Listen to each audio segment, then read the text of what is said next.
got nosebleeds a lot when I was a kid. I had an exposed vein or something. They had to burn it with chemicals. LOL. I've been there.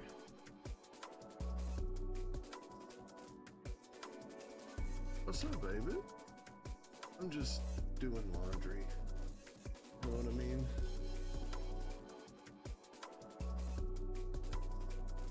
Man, that sucks. What happened at work? Or why was it so crazy, I should say?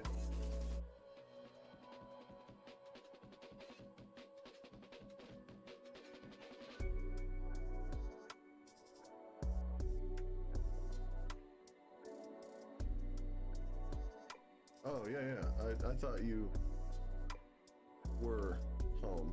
My bad. 1 year ago, we looked at some of the I'm on the ground, and the cameras are on me, they're off camera, and I looked at Ruffalo and I forgot my line. And I go, what's my line? Like he would know. It's a different character. It's a different actor. You write kind of characters with Josh Brolin, scene one, take one. Okay. The Goonies. My dad's not home, Mr. Perkins. Is your mommy here?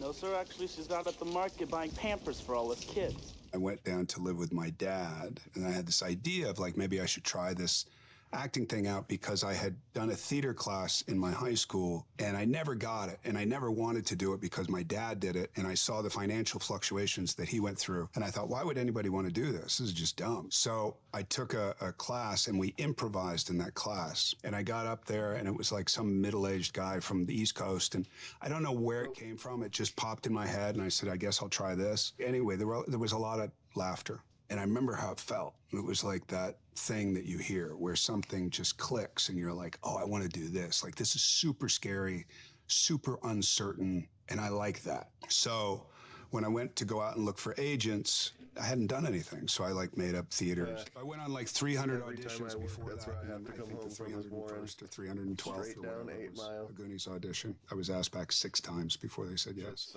We can't go. We can't leave all that gold. That's our future. No, Mikey, we stay here and we got no future. Now, come on. Come back for it later. All that rich Come stuff. on! The pirate ship. Don't ruin my childhood or anything. Like, how cool was that set? It's amazing. They didn't let us see it for the longest time. 5 months? Something like that. But super, super cool. I'm saying that in all honesty. There was nothing not cool about it. Anne Ramsey, she was really old at the time, so she would get close to the plank and she would get really, and she's supposed to be tough. Robert Davi, Joey Pantoliano, us, pocketing doubloons and all this stuff. I wish I knew where those were. I don't. You take the plastic gems that are supposed to be real gems, you throw them in the air, and, you're like, yay. It was a really innocent time and a really fun time. And I thought that's how movies were done, and they weren't. I remember coming up to Spielberg at some point because I was reading Stanislavski, and even though he didn't direct it, he was there pretty much every day, and I said, hey, don't you think these tunnels are like my mother's womb, and that, that I'm scratching to get out of the womb, and that I need to be born again, but it's a different person, whatever I said. How much was his bail? And he looked at me and he goes, just act. $200 bail. And I was like, I know, but, and he wasn't being If I like Noon, for rude. sure. He was just like, don't overcomplicate. That was a Just fucking get in bet there, you could look make. around, and I was listen to like, people, oh fuck, and just this do is your real? deal. I I'm could do serious, this, and Brandon. they're not That's gonna... not funny. He takes one step outside, and you are yeah, in deep, jail real absolutely quick. the deepest. Yeah, Shit, Mom. I don't like that language. Dude, the That's exactly cops what would be you're like, gonna you I mean, it was great, genius. though. They were like the big Like, brother of sorry. all these amazing kids, and these kids had worked. They can't wait until tomorrow when the Okay. cocos on all the whatever you call it. Kiwi Kwan does Indiana Jones, and then you have this thing that, he quit acting. He was doing stunt coordinating. You can go, oh, that person had their time and they're done. I'm And then sure 20 that's years what- later, bang, they have like- a time again. It's a different time. It's a totally They're different gonna take that option setup. off I mean, now. so He's the emotional only and so one that actually available. And you cashed in go, on it. how? Why now? He's lived this life. There was so much that he brought to it. Very happy and proud of him. When people haven't seen the Goonies, I think that something might be wrong with their DNA or something. You know what I'm saying? It's the fact that it's become Can't do it. part of the fabric. It's the only movie I've done Maybe because I haven't been alive long enough. I see it go generation after generation after generation. So people are showing their kids now, and they're really excited showing their kids because they remember the experience that they had when it first came out. And that's a really satisfying thing. Sicario. I had turned down Sicario, strangely enough, with Denis a couple of times, and Roger Deakins had said to me at some point, stop being an asshole and get down there. Your face is on the drawings. And I was like, okay, I'll stop being an asshole. I didn't know I was being an asshole, but Denis had said this thing, like, we're going to develop it and all that, and you hear every director say that, and it's usually just bullshit, and it's kind of a go-to for every director to make the actor feel like super important. Anyway, we did develop it, and Denis is that kind of director where he's like, what's working, what's not working, and this is what we had planned, but it doesn't feel right, so let's try something else. Forward, whatever on it. What are we looking for? Whatever.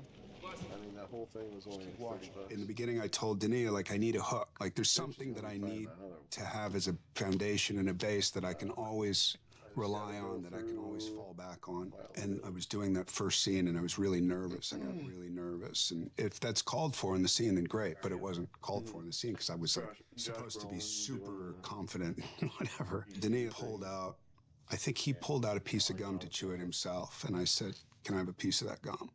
Yeah, the lady was like, yeah, she was like, okay, so don't ruin my childhood. It was the gum. The gum became almost like its own character in the movie. There's a scene at the end with Emily that we had created maybe 15 minutes before we did it in the middle of the night during that scene because it was so intense and so kind of face to face. There was a moment where I looked away, like just kind of getting myself together and deciding what I wanted to do, given that she was going to go tell everybody. You listen. Talking about. You went up the wrong tunnel. You saw things you shouldn't have seen. When the reality was, I forgot my line, and I looked, and I was where is that fucking line? What is it? What did we just write? But he didn't cut around it. He used it, and that's another great thing about Denis, that he uses things, and it feels like a family. It feels like a team, as opposed to, oh, I'm an actor, and I want to have an idea. I have an idea. Can I, you know, as opposed to just all of us kind of like, what's the better idea? The craft service has a great idea. Let's use that one. It doesn't matter where it comes from as long as it's right. Told us about a tunnel east of Nogales. Now we're trying to find out what areas near there migrants avoid. That is fucking awesome. I love remember that, like, Denis coming to my trailer and knocking on the door, and it got to the point where I would say, go away, because I knew that Benny, Benicio del Toro, the less Benny said it, the better. So then they would give it to me, because they go, Josh likes to talk a lot, why don't you just give it to Josh? And I didn't want to necessarily have all the dialogue in the movie. Didn't they go with no noise, too? It worked out, because he'd come in and there was, you know, we'd figure out how to fit in exposition or whatever and try to make it behavioral, and it was a cool process in the end. The MCU. Who is he? He's a super good guy, just a guy that, you know, is like a neighbor. He's like a neighbor. He's just purple and big. This universe is finite, its resources finite. If life is left unchecked, life will cease to exist. It needs correction. You don't know that!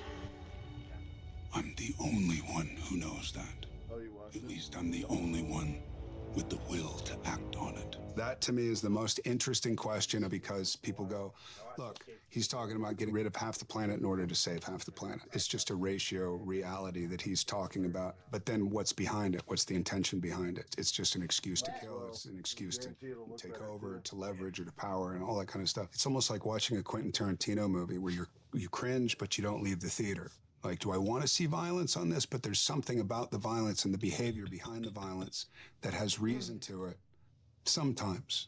When they asked me to do it, it was more like a cameo early on, and they gave me this huge Bible of this character, Thanos, and I went through it, and I got so into it, and I didn't expect it at all. Like, I almost said no just because I was like, Marvel, and I don't know, and it's not really what I do, and I think that's what was so fun about playing that character, was the psychology of it, the behavior of it. And then the Russos would come up and they'd be like, remember that scene in Scarface? And you're like, what? Yeah. Remember that guy with the chainsaw? Yes. Do that, but with your voice. Well. What a great direction. You should have killed me. It would have been a waste of parts. Working with people who are absolutely and utterly committed to their vision and their imagination and how to convey it in a way that's inspiring will forever be inspiring to me.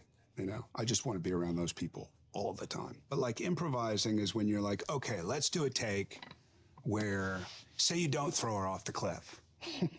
You go, okay. You have 1,500 dots on your face and you're in a onesie with a lot of Velcro on it. And, you know, you don't feel like you're the most powerful person in the universe. But I did wear the glove all the time because I like the weight of that glove. So that offset the onesie. When I was looking through YouTube, Benedict Cumberbatch, Smaug. What did they say? Smaug for the Hobbit. He had the same onesie on, he had the same dots on and all that. And I was so blown away that kind of inspired, like, you learn the same lesson again and again and again, you just further it every time. And you're like, it's all about conviction. It's all about how much you lend yourself. I am inevitable. When I was finally in a scene with people who I knew, Ruffalo I knew, Don Cheadle I knew, so we had a scene that we did together. I'm on the ground, and the cameras are on me, they're off camera, and I looked at Ruffalo and I forgot my line. And I go, what's my line? Like he would know. It's a different character. It's a different actor. And he looked at me and he goes, I don't know. And I go, you have to know. What is it? What is it? And I knew it was coming. And like Chris is off there saying something. I don't know what he's saying, picking up this big thing. And I go, what's the line? And he actually gave me the line. And I remember I thought that was so funny. It was like, how the fuck did you remember the line? Ruffalo's the nicest human being in the world and the most giving human being. That's my favorite memory of doing that movie. Dune.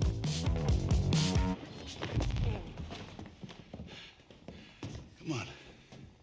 Come on. Oh, man. Having worked with Denis before, I think it was something that he thought that I wouldn't do for whatever reason. And when he offered it to me, you know, he said, I'll send you the script. And I said, no need, because I just had a feeling, first of all, and it was Denis second of all. And then it turned out that it was going to be a lot of work. So I had to deal with that. You know, it was very, very, very physical, and I wasn't necessarily in the best shape at that point. But then when you're in a place like outside of Abu Dhabi, there's a different feeling because we were surrounded by 100 kilometers in every direction of nothing but sand, and my body changed. So it was like everything that you have or that I had planned for the movie suddenly became a moot point. It started taking on its own life. You know what I mean? And you're out there and you're like, am I in good shape? And am I this? And it's all kind of cosmetic. And then it starts to affect you in the ways that it affects you. And you start sleeping out in the sand, not as an affectation, but as something that is pulling at you. Something that I've written about a lot. You know, we have a book coming out in the fall, and Greg Fraser and I did 2 books for Dune 1 and Dune 2. And a lot of that writing is around that time or in remembrance of that time. And there's something about the spiritual aspects without it being the trend word spiritual, the spirit aspects of being out in the desert that are so overwhelming, kind of like the sea. I find it beautifully right-sizing. My lungs taste the air of time, blown past fallen sand. You know, you're talking about the greatest actors. And so you have, in a group, you have the newbies that are amazing, you have the veterans, and then you have, like, the legendary actors, Chris Walken and Charlotte, and they're all in one room. And you're like, what the fuck am I doing here, man? This is crazy. This is crazy. And is there professionally anywhere else I would rather be? No. And then helming the whole thing is a guy who is not only my good friend, but I have incredible, immeasurable respect for. I've been fortunate enough to do a few movies like that, and if it all goes to shit now, I'm still good. No Country for Old Men. If I don't come back, you tell Mother I love her. Your mother's dead, Llewellyn. Well, then I'll tell her myself. Lucky. Pure luck. I mean, I had read for it. I had read for it when I was doing Grindhouse. We had done an audition tape that Quentin Tarantino kind of helped to direct, and Robert Rodriguez, who was my friend, said, why don't we just use our camera? I did that, sent it to him, never got a response. My agent had gotten Ethan's phone number and said, please, just, I know this is it, but just see him. And they sent me 6 scenes, and I studied the 6 scenes, and I went down there. I stopped at a boot barn on the way down and grabbed a cowboy hat because I didn't have mine and rubbed it on the asphalt a little bit, put it on. And who I think was going to get it came out, and they were all laughing together. It was uproariously laughing like a family. And I was like, I know I'm never going to get this. And I went in there and I read, and Joel stared at me. And then Ethan asked me, can you do a West Texas accent? And I said, I was. And he said, oh, good, which I didn't understand. And then I left, and I thought, I read for the Coens. That's super cool. And I always have that. But there was not a chance I felt like I was going to get it. And then they called me at about noon that day, and they said, would you be interested in doing this movie? Let me check. Hold on a second. Let me check my schedule. I haven't worked in 12 months. Yeah, I'll do it. So it was luck. I mean, it was luck. And it's just something very particular that they were looking for that I think they found in me for that. I need to know that. Keep running that mouth of yours, I'm gonna take you in the back and screw you. Big talk. Keep it up. I would call like West Texas, different motels and all that. And I say, hey, I'm thinking about coming in and where should I, do you have room or what's good to do around? And then you start conversations with people over the phone, and I would record them. And I had stopped at a gas station and I heard some guy, and I was like, where are you from? And he goes, oh, I'm West Texas. And it's like, no shit. And that was the voice that I used. Don't worry, I'm not the man who's after you. I know that. I've seen him. You want to talk about Scooby? Scooby? Scooby was the pit bull that was used to come after me. Trained dog. It's like, you don't have to worry about getting hurt. And then at one point, he wasn't following me. This we were is doing Josh it over and over Brolin and talking over. about And they gave me, his a roles. chew toy. They go, have just him doing see laundry, you put so it in your I'm giving pants, something and then he'll everybody to come watch. after it. Meaning he'll come after you. And then you're in the water, and then you're freezing, and then you're trying to keep your face above water, and you're not able to use your right arm.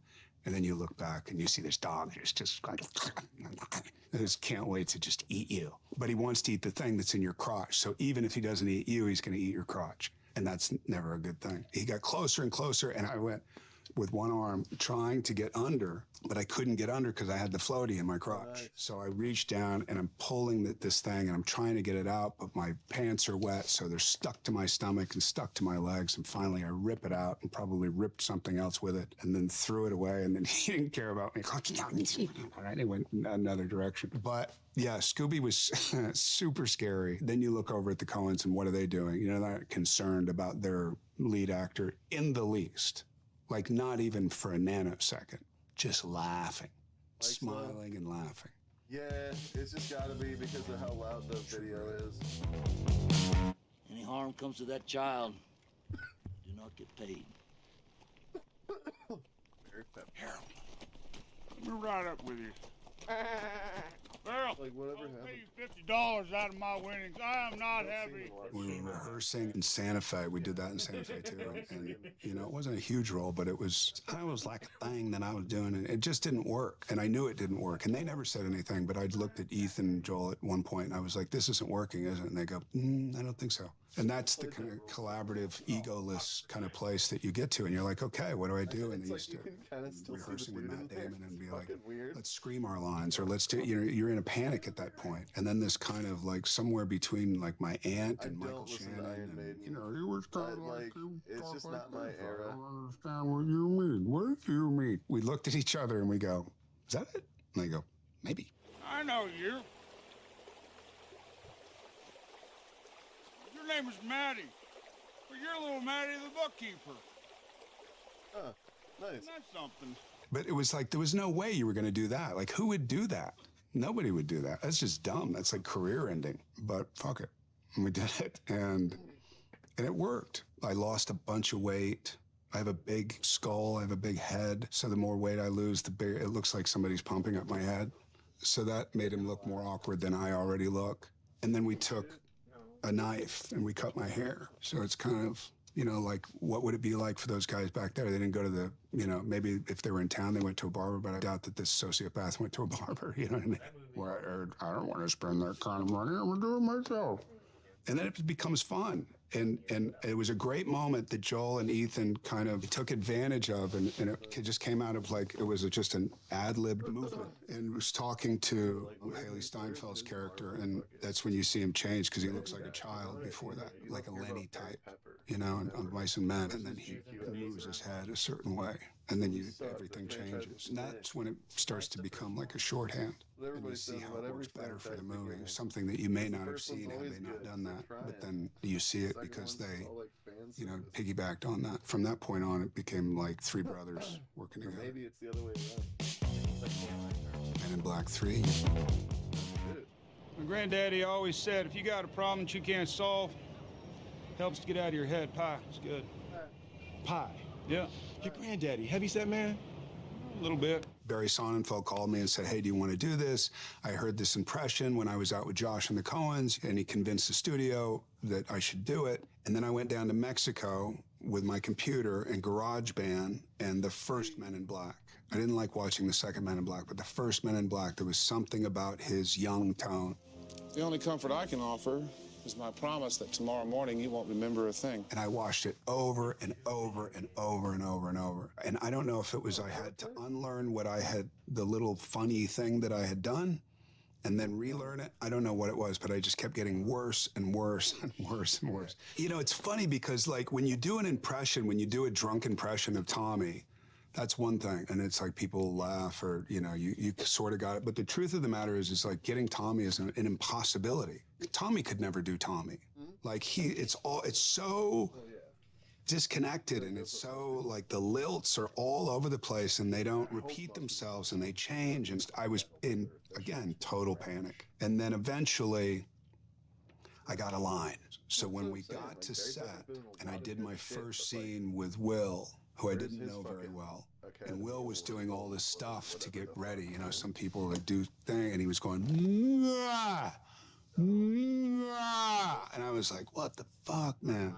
And I'm trying to focus, and I'm super nervous about doing this voice and whether it's going to work and the mannerisms are going to work. And now I know what you look like when you're lying. Why don't you show me what you look like when you're telling the truth? We did the scene. And Barry came around the back of the camera, and he had tears flowing down his face. He goes, I knew it, I knew it, I knew it. Like, I knew you could do it, basically. And then he stayed there, and he kept crying. And then Will started laughing hysterically and pointing at him. And then Barry kept crying, and then Will kept laughing and kept pointing. And I was sitting there not knowing what the fuck was going on. I was like, this is the beginning of a very long process that I'm really happy that I made somebody happy that they hired the right person, but now I have this to contend with. That's how the whole relationship went. I'm not sure at this point whether Barry Sonnenfeld was the lead of that film or the director. I'm not sure.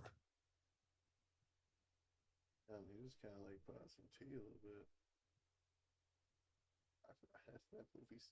Considering that the video game industry is now over 50 years old, if you count Pong as the point where it all started, then it's really not surprising that it's given us gamers plenty of... Dude, one of my favorite episodes of that GQ shit was...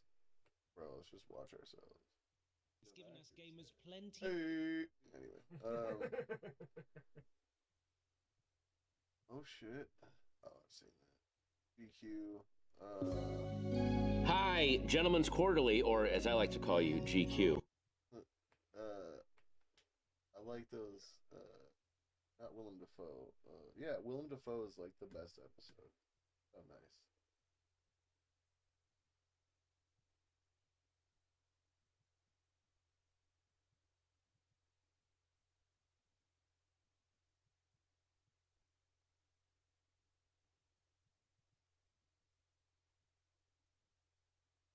Character who's only criticized music and musicians the whole movie is finally up on stage and he has to actually perform.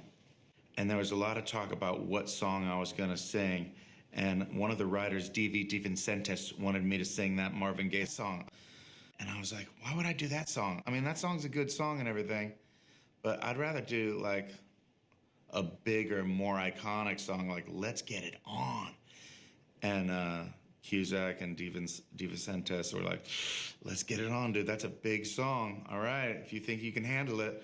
I was like, I think I can handle it. And then it came time to sing it and do the scene. And I did it. And the first take, I was a little trepidatious. I was tiptoeing a little bit. I was a little cautious. And it definitely sucked. And I'll never forget, Stephen Frears, the director, said, "Cut!" And he got angry at everyone on the set, except for me. He didn't say anything to me. "Extras, this is the finale of the film.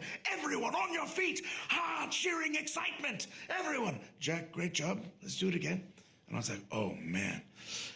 I know he's yelling at everyone else, but I think he meant to be yelling at me, but he didn't yell at me. Whatever it was, it gave me this crazy adrenaline goose.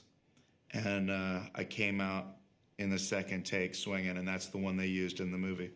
And if you feel like I feel, come on, let's get it on. Shallow Hal.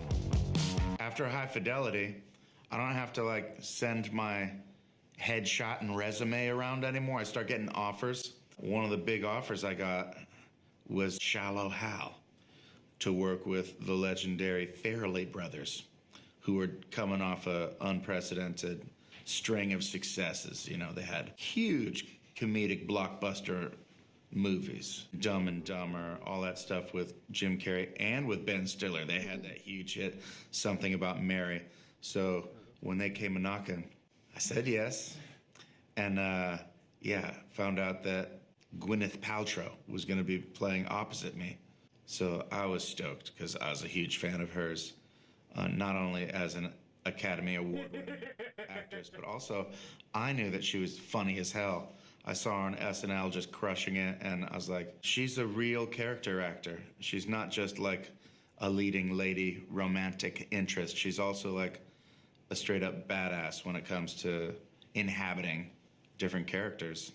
And she really, you know, got inside that one, literally and figuratively, like emotionally, what it was like to be that person. And also she was inside of a suit that was like 3 times her size. Are you sure that's what you want to do? You don't think you could be like, hey, Google that quick. It can never explain. I mean, fair, but she's obviously. And the touch of my lips. It can never. Yeah, you would remember, but like anybody. The cuckoo clock was mine. That was my own little spin on it. My little improvisation. Jason Alexander's in the movie as well, and he's on the Mount Rushmore of television comedy because of Seinfeld. One of the great blustering buffoons of television history. And it was awesome to get a chance to go toe-to-toe with a legend. That's kind of cool. It took us how many movies to get there? It was cool just hanging with him on the set. He had a lot of cool stories. But you know what was cool about the Farrelly brothers is it was a really funny script and a funny story, but it had a lot of emotional underpinnings too, you know. It was about how we judge people by the way they look, and we don't really go beyond just their physical appearance. And it had some cool resonance in that way, and I think that's why it stuck around for all these years. People still compliment me on that movie, and I think that's why it struck a chord.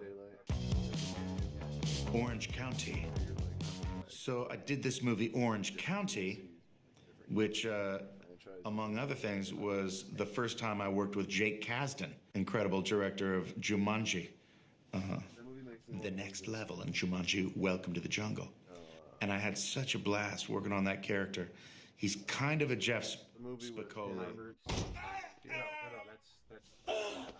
Watch it, man! He's a stoner, and he's kind of a up big brother to Colin Hanks' character. But it was a real blast to play because he's just sort of living life by the seat of his pants.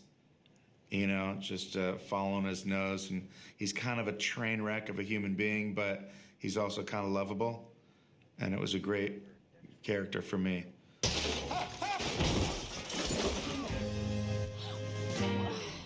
Do you want me to call public safety? Do you want me to get naked and start the revolution?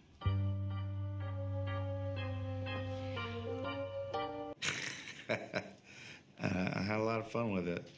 And in that movie, I got to party with Colin Hanks, who's great. We had a great chemistry. What? Yeah, some cops are right on my ass. Now listen, I've been thinking about it. We are going to Mexico, buddy, right now. Oh, Lance. I got to work with Ben Stiller in a rad scene. What's your name? Joe. John. What is it? Joe John. Name's Joe John? Johnston, Joe.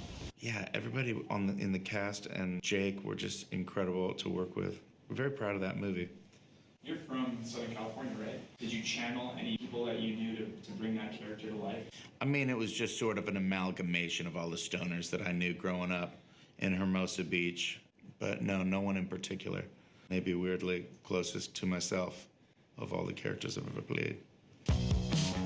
School of Rock. So I did Orange County, right? And Mike White wrote Orange County, and Scott Rudin produced Orange County. And so Scott hatched this plan to give me the lead role in a movie. And he was talking with Mike White about it. I'm like, what can we do? Because Jack's so funny in Orange County. What can we do that would really feature him as the central character? And Mike had this idea. He was like, I think he should be teaching kids how to rock. And Scott Rudin said, go, write it. And Mike just told me, hey, I've been hired to write a script for you, and what do you think about this concept? And I was like, yes, do it, go. And he wrote this script, and I didn't tell him I didn't give him any guidance or anything. I didn't really develop it at all. I just read his first draft was dynamite. It's hilarious. Scott Rudin, the producer, said, I want you guys to meet this director, Richard Linklater. And I was like, I love Richard Linklater. I saw his film, Slackers, which is this incredible, bohemian movie about artists and eccentrics in Austin, Texas.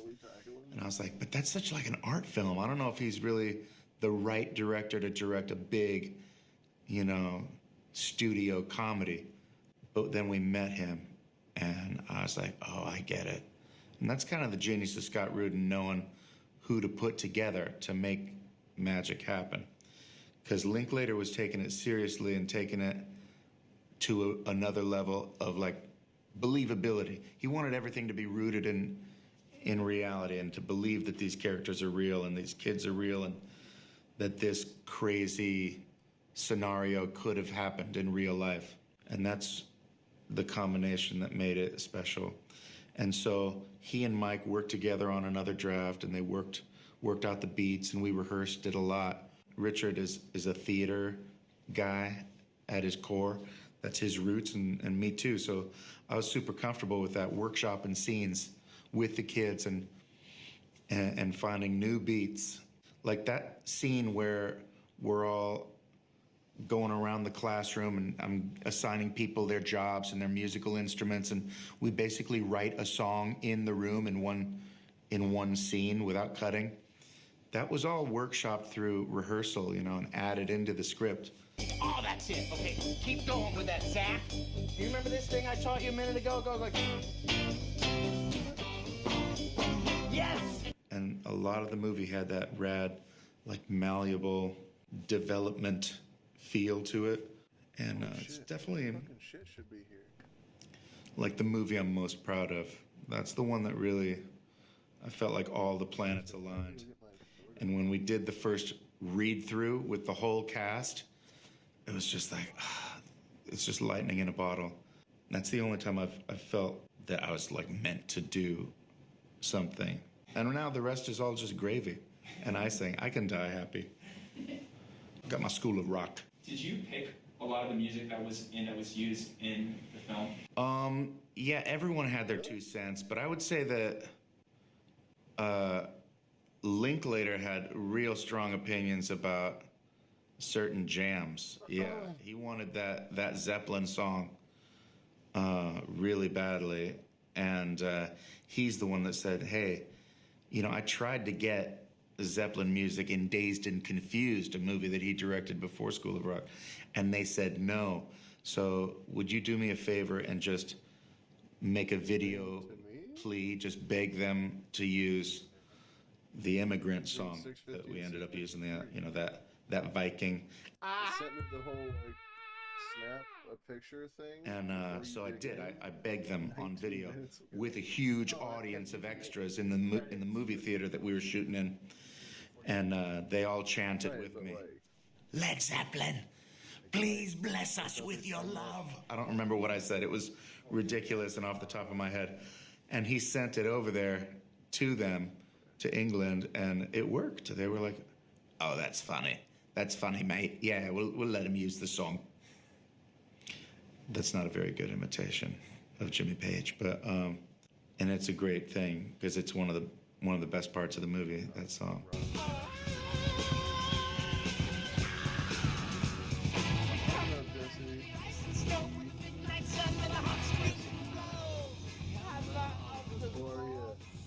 Summer. I feel like that's a DMCA right there. Strike. Thank God we got it.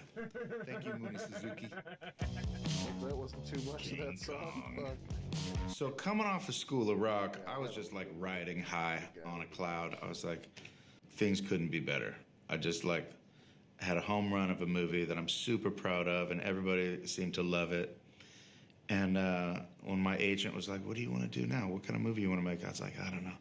She's like, "Who do you want to work with?" And I was like, "Well, I just saw the Lord of the Rings trilogy, and God, those movies are so good. If I could ever be in a Peter Jackson film, but I know that's never going to happen." And then like the next day, I get a call from my agent saying, "Dude, Peter Jackson wants you to be in King Kong." I was like, "What? No. Really?" And she said, "Yeah, you got to go meet him." I was like, "Well, I'm going to mess it up. I'm going to go meet him. I'm going to blow it. I'm going to say the wrong thing." And I went and met him, and they didn't want me to Yeah, audition I'm real or sorry. anything. It's just because It was he and his wife and their writing partner. They just wanted to show me and beautiful. Oh, like, thanks. But quiet, an animated that makes sense. sort of version of the end of the movie when King Kong is up on top of the Empire State Building, fighting off the airplanes, the bi-wing planes, and it was just a beautiful sequence. I got chills watching it. If that doesn't bother you, then I'll just leave it up. "Do you want to be in our movie?" And I was like, "Yes, yes, I do." So then we go off to New Zealand, and it's a long shoot. Like We're there for like 6 shit? months, which is twice as long as a normal movie, because it's just huge and sprawling. And I was in heaven. Loved being in New Zealand, Wellington, New Zealand, beautiful country. Going to work every day. It was just, I didn't want it to end. Like when we got to the end of the shoot, I'm not ashamed to say I shed a couple man tears because I just wanted to live there and never stop making King Kongs. Alright, well, if you can hear everything, then I guess we got it figured out. How is it now? So, the huge scene where I'm fighting off all those prehistoric insects and disgusting flesh-eating bugs. Usually when you do a big special effects scene like that, they say very precisely, walk 3 steps and then swat at this tennis ball and then look up because another thing's coming. But this time, Peter Jackson was like, forget all of that. Just walk into this set and it looks like a disgusting prehistoric, like oozing landscape. And just pretend like there's literally thousands of man-eating bugs coming at you from every direction and just go off. Just be swatting around it for your life. And we'll just add all the special effects later. And I was like, wow, okay. It was such freedom. I didn't have to worry about blocking. I just could let my imagination run wild. And that's basically what that scene is. We're all just like swatting at monsters from our subconscious mind. Exactly like in my kitchen, but we good. What do you mean? It was really fun to shoot. And incredible cardio. Laundry. Thanks for the reminder. I'm gonna start a new exercise class called I have more to do. Bugs. I fucked up. Nacho Libre. So Nacho Libre was an incredible. I didn't notice that you changed your name. Why'd you with change amazing your name? filmmaker Jared Hess. Just realized that. I was such a huge fan of Napoleon Dynamite, and I got the call that he wanted to collaborate, and I said, okay, meet me at the top of the parking lot over at the ArcLight Theater. So we met there. It was a weird place to meet. I don't know why I wanted to meet there. There's a nice view of the city. I thought it would be a good place for an epic power meeting, looking at the view of the Los Angelinos skyline. And he told me the idea of this guy that had two lives. One life that was just for the Lord, and this other secret life that he has where he loves wrestling.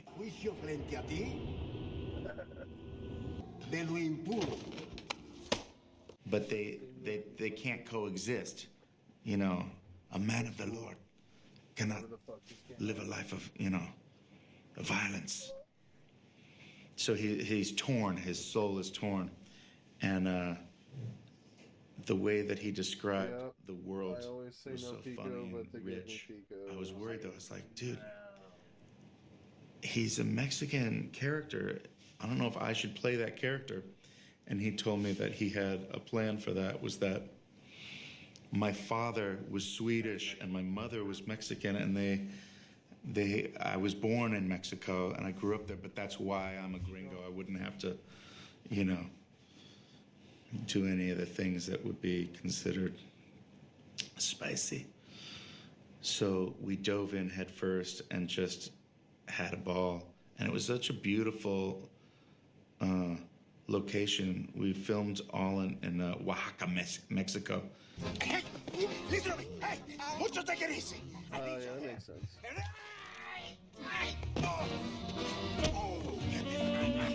Take out the legs. Listen to me. Today, I have the chance of a lifetime. But first, I need a man. Get off me! So me and Hector start off as enemies, and over the course of the film, we become best friends. And also we have philosophical differences. I am a man of the Lord, and I believe in God and faith. And he's a man of science. He only believes in science. But somehow we still work together to become one of the great wrestling tag teams of all time. I don't want to get paid to lose. I want to win! I do get a lot of people saying, get that corn out of my face. Get that corn out of my face! Chancho, let me borrow some sweats. That's another good one. And a lot of that is just imitating Jared Hess. The director has an incredible talent at doing voices and character work himself. And I always told him, dude, you got to be the star of a movie. You're so funny. Lay down. Go to bed. And he has no interest in that. Doesn't want to get up in front of the camera, but it's one of the things that makes him such a great director. Even they say you're never supposed to do it, but he gives the best line readings. And sometimes I would even say, let me hear how you would say it. And he would say it, and I would just bust a gut laughing so hard. He made it really easy. I recommend working with Jared if you want a really hilarious performance. And I really worked my ass off learning how to wrestle. It wasn't without injuries. I at one point sustained a bad gash on my eye diving out of the ring, and I hit my head on some of those folding chairs, and I had to be rushed to the hospital. And the producer said, hey, he's an actor. He's got to be able to use his face. Let's not just get a surgeon. Let's get the best plastic surgeon in Mexico over here as soon as possible. And this incredible plastic surgeon came to the hospital, and she was dressed in a full ball gown. She had come straight from like a fancy event where she was in a ball gown, and she did the surgery on my eye. And as you can see, she did incredible work. You can barely see it. Can't see it really at all. Yeah, thank you. Wherever you are, incredible surgeon. Tenacious D in The Pick of Destiny. Well, my whole career kind of jump-started by Tenacious D, because that's how I got High Fidelity, my big breakthrough role. And I always got a special satisfaction out of doing Tenacious D, because it was the one job that I had where I was the writer, director, you know, auteur of the project. And you got a special source of pride with that, because you're not just a puppet in someone else's game. Even though, you know, all movies are a little collaborative and you get to put your 2 cents in, Tenacious D was my baby, you know? So even while my career was taking off and I was getting all these big Hollywood movie roles, I always kept the burner going for Tenacious D, and in between movies, working with Kyle on new material and new songs. And we realized that we were at a crossroads. It was time to take it to the next level.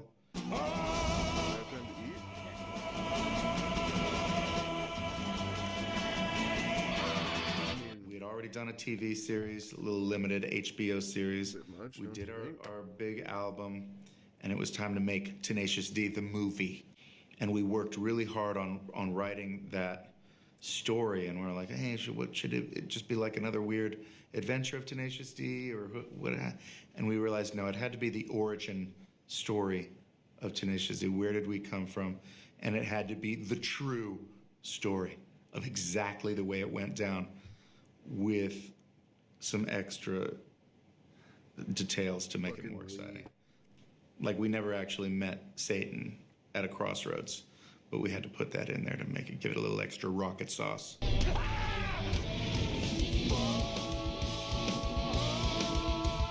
Yeah, it was magical. We got everyone we wanted. I wanted Meatloaf to play my dad. We wanted Ronnie James Dio to be in there to be my inspiration. We got Tim Robbins to play the creepy stranger. Everybody that we asked said yes. And we made the exact movie we wanted to make. We made a kick-ass theme song music video to promote the movie. I don't care what you think about the movie.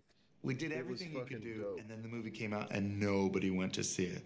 And we were devastated. But we were still proud of the movie, you know? And over the years, it's been like, what has it been, like 12 years now? 13 years? People still come up to us and tell us how much they love the movie. And when we play concerts all around the world to thousands of people, they all know every word of the songs from The Pick of Destiny. So it really has sort of built a cult following over the years. Just because something doesn't get, 100% on Rotten Tomatoes and 0 people go to see your movie doesn't mean that it has to be the end of the story. If you love the work, that's all that really matters, because it can find an audience further down the road. I mean, I don't really know. The Holiday. I don't like play to the $40. So I had done Nacho, The Pick of Destiny, King Kong, and then I got this offer for this movie that was a lot different in tone. It's like softer. It was sweeter. It was a romantic comedy. Yeah, I meant what? But it was really well written. And I was like, oh, you know what? My mom's going to love this one. And it was also an opportunity to work with Kate Blanchett. Like the second strain that we did? No, sorry. Kate, hold on a second. And it was also an opportunity to work with Kate Winslet, the great.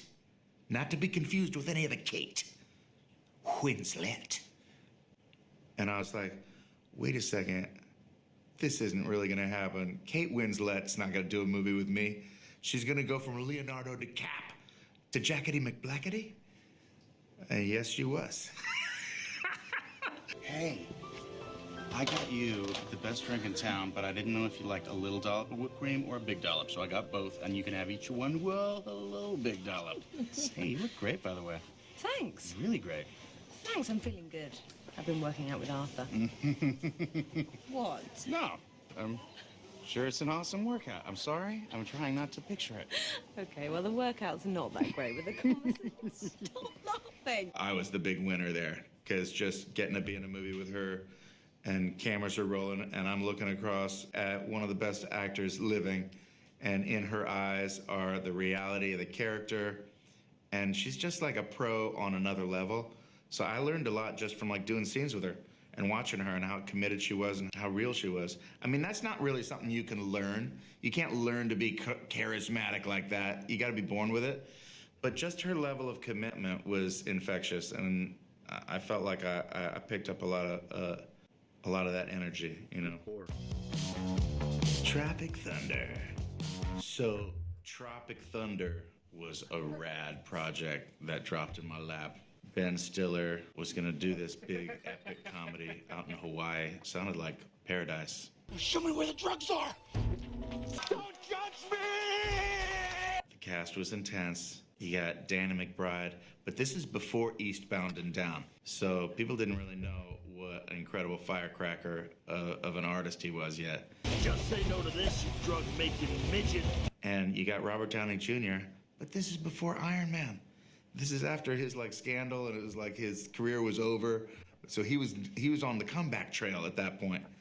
People didn't know he was about to explode and be the biggest superhero movie star in the world. There's a lot of people that were like getting ready to pop in that movie. You could feel it on the set. There was a lot of electric energy.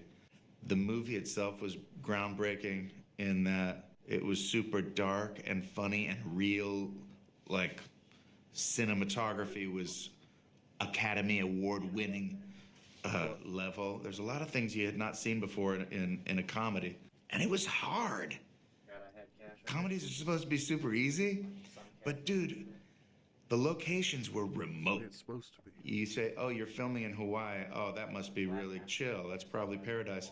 But every day, dude, we had to get in a weird Jeep and drive over hill and dale, like really intense landscapes, mud spraying, for like an hour and a half to 2 hours every morning. You get out there and then get into your costume and makeup and work. And we were like slogging, screaming, bloody murder, hiking up mountains, and doing really intense scenes. But at the end of the day, it was worth it because it was funny as hell and really original. But the scenes that I remember the most are the ones where I felt like I was actually gonna die. I was on the back of a gigantic water buffalo at one point.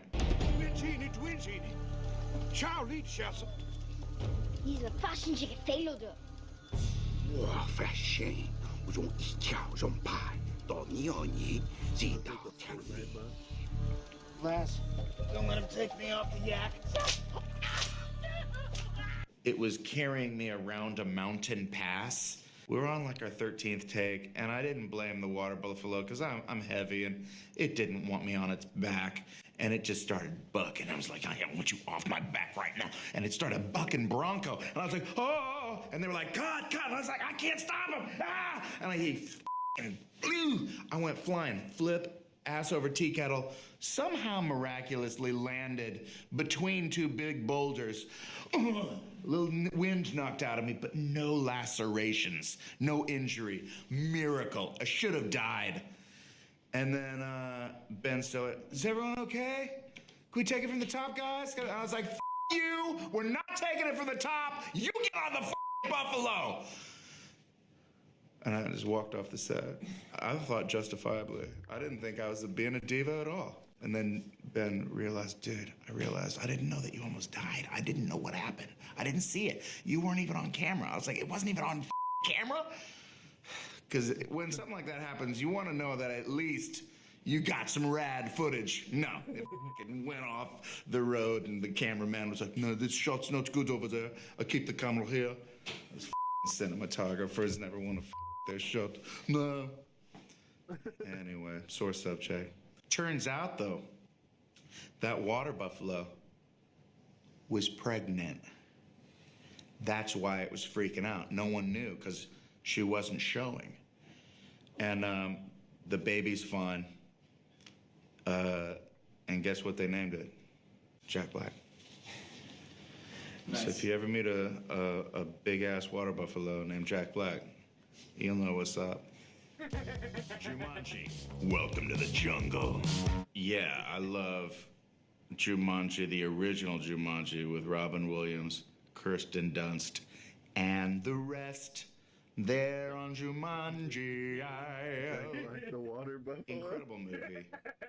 incredible performance by in the Robin wild, Williams or because in the whatever, he in the world. thrived in characters and scenarios that were extreme because he's such an extreme, like 100 miles a minute brain of a comedian. It's like he's from another planet. So he's playing Mork from Mork. It fits his personality because it's like, what are you? How do you do this? And in Jumanji, that movie, he's this guy coming out of the game. He's been in the jungle for 20 years, barely surviving, and he's insane.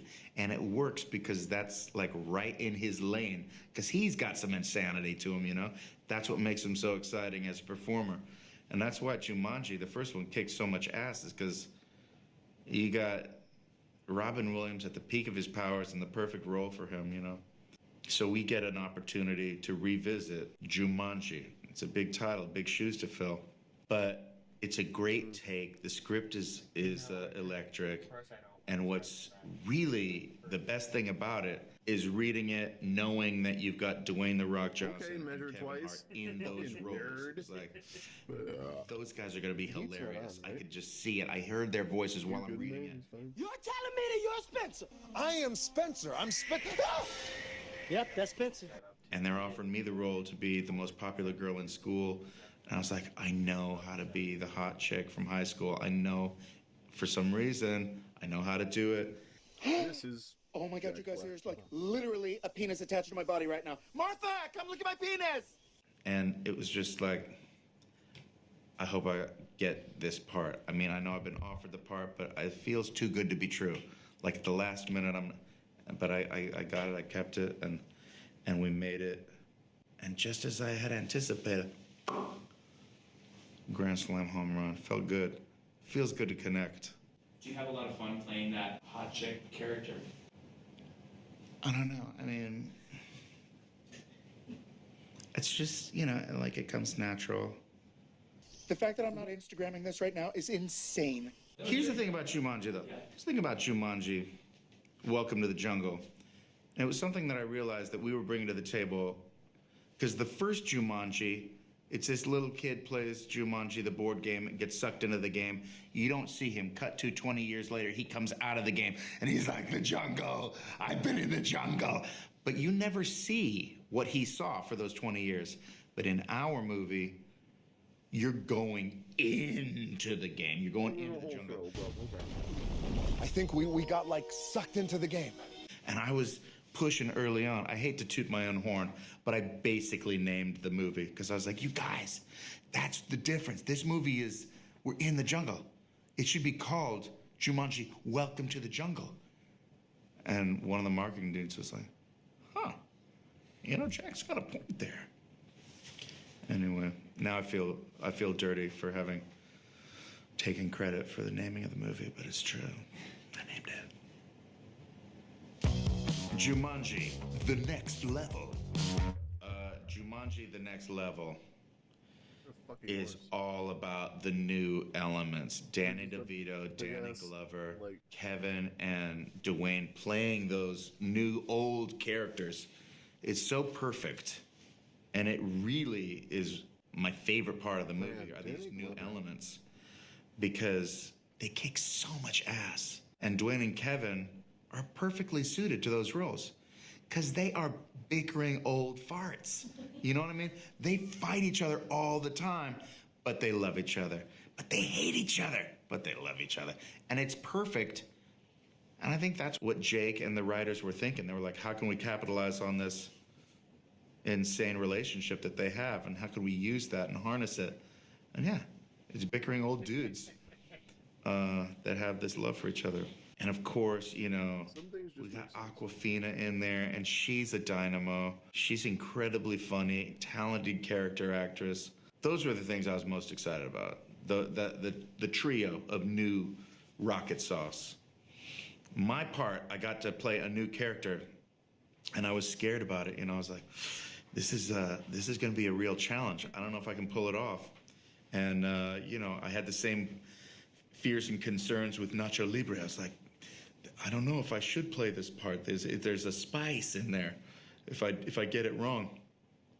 But I felt really good about my performance. I felt like I really found the voice and the character, and I was really proud at the end of the day what I was able to come up with. I'm excited for people to see it. Sam fucking Rockwell. No. Go back to the... Oh boy, here comes another fiery hoop.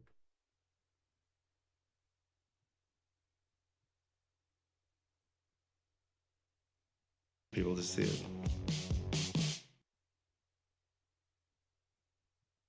Always sell a bit of Sam in every role. I mean, I don't know if I can say iconic about myself. I think I gotta say something like...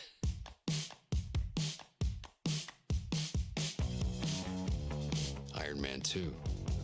I got a call from Favreau about originally the first Iron Man, and then I never heard anything, so Downey got it, and that was it. Tony and I love Tony Stark. Tony loves me. We're not competitors. My partner was in the movie, Leslie Bibb, and so I had dinner with those guys before opening night, and they were nervous about it, and then, of course, it was a big hit. And then my friend Justin Theroux was going to write the script. He knew Downey from Tropic Thunder, and I went over to his house, and I said, what's going on with that Iron Man 2? He said, I'm flying out tomorrow to go help Favreau write the script. And I go, well, let me be in it. I want to be in the movie. Write me a part as the bad guy. All right, let me talk to Favreau. They talked to Mickey Rourke, and they decided to split the villain into two villains. There he is. There he is. What an absolute pleasure. I like his character. I love it. Oh, goodness gracious. Can we get the handcuffs off my friend here? It was an emergency situation, but literally we wrote a speech at lunch. Robert Downey's wife was there. She helped, and Favreau and Kevin and Jeremy was in my ear. It was fun. Same thing with all the guns with Don Cheadle. This is the FN 2000 from Belgium. They do make something better than waffles. It's beautiful, but I can tell this isn't disco enough for you, so I'm gonna put it right here. I memorized all the guns, and they changed the guns on me on the day. You had to use an earwig eventually, which is kind of like a modern cue card. You know, I was just me messing around, James Brown kind of stuff. Favreau just said, go dance, and that was it. Is there any chance of Justin Hammer being back for Armor Wars? I mean, listen, man, I'm around. Let's do it. 3 billboards outside Ebbing, Missouri. I think came across real good. His attitude. Came across his stupid ass. Ain't about time you got home to your mama, Dixon? No, anytime I go home to my mama. I told her I was gonna be out. Till 12, actually. Dixon is a very complicated character who's been through a lot of stuff, and it's a kind of redemption story. It's a classic kind of anti-hero. I did some ride-alongs in LA with a cop, and then I went to Missouri. Martin didn't want a strong Ozark accent, so we found this cop, and he had the perfect amount of a twang. He read my lines, and instead of the county, he said the clank, and a couple of things like, get out of my ass. He said, to when I say to the deputy, Get out of my ass. Mrs. Hayes, have a seat. What is it I can do for you today? That came from this cop. I met with some burn victims, a skin graft doctor, and just kind of trying to get a sense of what that was like to be burned like that. And it was very in-depth. I mean, I had time. That's the luxury of having time to prep. You don't always have that. Ladder's pretty steady as it is there, James. Well, no, that's okay. I like holding ladders. Takes me out of myself. We had Peter Dinklage, you know, he was hot off Game of Thrones. He's so famous, you know, he was there in this little town outside of Asheville. So they were real excited we were there. Vice.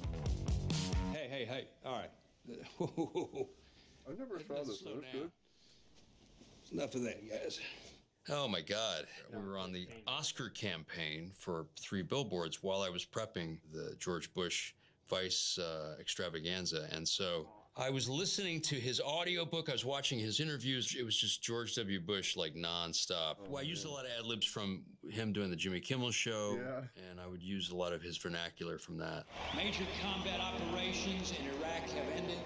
In the Battle of Iraq, the United States and our allies have prevailed. Because I was talking like this, I got this muscle got overworked. And then this muscle was twitching, and I didn't know what it was, so I was freaking out.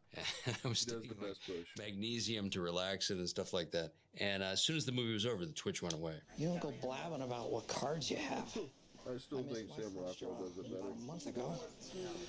And everybody still seems to think I have pocket kings.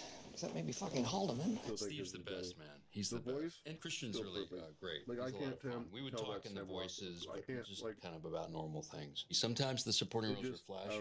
That makes an impact, you know. And you don't get sick of them. too, you know, because they're not always there. The Green Mile. I would say fighting for first.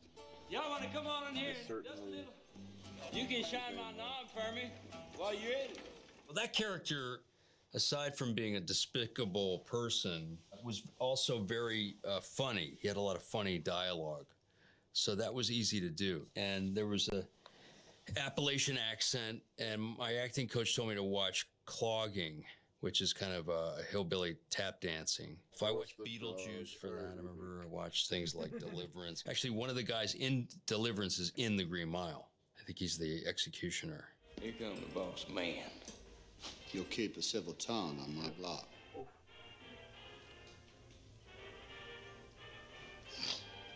I don't know if I actually spit, but he was ready to take it. He was cool with it. Yeah, we used egg whites for the drool, and then we had some chocolate paste. We had to squirt in a turkey baster in his face. And Oscar-winning makeup artist Lois Burwell had to paint zits on my buttocks and everywhere else, liver spots on my face, and devil's in the details. You know, you really the She details did not really know how add to up get out to of the that. character. That was weird, It huh? creates a full-blown three-dimensional person, kind of a human pus ball. Stephen King did show up to set. I think he got in the electric chair for 2 seconds. He gave us his blessing, and he was very happy with it, I think. We were very faithful to the book. Argyle.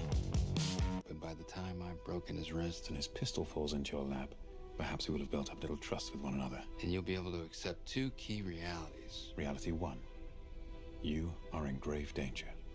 Reality two, when I say it's time, it would really be beneficial for you to hold on to me as tight as you can. I think I was lucky to get the role. He's kind of the average duckling becomes a swan. You know, he's kind of like Albert Brooks in broadcast news, has a little bit of Harrison Ford, Han Solo, Steve McQueen, a little Bill Murray, a little Jack Nicholson, you know, in Cuckoo's Nest. He's your typical kind of irreverent anti-hero, like a Han Solo kind of guy. Here we go.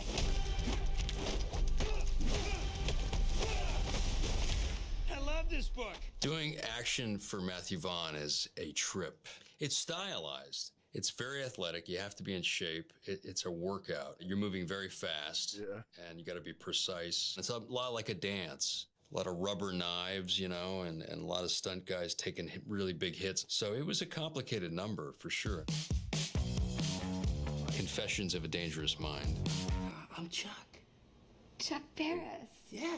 Yeah, you wrote that Palisade song. I really like that song. Well, thanks. Yeah, it's real sentimental bullshit. I met George Clooney on a movie called Welcome to Collinwood, and then he wanted me to do Chuck Barris, and it was based on a book that Chuck Barris wrote where he said he was a spy, in addition to being a TV producer and the host of a show. And so Charlie Kaufman took the book and wrote a script, an amazing script, and everybody wanted to play it. I think Johnny Depp was attached, and came down to me and Ben Stiller. We screen tested. Then George gave me a camera once I got the part, and a video camera, told me to hang out with Chuck.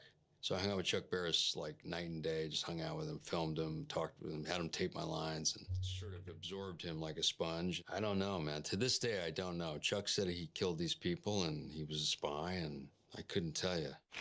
Can you please tell me what a girl is like who has never been on a date? Matt Damon was in the movie, and he helped me find somebody to learn like fight stuff, some of that Jason Bourne stuff, and he got me hooked up with this guy, which probably came in handy for Argyle, actually. But none of that stuff ended up in the movie. I'm Brad Pitt. That was a favor to George. People show up for George Clooney. They love George.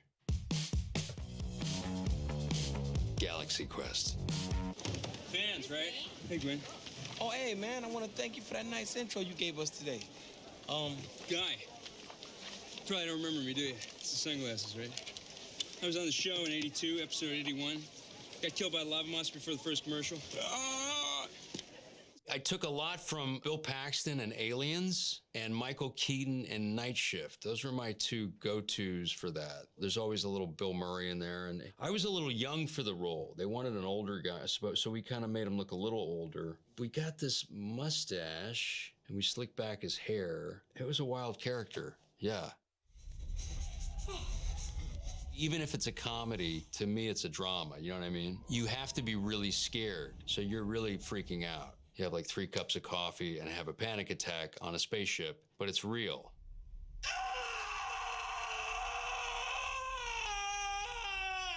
It's not funny. if it's not real. Farce has to be high stakes and real. Crewman number Guy. So many different styles. Daryl Mitchell and Tim Allen were comedians. Tony and I and Sigourney and Alan Rickman, of course, the late great Alan Rickman, were theater actors. We had so many people on that. Missy Pyle and Patty Breen. Oh, and the great Enrico. With that whole way that the aliens talked. We have modeled every aspect of our society from your example, and it has saved us. You know, Enrico came up with that. It was just nonstop. And Dean Paraso was a great director. It was a really lucky thing, that film. If there was a sequel to Galaxy Quest, we would be on it. We talked about it, maybe like a limited series, yeah. Simon Pegg talked about helping out with it, actually. Charlie's Angels. So what's so special about your software? Oh, it's really quite amazing. We developed a program. You see, everyone's voice is unique. It has a unique signature.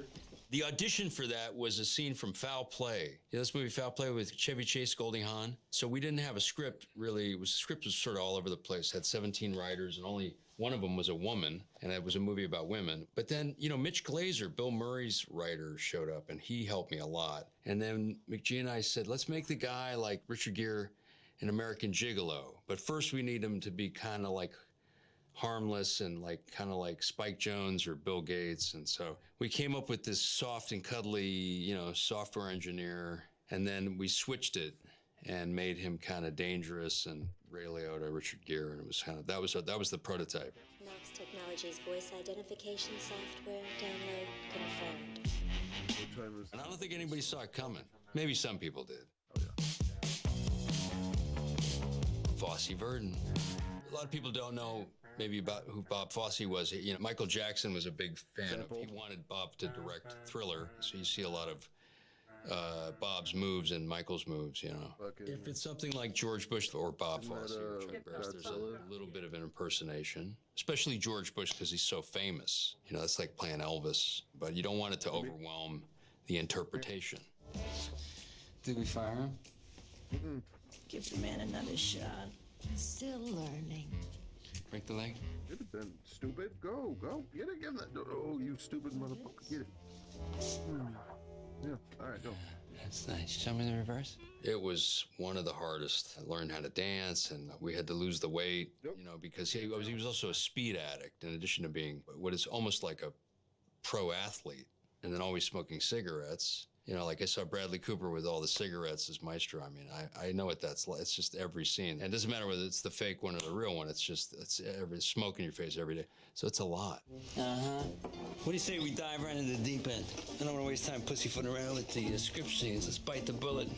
Start with the dailies from mine here. See what kind of trouble we're in. It's such a long shoot, and it's that repetitive thing, and you have a real beard under a fake beard, and you're getting up at 5 in the morning, and you hit the gym, and then you're on a meal plan. You're working on the weekends, you're memorizing lines. Especially with something very long like that, you have to stay grounded and be patient. Otherwise, you can slowly go crazy. The Hitchhiker's Guide to the Galaxy. This guy boring you? Why don't you talk to me instead? There was like laissez-faire kind of quality to him. You know, he's like this easygoing guy who's the president of the universe. I wasn't the first choice for that. I think it was Will Ferrell, Jim Carrey. And then I got that part. I met originally for Fort Prefect. I watched a lot of things for that. I watched Jim Carrey in The Mask, Matthew McConaughey, Point Break, actually, Spicoli in Fast Times. Arthur, this is Zaphod Beeblebrox, president of the galaxy. He's my cousin. He's a semi-half-brother. He's a really charismatic guy, great storyteller. He has a special thing. He's just got a real authenticity about him. 7 Psychopaths. Stop! So he took that in. Stop. Stop. What? Yeah, what? I don't think that's a very I feel like it was okay. I can't remember. I want to know what happens at the end. Go.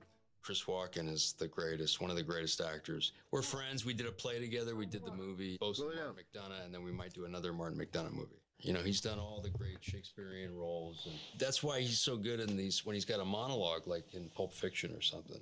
I mean, I grew up watching him, so I learned instinctively. Working with him once in the desert, I saw him do 5 different takes, and I felt like I was watching The Deer Hunter, The Dead Zone, you know. All of his work was flashing back to me as I was doing the scene with him. What happened to you? Oh, I got in a fight at my audition. Who at this time? The director guy. He broke his nose. How are you ever gonna get a job, Billy, if you break the director guy's nose before you even got the part? I didn't mean to break his nose. His nose was just in the middle of where I was punching. Kathy Bates in Misery, I think I watched. Travis Bickle in Taxi Driver. That guy in The Grizzly Man, that documentary. A little lost, that guy, you know, and vulnerable. What the hell did you do? I set the car on fire. The silly bear hat with the straps in 7 Psychopaths, we found that at a truck stop on the way to Joshua Tree, and Colin was gonna wear it, and they said, no, you wear it, and it's more right for you. Moon. Woo! Tough guy. Listen to me. You look like a What? radioactive tampon. I wasn't supposed to. Look like a banana with a yeast infection. Listen to me. I wasn't supposed to find you. Nathan Parker, Alan Parker's son, wrote the original script, and then we kind of tweaked it. We put more humor in it in the beginning because it was very dark. He was having a long-distance relationship, and I was far away from my partner, my new girlfriend at the time. We bonded on that kind of isolation in the space station and what that feels like to be separated from your loved ones, and, you know, what they do in Interstellar and Robinson Crusoe and that kind of thing. Should we play? Yeah. To get both clones in the same shot, in the same frame. You'd be looking at a tennis ball, and we would shoot usually the dominant, the clone driving the scene first. We watched Dead Ringers with Jeremy Irons. A lot of it depended on sound, too, because on the day you can't see what's happening. Sound guy put it on my iPod, and I watched the previous take as I was getting hair and makeup for the other clone. So if the clone's coming towards me, and I have an earwig, and I hear the paddle drop, and then I know to retract if he's coming towards me. So it's very technical. It was nice to meet him. He came to Sundance, and Sting was a part of it because Trudy Styler produced it and saved us and gave us money. There's a lot of little movies like that go into the radio. You work really hard, you know. There's a movie called The Winning Season I did with Rooney Mara and Emma Roberts, where I did a lot of research. Nobody saw it really. And, there's a movie called Snow Angels, really good movie. David Gordon Green directed. A lot of cool movies.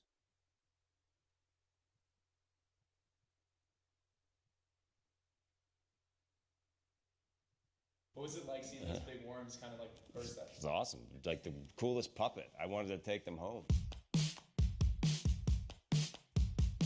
National Lampoon's Animal House.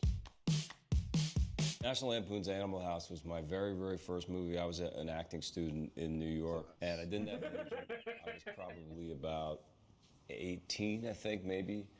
The casting director did something that was sort of unusual, where they went to the school and asked the people that ran the school if they had any suggestions for college students wet behind the ears. I remember that being in a description. And they sent me over, and I met John Landis, and there was a word that was used either in the script or maybe in the way they described the character in the audition, which was smarmy. And it's not a word that I was familiar with. I didn't know what it meant, but I thought to myself, I can kind of think of what smarmy might mean, so I just made a face that was what I thought maybe smarmy was. And John Landis was like, I love that, smarmy, do the smarmy thing. And I got the part, and it just kind of blew my mind. But a lot of outstanding guys figure they'll pledge Omega or they won't pledge at all. Well, sure. Everybody I talk to says Omega's the best, but I hate to seem, pushy. I was working as a waiter at the time, and so I quit my job, and I went out and, spent, I guess, 5 weeks having this magical kind of experience making a movie, and the whole thing was pretty overwhelming. When I came back to New York, I thought to myself, that's it, baby. I am set. I'm a movie star. And then I didn't work, and I didn't work for months and months and months after that. And so I had to get my job back, at the restaurant. Arguably. So when the movie actually came out, I was a waiter, and I had to ask for the night off to go to the premiere. What time do we have to go pick it up? The premiere was someplace in Times Square, and when I got there, I saw the rest of the cast, who most of them had lived in California, and they'd flown the rest of the cast in. And there was a red carpet, and there was the red rope, and I was on the other side of it, because there was a kind of a hierarchy of what kind of tickets you got or something like that. And I just had the shit tickets to the premiere. It was actually a kind of a super humbling kind of night for me, you know. I mean, funny in retrospect, but at the time I was sort of horrified, because I figured that I was, you know, one of the stars, which I clearly wasn't. Footloose. Footloose definitely was a breakthrough role. It was a turning point. It was a leading man part. It was like one of those life-changing kind of things where, like, all of a sudden you go from being an actor that some people know to being, you know, a pop star. At that point in my life, you know, when I first, you know, wanted to become an actor, I really wanted to be a pop star. That's really one of the reasons that I did it. But by that point in my life, I'd studied so much, and I'd done so much theater, and I'd taken this thing so seriously that there was the last thing in the world I wanted to be. In retrospect, I could have embraced it, you know, a little bit more. But it was a great opportunity. We were out in Utah, in a completely Mormon community. All living at a motel together. The physical challenges of, you know, learning, you know, as much of these dance moves as I could, and some of the gymnastics and all that kind of stuff. I remember when I got the part, you know, I said to the director, listen, you know, I see that there's these dance things in here. You could get a choreographer if you want to, but like, I like to dance. Why don't you just turn on the camera and I'll just dance around? I didn't know that. I had no idea. I just gotta be fat. Just choreographed. Just sit in my chair and do this all the time. I thought it was just like they just said, oh, the kid just dances around. I go to prison.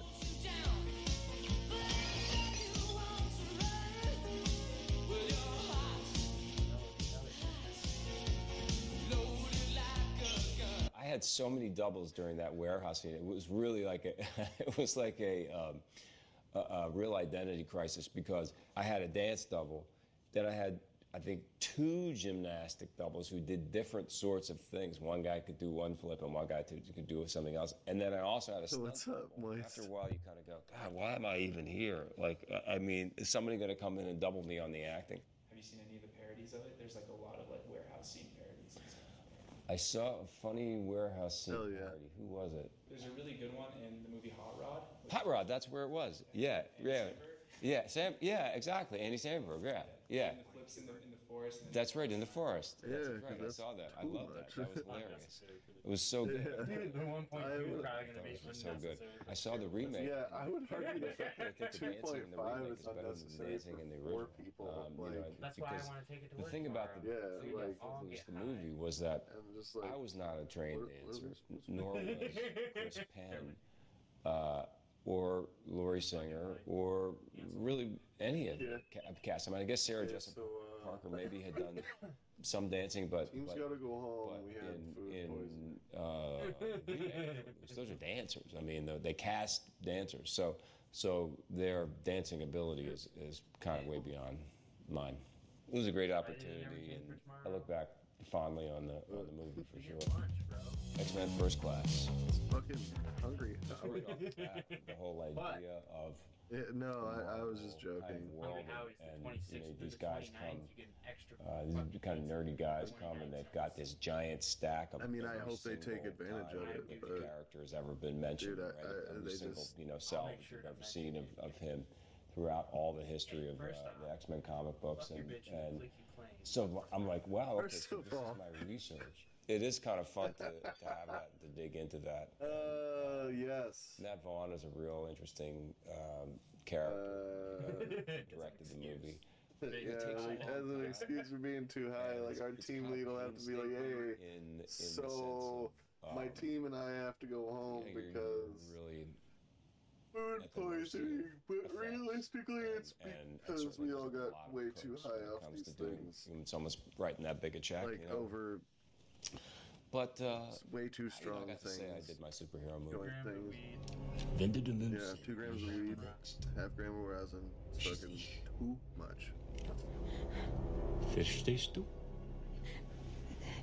1. Mama, du schaffst das. 2. Alles ist gut.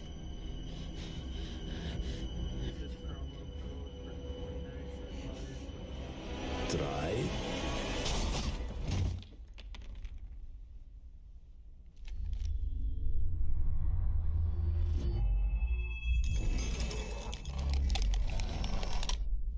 Ja, wunderbar. I had to learn German and for that scene, and then after I did the German scene, Matt said to me, you know, you got that scene where you're talking to the Russian guys. How about you speak Russian in that? I was like, oh, God, the German was hard enough.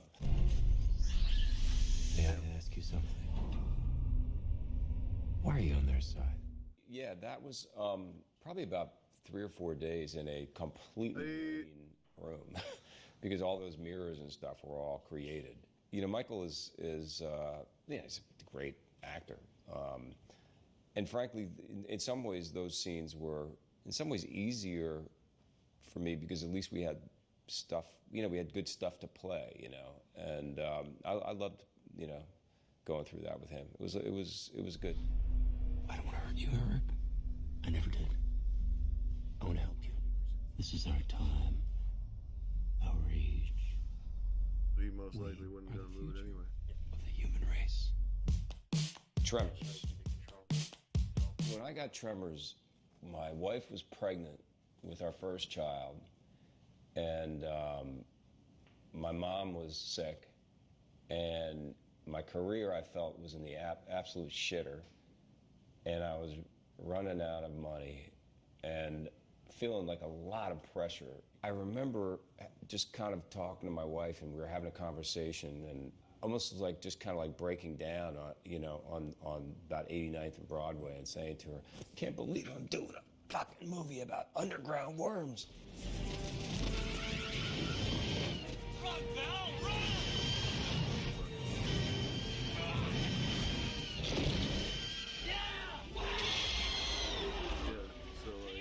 You sucker! Can you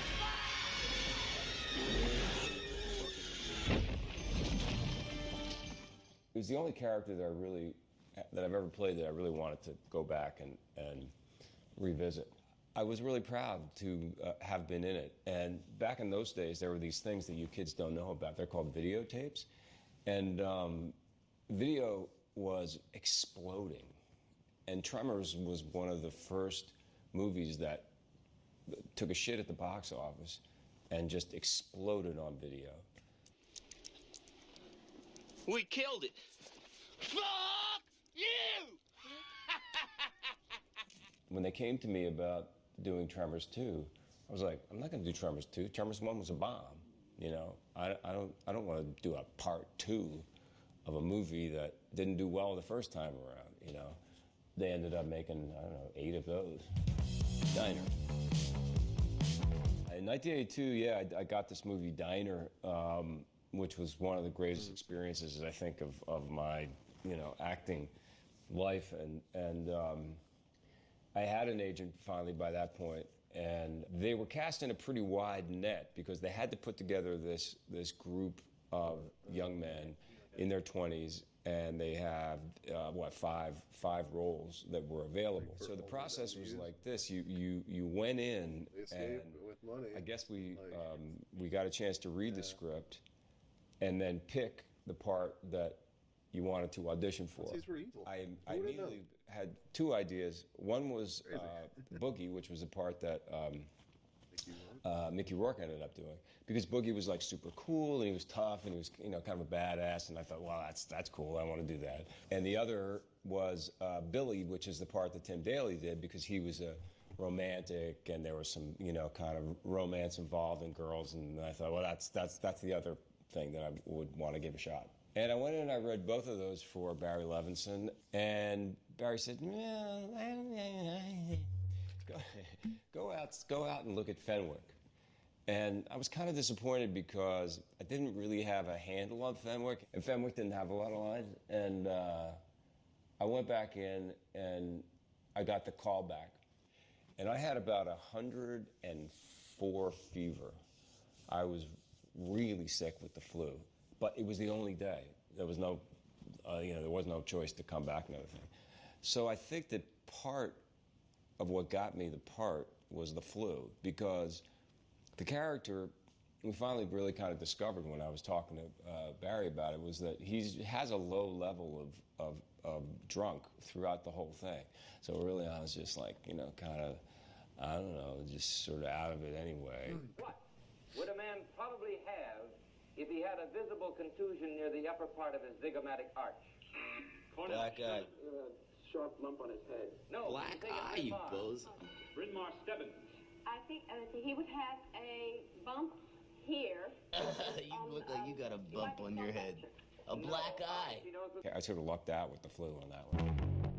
Sleepers. Part of being an actor is being able to tap into our darker side. This is a side that, I think all of us as human beings, we have pain, anxiety, fear, extreme, thoughts and desires, but we just don't act on them generally.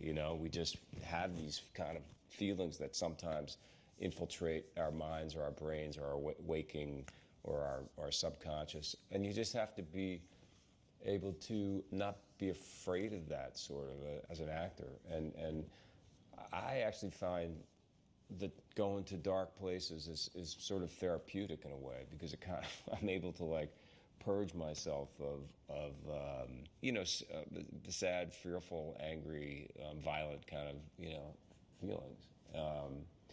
As opposed to pressing them down. It's an outlet. So this character is not unlike that, Barry Levinson directed me in Diner, came back to me many years later, one of the few people that's ever hired me twice, and had me read the book.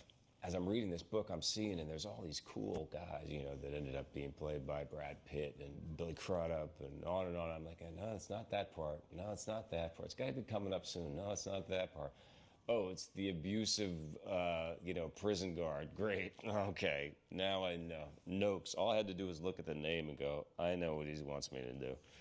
You were scared little pricks. Both of yous. All yous. Scary shitless, but I tried to make you tough. I tried to make you hard. Oh, I had you all wrong then, Noakes. All this time I thought you just liked fucking and beating up little boys. You two motherfuckers are gonna burn in hell. You're gonna burn in hell. Yeah, and after you.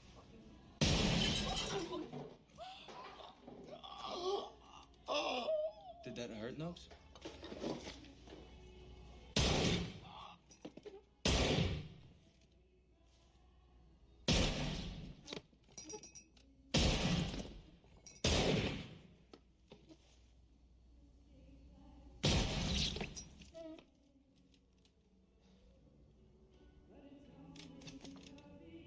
I'd been squibbed before, but I'd never had 7 squibs. A squib is basically, it's a little, it's gunpowder. It's a little charge, but it's like a gunshot that goes off of you as opposed to in you, in theory. They put 7 of them on, and there's a little blood pack so that it pops open. They said something about wearing a bulletproof vest, and I was like, but aren't they supposed to go out this way? But I did have some not life-threatening, but there definitely were some burns on my chest after that. I think I remember that being a pretty cool scene.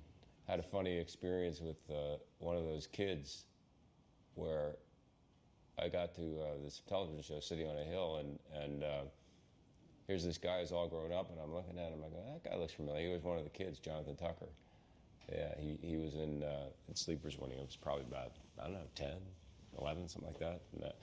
And now he's, I'm trying to put him away, he's a bank robber, so it's cool. Great actor, actually. I'm still not hungry.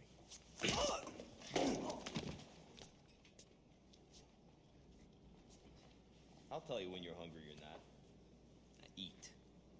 listen, you know, I'm not afraid. I'm not afraid of playing anything. I'm really not. You know, if I think it's good and interesting and I haven't done it before. I don't think I ever finished it. Me and Grandma never did. A Few Good Men.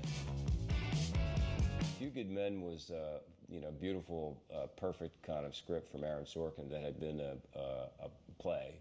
And there were a few different roles that I was kind of looking at in that script. And my wife is the one that said to me, you got to play this guy. He's a good guy. He's a stand-up guy. To me, you know, I'm often like drawn to the darker kind of characters, and I'm afraid sometimes that if somebody's just stand up and follows a straight and narrow, it's just not going to be interesting. But she was absolutely right. Did you ever actually hear Lieutenant Kendrick order a code red? No, sir. Please, the court, I'd like to request a recess in order to confer with my client. Why did you go into Santiago's room? The witness has rights. The witness has been read his rights, Commander. The question will be repeated. Why Your did you Honor. go into Santiago's room? Hal. Did Lance Corporal Dawson tell you to give Santiago a code red? Hal. Don't look at him! Shooting with Rob and with Tom and Demi and Nicholson, you know, I'm getting to work with Jack, who was such a kind of hero of mine, you know, when I was deciding to become an actor. His performances were very, very influential to me because he was probably the first actor that I ever saw that you could tell he could play the lead and still not give a shit if anybody liked him or not. You know, he had no problem. It's not like he was trying to be handsome or dynamic or charming or have chemistry or be likable. You could just see that he just didn't care, you know. The movie was almost like doing a play because we rehearsed it on a sound stage while the set was being built, with the set sort of taped out and the props and all this kind of stuff. And we rehearsed it in a fairly kind of, you know, theatrical way. And when we got to actually shooting it, Rob was so well prepared, and everything was so well broken down. The days were really flowed. Dude, I put her in the chair, one of the chairs downstairs, easily big enough for her to sit in. We would spend time together on the weekends and stuff. It was a pleasure to make that one. Fucking weird ass dog.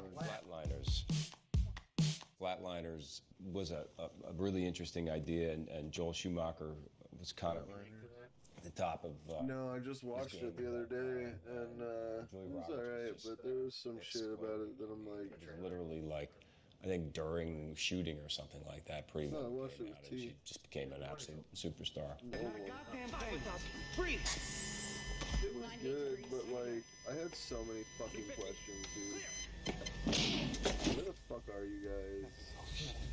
It was one of those what ones fucking where school do you go to? This has to be like the weirdest Ivy League shit I've ever seen. Long, and you've got. It has to be. I don't know what the fuck else it is. They're all just random. And you can't tell me that all these kids came from a neighborhood that's fucked up. You go to it now, and it's all just blown up buildings like there was World War III. There's no fucking backstory to where they're at or what they're doing or why. Friday the 13th. Go to your bed. You know, listen, it was another iconic film because it was the very first one.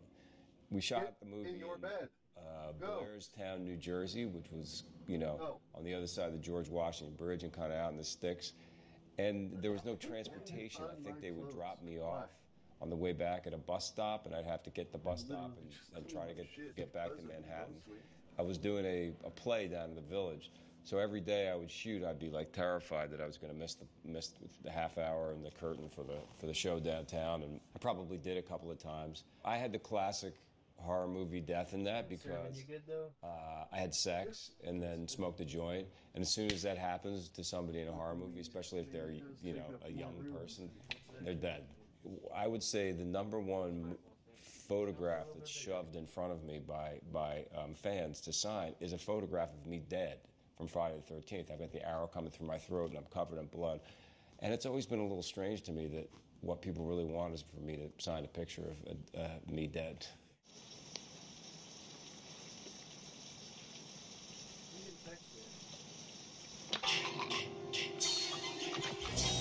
The River Wild. Well, first off, Meryl Streep to me is the greatest American actor. And the actor that if I could name any actor that I would aspire to be like, going through some shit because she is so transformational. Of course, not surprisingly, she's the person that will put everybody at ease, like immediately, and make you feel like all of our jobs are important. I love John C. Reilly, David Strathairn. I mean, a fantastic group of people to be working with. And we had the challenges of this incredible physical kind of thing to go down this river again and again and again and again. And we're shooting in Montana, and we were supposed to go to Oregon, but Oregon would not let us bring helicopters into the sections of the river that we wanted to shoot that were designated wild and scenic. So the director decided that we would stay for another month, 2 months in this tiny town called Libby, Montana. And there was a section of this river that was completely, the Kootenai River was completely unnavigable. It was just a series of waterfalls. You couldn't take a raft down there. You would never survive. We'll be back. That's the section. I'm just going to leave it running. Don't tell anybody. Don't tell Twitch. But don't snitch.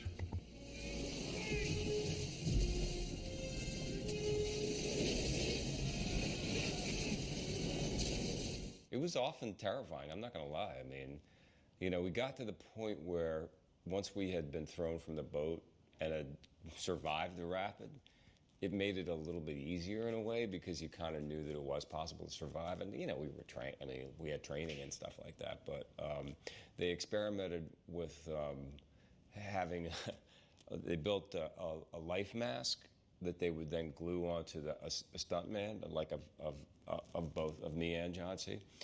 But it didn't work because basically what you had was this,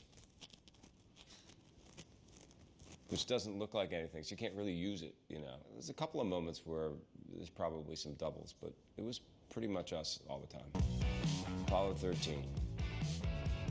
Apollo 13 was an incredible experience. The research that goes into trying to figure out how to throw astronaut terminology around. That's not the way my brain sort of works. Tom Hanks, I think, actually could probably fly the space shuttle at this point if he wanted to, because he really was a space freak and knew a lot about it. The late, great Bill Paxton was in that, and we spent a lot of time with the three of us in a capsule, you know, and had an amazing time. The most amazing thing about doing Apollo 13 was that there's an airplane called the KC-135 that NASA uses in order to train astronauts in zero gravity. There's no way to duplicate gravity on Earth except for flying out over the Gulf of Mexico and climbing straight up and then diving. And as you go over the top of this dive, the centrifugal force and the gravitational pull balance out for 26 seconds, so you can see what it feels like to float. We were going to try to do it with, like, you know, harnesses and the usual stuff, which, you know, nowadays would be really, really easy. But back then, making it look good, the technology was nowhere near where we're at now. Ron Howard came to us and said, so guys, I was talking to Spielberg, and Spielberg said to me, why don't you just build the set on the KC-135 and you can shoot up there on the Vomit Comet. They call it the Vomit Comet because it's incredibly nauseating. Sure enough, that's what we did. We did it 600 times. Hey, we've got a problem here. What did you do? Nothing. I stirred the tanks. Whoa. This is Houston. Say again, please. Houston, we have a problem. We would go up at lunch with the camera crew, kind of a minimal camera crew. The set was built there, and we would just shoot all of the weightless scenes. And we'd do probably 40 in the morning, out and turn around and do 40 back, land, have lunch, go back, do 40 and 40 back, and do about 80 a day. And that's how we got all the weightless footage. We did the fun way, yeah, for sure. The Woodsman. I took the part kind of because of the scene where I'm sitting on the bench with the little girl, because I thought to myself, if I can make this moment work, then I can back the whole movie up from there. And I thought it was so well written and so chilling a moment. The kinds of characters that they are, the darkness that they feel, or the things that they've done, I'm not scared of it, you know, and I don't worry about, well, that's going to make me look bad, make Kevin look bad. To me, that's the difference between an actor and a movie star or a celebrity. My daddy lets me sit on his lap. Does he? Yes. Do you like it when he asks you? No.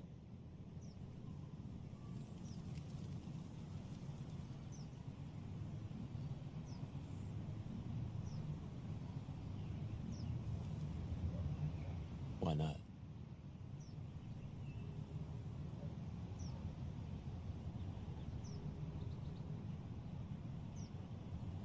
One of the things that I think is important about that part is that so often you'll hear it when people discuss things on the news, or they talk about or they write reviews, or they use, this is a line that's often used in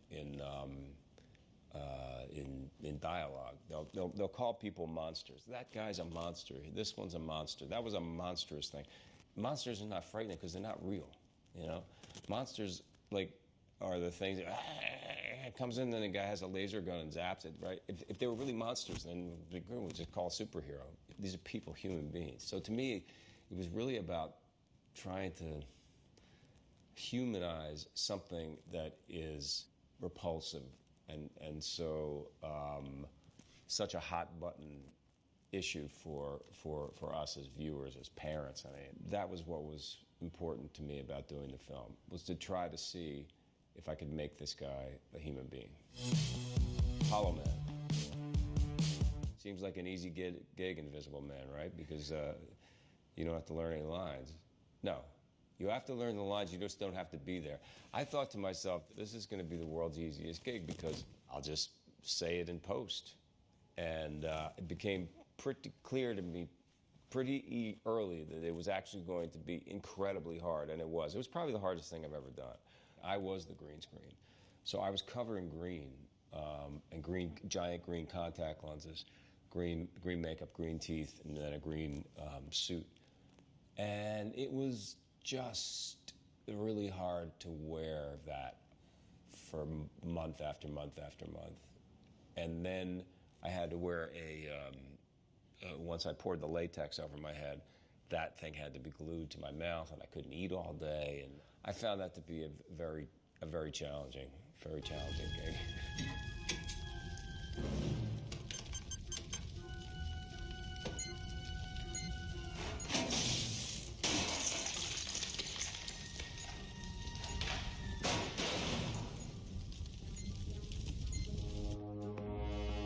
Authorization, please. Kane, 0027.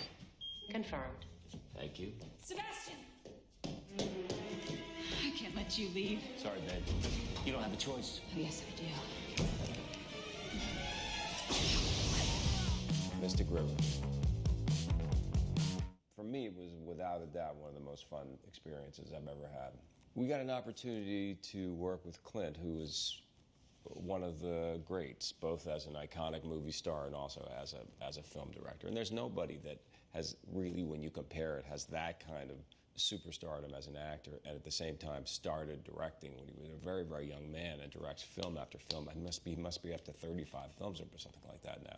And you know, even really successful directors don't get a chance to direct 35 films if they're just directors. And he's an actor too. I mean, he's really remarkable.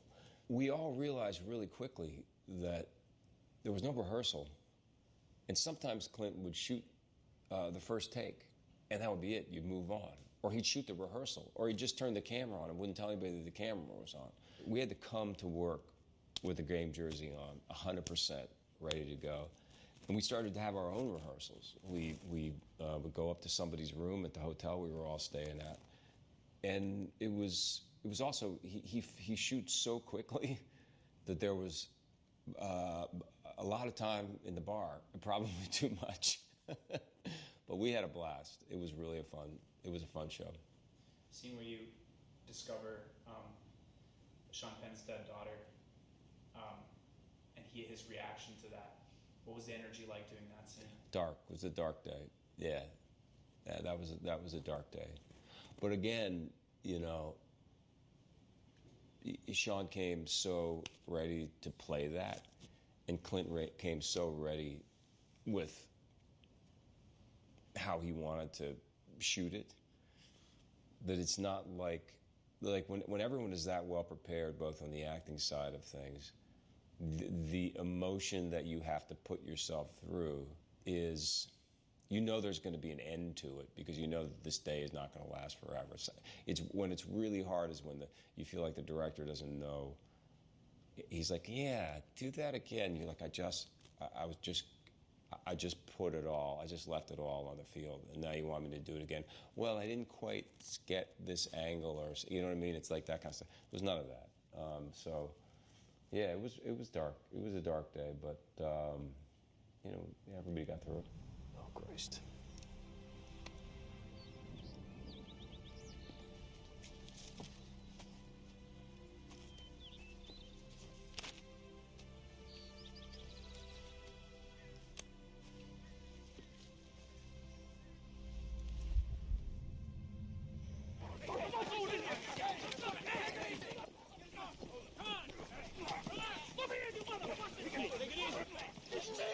Hey, take it easy. That's the father. Hey, take it easy. Motherfucker! He sent my daughter in there! Look at my eyes! Is she in there? Get off me, son! He sent my daughter in there! He sent my daughter in there! No! No! Crazy, stupid love. How fun was that working with Steve Carell and Ryan Gosling? You guys do the big like fight scene, like hugging each other. And... Yeah, we have it. That was one of those scenes where we had to get down on the ground and have this kind of like wrestling match, and somebody started to laugh, and holy shit, we could not get through it. We were laughing so hard because it just was strangely like intimate, you know, because we were all rolling around together. Excuse me, Emily? I left your sweater in my car the other night. Oh, who are you? I'm David Lindhagen. David Lindhagen. David Lindhagen. Okay. Is this a bad time? Yeah. Oh, Jacob!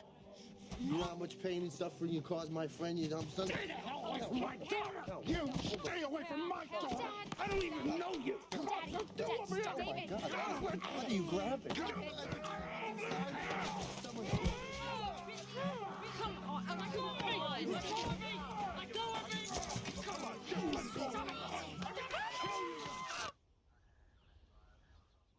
I just remember it being one of those like things where everyone's laughing and then it tips. And then you start to see the producers like looking at their watches, and the director's starting to get a little irritated, and you know, but yeah, it was fun. I had a good time. The following. The thing about The Following was that up until that point, I was completely opposed to doing television at all. I came up in a time when television was kind of like the. That's where you went to when your career died. That's where you went to have your career die, basically, you know. All of a sudden, I realized that the idea to be able to, you know, expand on a character over multiple seasons was really kind of fun. I mean, when I look at a movie script, you know, I'm only going to have so many scenes to tell the story of who this man is. Mike! Ryan, back off! Don't do this. No, come on. You're better than this. Mike, you're a good man. Put the gun down. Take me into custody. You're wrong, Lily. I used to be. Following was a very intense show to shoot. I would have dark, you know, fucked up dreams, and it put me in a dark place. City on a Hill. City on a Hill is a television show on Showtime that I play a character named Jackie Rohr, who's another FBI agent who's corrupt and nothing. There's never a scene that Jackie is in where he isn't doing something despicable or saying something inappropriate or stabbing somebody in the back or taking money under the table or doing drugs or drinking or philandering. Jackie Rohr, FBI. You mind if I call you D? No. I have an arraignment. Arraignment's what I want to talk to you about. You got a kid, Roach, on your docket. He's an informant of mine. He's working a decent case. He also shot a cop. Well, he allegedly shot a cop. It's a great part. It's a great part. You should have left. You should have left as a story that is based on a German book that my friend Dave and I optioned. And it was kind of one of those strange serendipitous things where we were developing a story about a horror, scary kind of movie that surrounds a marriage. And I happened to read this German book, and it was so close to where we already were in our discussions about what this film could be that we were kind of better off just getting an option on the book, which is what we did. And Dave is a fantastic writer and had directed me years ago in Stir of Echoes, which was one of my favorite movie experiences, and a really, really excellent, scary movie coming out, I don't know, soon, over the fall.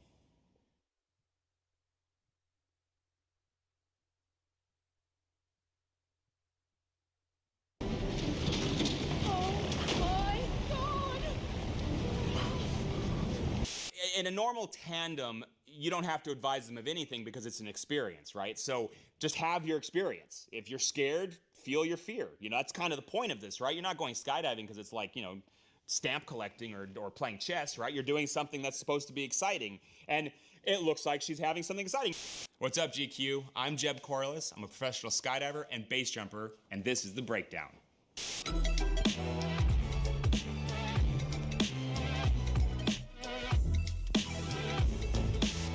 First up, Mission Impossible Fallout.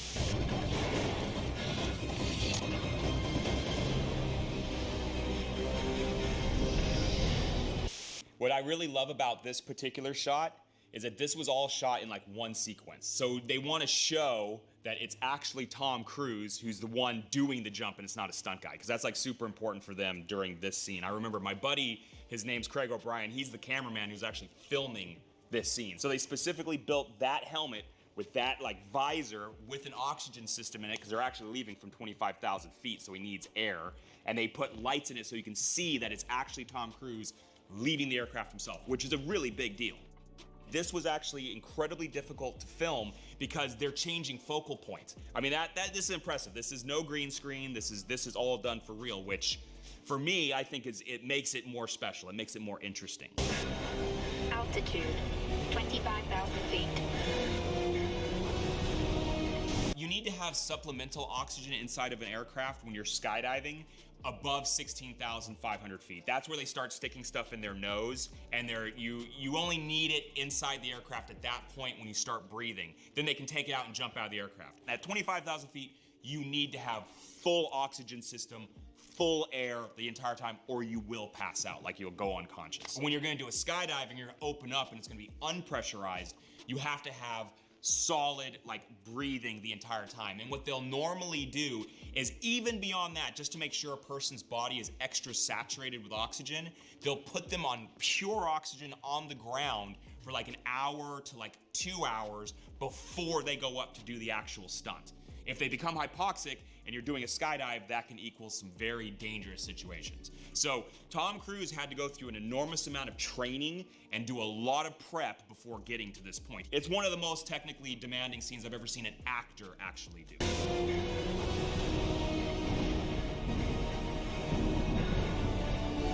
Walker, what's the matter, hon? Afraid of a little lightning? This whole scene is very real, and this is where they start adding in kind of movie, like Hollywood stuff. Like there's a cloud, and they're like, you know, a storm that they're flying into, and there's lightning like striking and stuff. This is obviously CGI, but they're actually really genuinely in like a skydive at high altitude, and then they add all these components in. You don't jump through through lightning clouds because the chances of like lightning striking and damaging you and killing you is high. So they create a realistic scenario.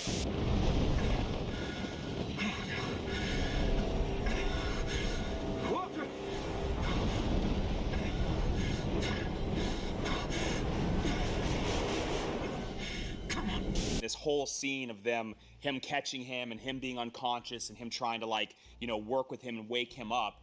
They did all this for real. They actually built a giant wind tunnel on the studio lot. And they spent hours training this sequence in a wind tunnel so they could do it in the sky for real. Altitude, 10,000 feet. 9,000. And the timing between when they're saying the altitudes seems to be pretty accurate. There actually is an altimeter that does call out your altitudes now. It tells you when you're at, like, you know, 12,000 feet, then it'll say 11,000, and then as you get even lower, it starts counting it out even more. Even his visor's fogged up. So if you don't have an oxygen flow running, the visor actually gets fogged. So it's actually the fact that they're so detail-oriented that they've even fogged his visor. I mean, that's impressive. Let's keep going. 8,000.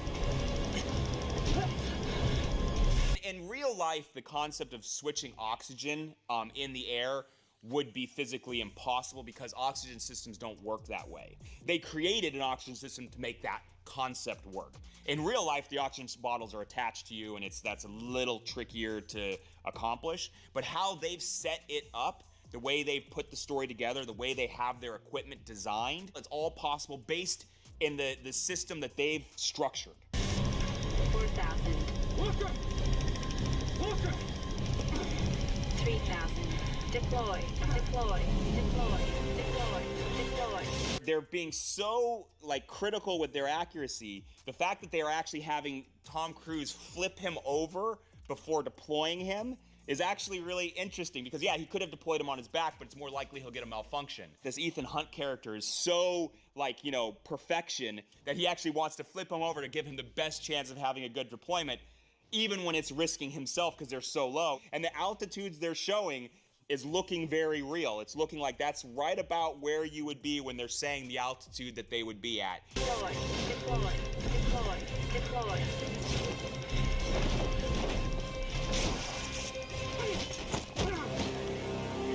Where he deploys at the very last second, parachute inflates, catches, and puts in there. That's obviously done with CGI, but it's incorporated really well.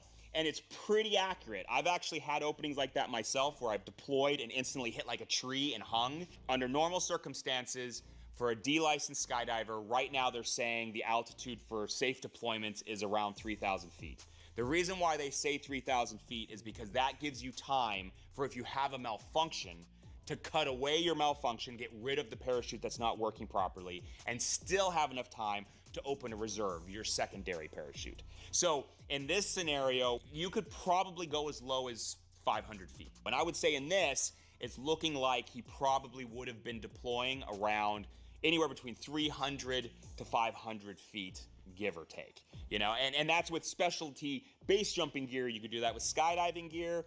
It's a little trickier. So it took Tom Cruise about 250 skydives of training jumps to get that shot. And then over a 6-week period, they had a 3-minute window, one jump every evening in order to get the lighting at just the perfect kind of light to be able to do all that CG to put the clouds and the city underneath them. So it took over 6 weeks of one jump a night at that 3-minute little window in order to capture that scene. Incredible. That's an impressive scene. There's just no question. The filming, the execution, I wouldn't have any critique saying how they could do it better. That was about as good as you can do. Next up, Point Break. Adios, amigo!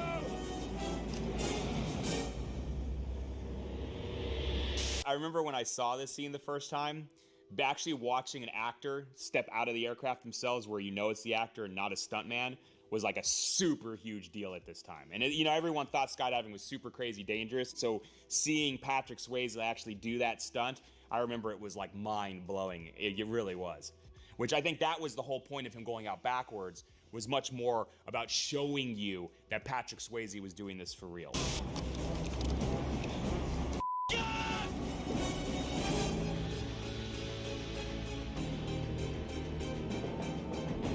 This scene is where things start getting very Hollywood and very unrealistic. So the concept is more psychological. He doesn't have a parachute, so if he doesn't catch him and get a grip on him, he's going to die. It's absolutely possible to catch up to someone. If the character, as you can see, the Patrick Swayze character is falling belly to earth, and then they show the Keanu Reeves character kind of in almost a head-down tracking position, he'll be going a lot faster than the guy falling belly to earth. So it has to do with how much you weigh and how much surface area you take up. So you can change speeds based on that. The time frame, they're stretching this out for obviously cinematic purposes. This would have to have happened much faster than what they're showing here. A skydive typically lasts from 12,500 feet about 45 seconds. Maybe 55 to 45 seconds, depending on what you're doing. And here, you can actually see the stuntman has a hidden rig underneath his shirt. So you can see that he's got a special shirt that will break off, open up, so that he actually has a parachute underneath, because obviously they didn't do this for real.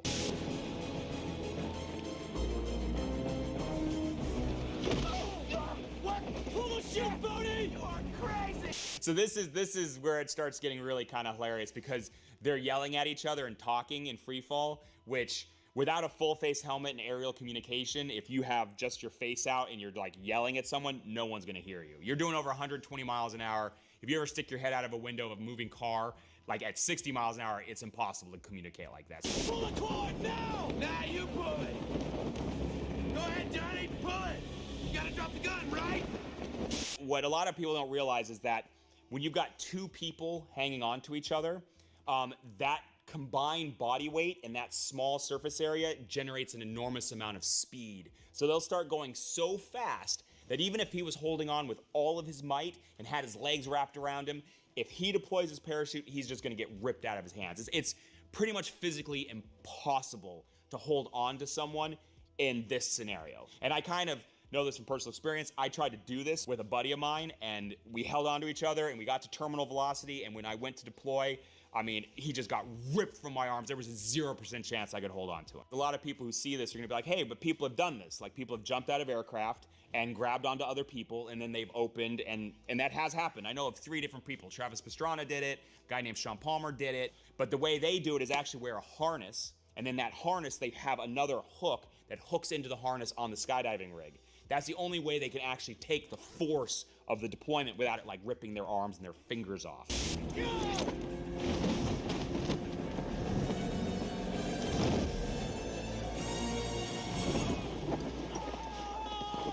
As long as you have an inflated canopy over your head, you'll hit, and sometimes you can hit kind of hard, but usually it'll be something like that. You're covered in dirt, and if you weren't injured before, there's a good chance you could walk that off. And the other guy who had a previous injury can't, so that's within reason. So that scene is one of those classic scenes that, you know, you see when you're young, and then you think, yeah, man, could that really be done?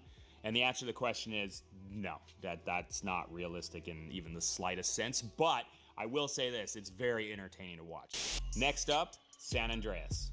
In 3 minutes, we're gonna be over the Embarcadero. And? And we're gonna drop into AT&T Park. But I don't know how to parachute. That's okay, we're gonna tandem jump. So tandem skydiving is when you have a person who's got a large parachute with a harness, and then the second person is going to wear another harness that hooks into the harness that the person with the parachute has. So it's a way for someone who's a novice, who doesn't know how to skydive or have any experience with skydiving, can then do a skydive with 0 training. So that's where this is interesting, that they've actually used this concept to be able to take a novice out of an aircraft and make it somewhat plausible. Trust me.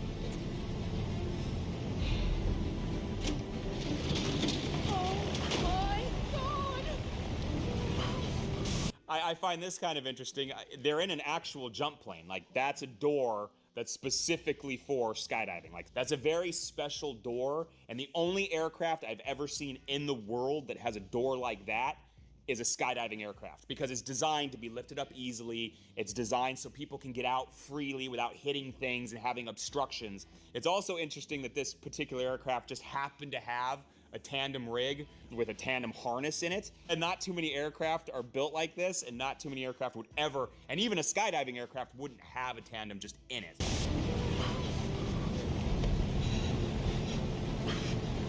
Ready? Do I sound ready? And whoever The Rock was like getting like training from, did a really good job teaching him, because this is exactly how a tandem instructor would be talking, would be operating, would be doing. And as far as like sitting out on the edge and then pushing out, that's normally how a tandem will exit, because it makes it a little more comfortable, especially with a small door like this one. This is kind of a smaller door for a skydiving aircraft. I haven't done a tandem since I was very young, like that's 29 years ago. But because I fly wingsuits, I'm always with the tandems. So I'm watching tandems leave aircraft like every day. And it's fun to watch tandems leave because of the reaction of the people doing it for the first time. And yeah, lots of times they're screaming, they're crying, they're begging to stop. I actually find watching tandems to be one of the most enjoyable experiences of my life, because it's just so much fun watching people be terrified. I don't know, I'm a little sadistic like that, but I love watching tandems. They give me so much joy. In a normal tandem, you don't have to advise them of anything because it's an experience, right? So just have your experience. If you're scared, feel your fear. You know, that's kind of the point of this, right? You're not going skydiving because it's like, you know, stamp collecting or playing chess, right? You're doing something that's supposed to be exciting. And it looks like she's having something exciting.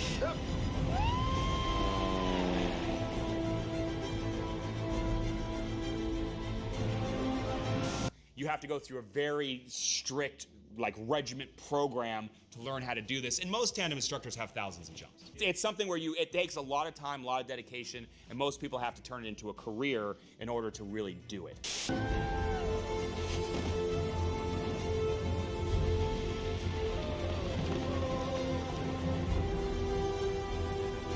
So this is quite interesting because they're really doing this exactly how a tandem would work. So what happens is they leave the aircraft. Once they're clear, they actually release something called a drogue chute, which is a small round parachute that's attached to the main rig, and it holds you stable so that you don't fall too fast with two bodies connected to each other.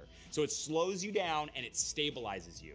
So the fact that they're actually using a drogue shows that they're pretty much doing this for real.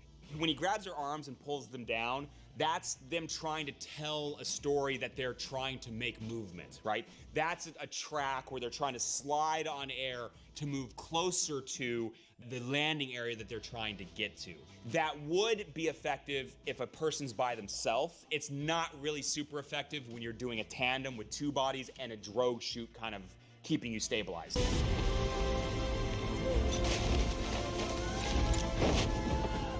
I think it's a pretty good scene. There's a few obvious little Hollywood things, but other than that, the idea of using a tandem to get down to someplace when everything's destroyed, that's a realistic concept if you had all that equipment in that exact scenario that they set up. Next up, Furious 7. Okay, here we go.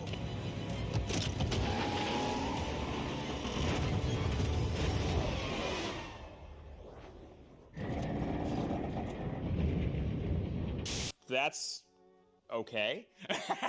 They're launching a car out of an aircraft. It's interesting because I can already see, like, right off the bat something that's bizarre, which is the car came out of the aircraft and is now flying stable, which is very unrealistic with any kind of vehicle that gets out of an aircraft. If a vehicle doesn't have a drogue chute, like keeping it stabilized, it'll instantly start tumbling.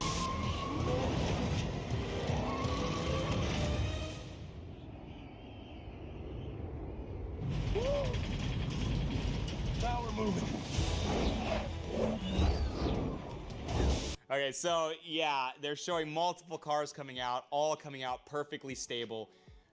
It's very unrealistic. There are times when you would drop Humvees, tanks, cars, whatever it is, that you would drop them from an aircraft. Ordinarily, you would do it from lower altitude. You would have them launched out on pallets that have round parachutes attached to them. So as they come out, the parachute instantly opens, which keeps everything stable, and they drop them in big open areas so that they can land wherever they land. Then once it hits, people come to them, get them off the pallet, and drive them away. So the fact there's no pallet and you can't see a parachute of any kind anywhere, it's already incredibly unrealistic. Now isn't the time. I'm gonna stay up here with the pilot. We gonna circle around and make sure we holding it down from up here. You're running out of time. The chute is guided by GPS. That's really funny. She's like, the chute is guided by GPS. I've seen this, obviously, this movie, and they have round parachutes. Round parachutes you can't guide. They just go where the wind blows, and this thing shoots not a guy by GPS, but okay. Hey, man, listen, I'm sorry to let y'all down, okay? I'm gonna go ahead and stay up here. No, brother, I'm sorry to let you down. What?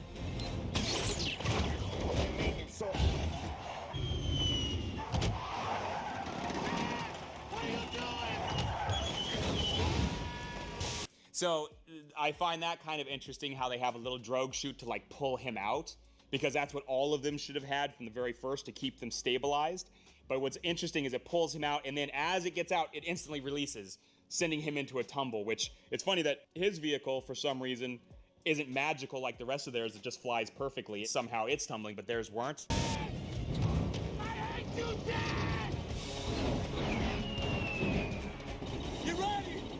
Ground's coming fast! It's kind of interesting because they're showing that the ground's coming fast. They're all falling towards it. I don't understand why they didn't just open a parachute right away. I mean, why are you going in free fall in a car? It doesn't seem to make any sense, but I guess they're in a rush.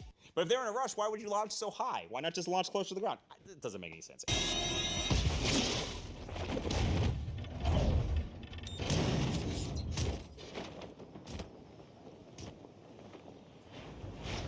You would use a round parachute pretty much for this situation, for dropping big payloads, like big cars, when they're bringing, like, you know, parts of spaceships back to Earth. It's always round parachutes, right? Because they're very reliable and they can hold lots of weight. You can make them very large so they're scalable. So you can drop tanks with them, right?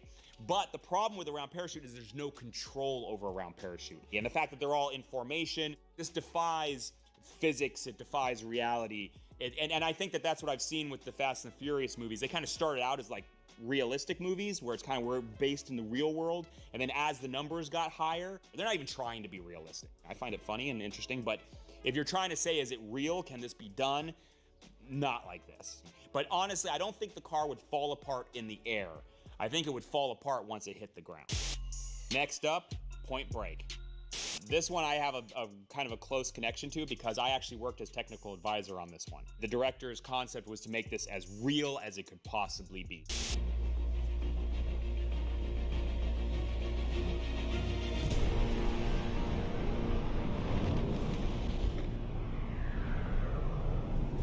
Right now, these 4 wingsuit pilots are exiting a cliff called the Jungfrau in Lauterbrunnen, Switzerland. It's actually 2 different cliffs that this is filmed on. One for the actual exit where they jump, and then 2 for where they're actually flying. And they're all doing this for real. This is all shot in camera.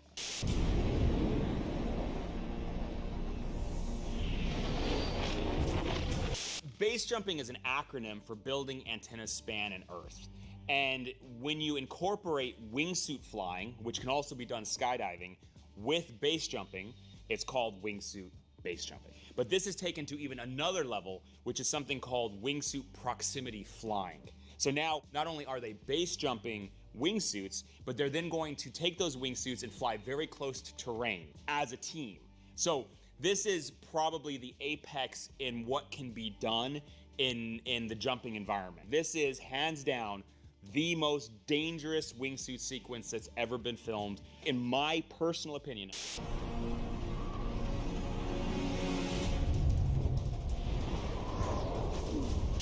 Wingsuit designs have been being developed and built for a very long time. Modern wingsuits didn't start getting developed with like ram air technology and using modern day zero porosity like nylon materials until the mid-90s. So since the mid-90s up until now, it's literally every year developers are using wind tunnels and thousands of jumpers around the world to start like fine-tuning what a wingsuit is capable of. So they keep getting better, stronger, faster, better glides, and more flying characteristics each year.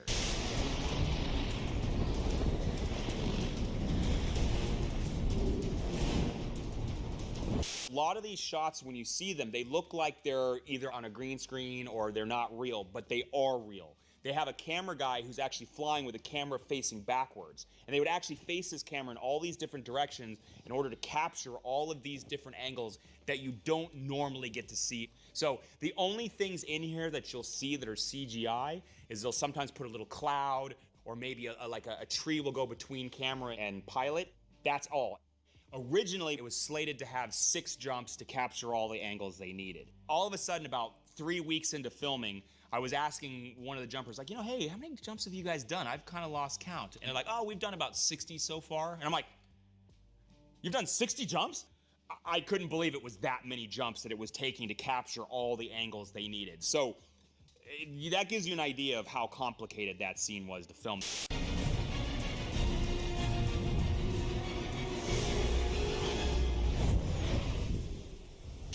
This is, without a doubt, the closest any human being has ever flown to the ground for the longest period of time without making contact and without dying.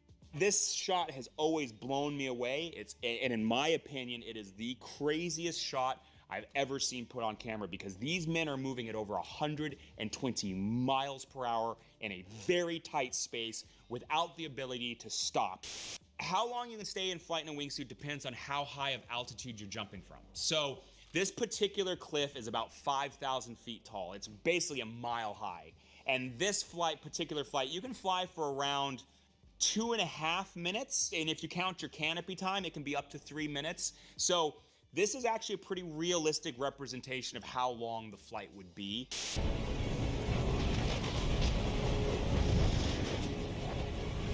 It depends on what you're doing, but I always wear a helmet. I used to wear a helmet with goggles. Now I wear a helmet with a visor because I like to keep the air off my face and out of my eyes, because we have a tendency to go so incredibly fast. If you were to actually impact the ground at those speeds, the helmet really probably won't help you very much. Now, you also have to have a helmet for when you're coming in for a landing under parachute. So you could have a landing where you kind of fall down and hit your head, and then the helmet will be useful for that.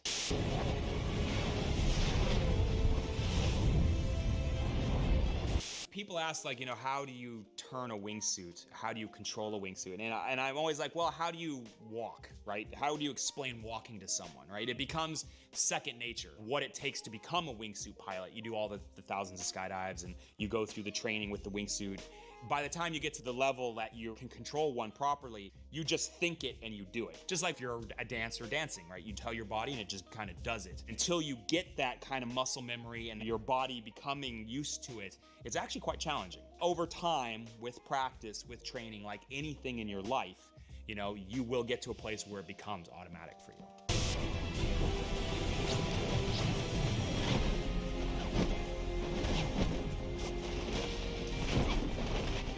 One of the main differences between skydiving and base jumping is in skydiving, you've got 2 parachutes. In base jumping, because we're jumping from so low, we're deploying even lower. There's no time to cut away and open a reserve. So on most base jumps, you are actually using a single parachute system. So that means if your main parachute doesn't work, so many reasons, it's over. And that's one of the reasons why the sport is so dangerous and why the scene was so dangerous. But having said that, when you've only got one shot, you take that shot very seriously. So the equipment is much simpler, it's less likely to have malfunctions, and you treat it like, you pack it like a reserve every time. So it's literally perfection for every jump. You have something called a pilot chute, and that pilot chute sits underneath your container in something called a BOC, which means bottom of container. And that pilot chute is attached to a bridle, a piece of webbing that goes up to pins that keep the container closed. So as a wingsuit pilot's flying, when they decide to deploy, they fold their wings, reach back, grab that little pilot chute in the BOC, they yank it out and throw it into the wind. And as it catches air, it's a little tiny round parachute that creates drag that then pulls the bridle, pulls the pins, and then pulls the main canopy out. So it's basically the same process that we use on skydiving as well. It's just a little more advanced because you have to get around a wing. That's it. If you're doing a really dangerous jump that you know potentially would cause serious damage, what goes through your mind is very different than if you're doing a jump that's very safe by comparison. Wingsuit flying, I've noticed, is really scary as you're exiting, but once you exit, the sensation is that you have control and you feel almost...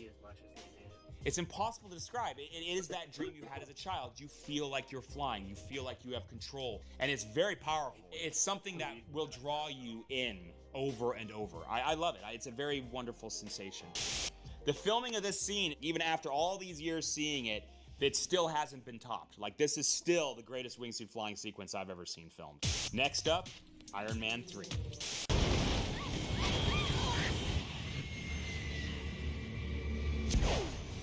How many in the air? 13, sir. The reality is, if you were to get sucked out of an aircraft at that altitude, you'd pass out almost instantly because you'd have no oxygen. So the first problem with that is the altitude that a commercial jetliner flies, let's just say 30,000 feet for the sake of argument, and then a normal skydiving plane without oxygen is around 12,000 feet. So there's quite a discrepancy there. See that guy? I'm gonna swing by you. Are you just gonna grab him? You got it? I'll electrify your arm. You won't be able to open your hand. I mean, Marvel, obviously this is a comic book movie. It's not even meant to be even remotely real. But this idea of him putting electricity through her hand so it like seizes up so she won't let go, well, that's a great idea. But I'm sorry, a person's body weight will rip her fingers off. So it's not realistic. But, hey, they're trying to explain it. A person's weight doesn't change while falling, but their weight based on their surface area will change the speed at which they're falling. So let's just say you weigh 200 pounds and you have the surface area of a 6'4" man spread out as wide as they can do, catching as much air as possible. You can probably slow that person down to maybe, if they're wearing baggy clothes, like 100 miles an hour. Whereas if they get into like a tracking position where their arms and legs are together and their head down, you can get it to be over 200 miles an hour. I think the record's close to 300. So that's how this works. Actually, most of those people are my really good friends. And I remember when they were filming this, they were always calling it Barrel of Monkeys. But this is an actual real technical filming in the sky of people falling. At least that part's real. Remember that game called Barrel of Monkeys? That's what we're gonna do. 18,000 feet. Come on, people, everybody grab your monkey. It's beautifully shot, like them incorporating actual real footage of people in free fall and the CGI of Iron Man and them grabbing each other. It's really well done. It's stitched together in a way that suspension of disbelief is actually easy to have here. Formation skydiving is a massive thing, and they actually break world records. I think the world record right now, I think it might be 400 people flying all at the same time, all connected in formation. So yes, it's a thing that's very big. A lot of people focus their entire skydiving careers on just formation skydiving.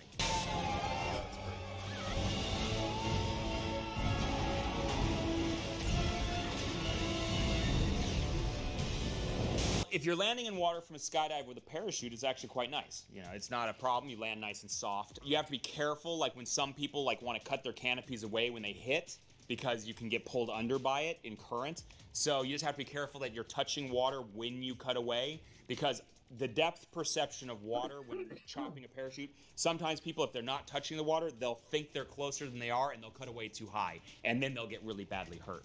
What a lot of people don't realize is that water is as hard as concrete if you hit it at a high enough speed. So you'd have to slow someone down to a speed probably in like the 30, 40, maybe 50 mile per hour range in order for them to hit like gently enough to survive. Next up, Last Holiday. So are you ready? Yes, I am. Go get him, man! Damn. Camera going. We're rolling! Go ahead! Okay!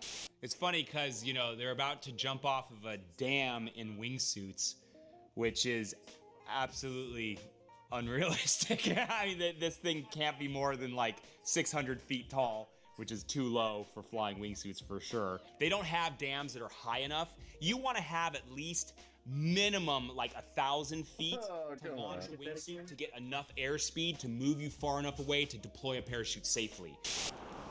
I have told you before, we have lost a couple of people doing this. What, like people died? Yeah. So, the fact that she's like surprised that people have died doing this is really quite funny. They're going on the assumption that she's never done a skydive, never done a base jump, and now she's doing a wingsuit base jump, which is so outside any realm whatsoever. And if she were to do this, she would 100% die. This is something where you need to be trained, like highly skilled trained to do this. So this is absolutely outside the realm of any kind of reality whatsoever. If a person wanted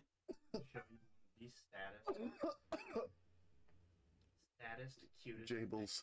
What's up, man?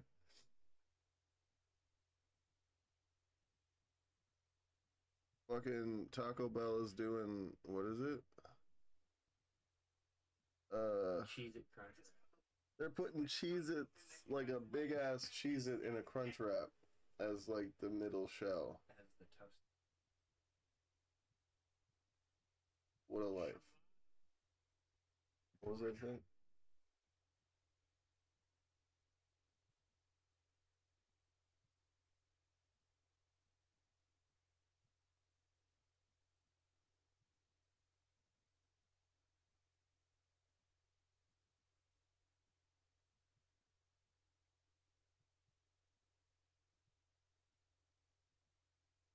Mm.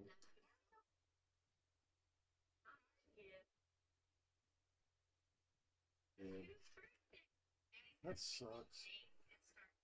Why? And then this dude.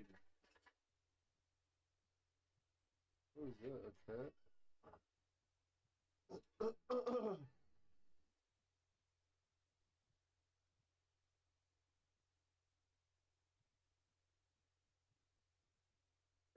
Said you see stray cats in this room. Ugh.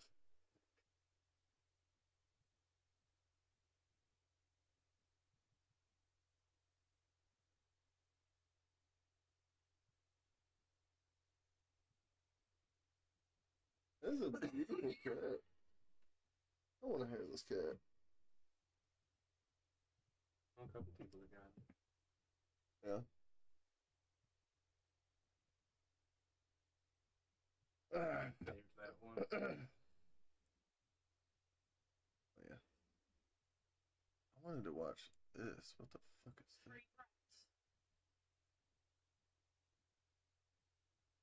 Excuse me, do you want bread?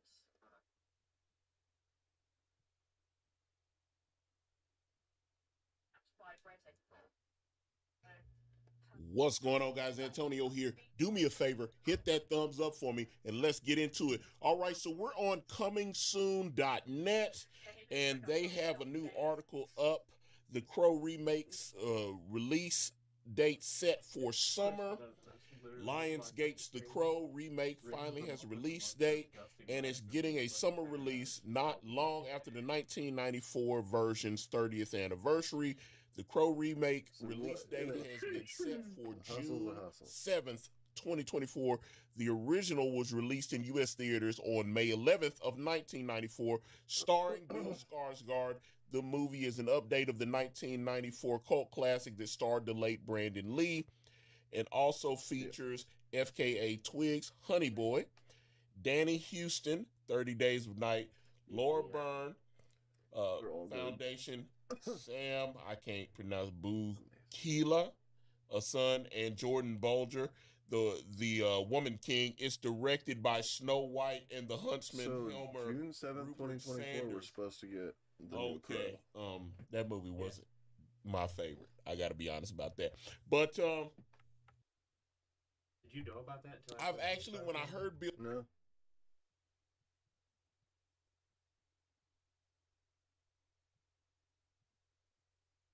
Oh, Scorsese. Am I the only one that doesn't give a fuck about Scorsese, really? I mean, I like his movies, but I think him as a person, I couldn't care less. Yeah.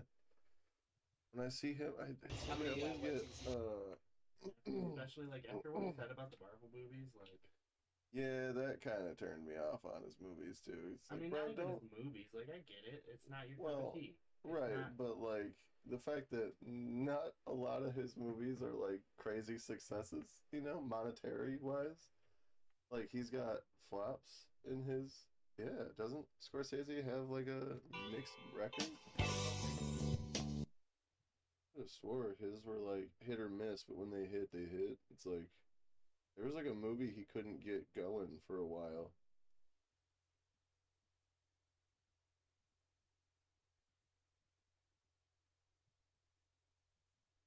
Right. Martin Scorsese's track record.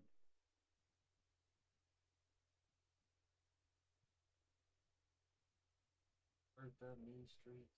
Taxi Driver, Oh. Raging Bull, So, like, if you Color go to of Rotten Money, Tomatoes, there's Last like Temptation of Christ, Goodfellas, Cape Fear.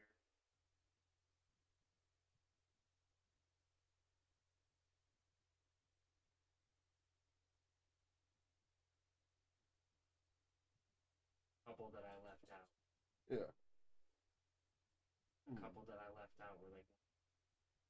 You know what his best rated, like, Rotten Tomatoes movie is? His best rated? Yeah. I don't want Goodfellas, but it's probably not. It's The Last Waltz from 1978. Number 2 is The Irishman.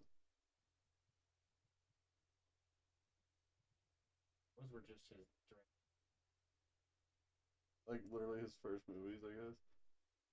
Goodfellas is number 4. Those are the Flower Moons, number 4. The Last Waltz was.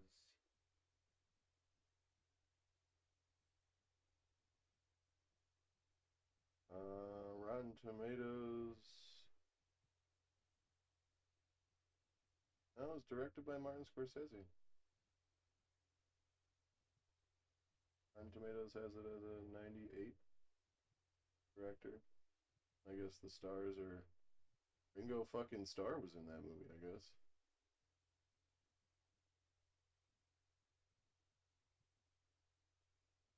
Huh. I don't remember this movie at all. Okay.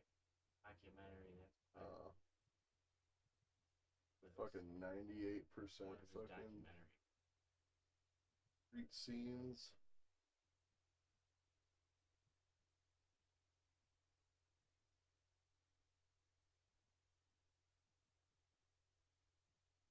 Couldn't he get made?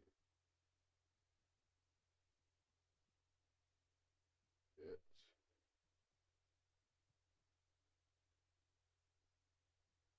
Could get.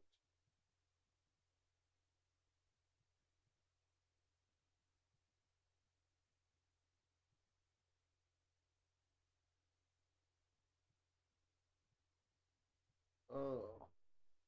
So I guess.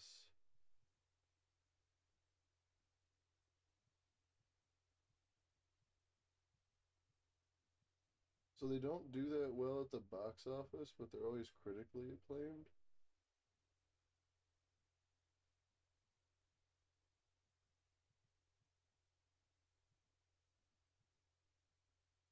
Oh. Francis Ford Coppola. I'm confusing him. Underperforming box office. Let me see this question.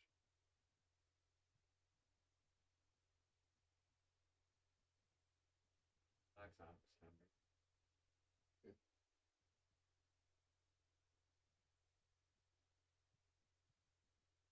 Huh.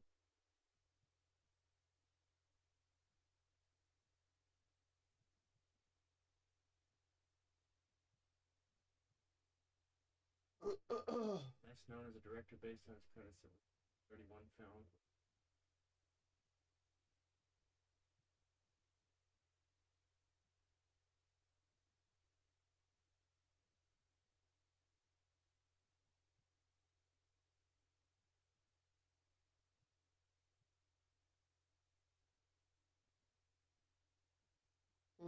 So it seems like Francis Ford Coppola and him kind of switched places. Like in the beginning, they weren't selling, and then the other one it kind of flipped. So then, like Francis Ford Coppola movies stopped selling.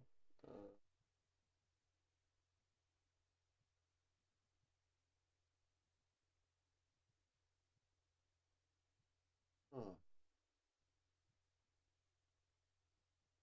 Oh yeah, I mean, no, it is Scorsese because like they just don't do very well box office wise all the time. Like the Killers of the Flower Moon was a flop considered its budget or whatever. Like the doubling. So the last damn, this guy's like the last couple of film. Yeah, last couple of film that was even close to successful was The Rainmaker in '97. Fuck, dude. So it's like he just does art. you know, and he's like, I sacrificed money. Yeah, I mean, he did The Wolf of Wall Street, Shutter Island, The Departed. Like, I watched The Aviator once, thought it was kind of mid, didn't remember it. Yeah, I kind of.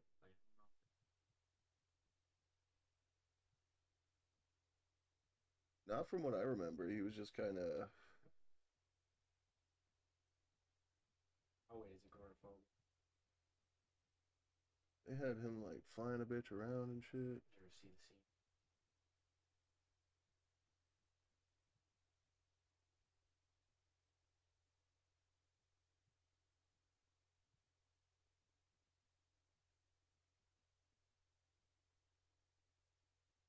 I mean, that's hella disrespectful and embarrassing, and like, I want to beat the fucking shit out of you, but. Like later on in life.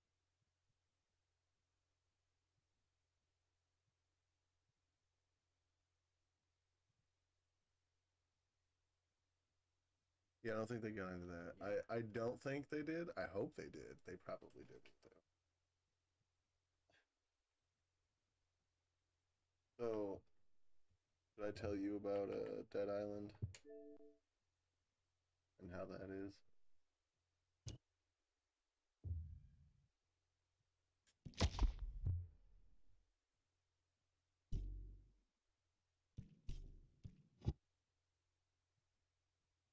Super mid.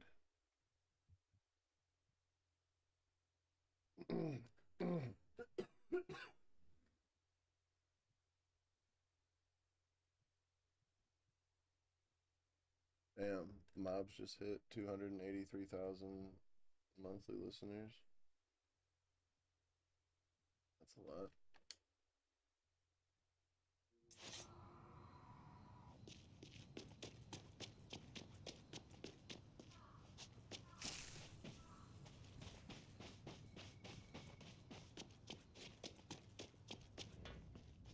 Yeah, unfortunately, you can control this game via Alexa. And I turned that shit off. I tried it. Wasn't worth it. You can, like, do a push-to-talk version. Like, there's, like, a couple zombies. So I don't know. used to be able to wear a headset. Oh. And you would push a button. Oh, that's fucking cool. It was the dopest fucking thing ever. That's because it fucking was dope. smart. You knew what you wanted to do, how many things that you could do, Alright. and as long as you fucking carried that shit up. Bro, that's fucking dope. I wish they had more mechanics like that. But basically, like this guy over here, I could, like, walk into it and be like, hey, zombie. Oh, I actually can. Yeah, and he'll come over here.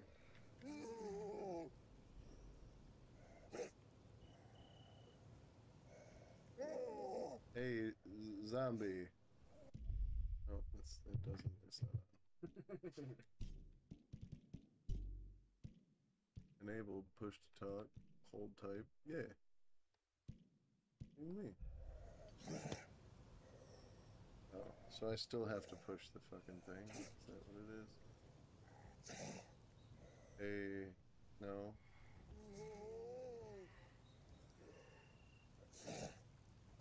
Hey, bitch. Hey, yo, bitch. What's up, man? Yep. That's exactly why I say hey, yo, bitch. Hey, yo, bitch. Alright, well. It worked at one point. For a long time.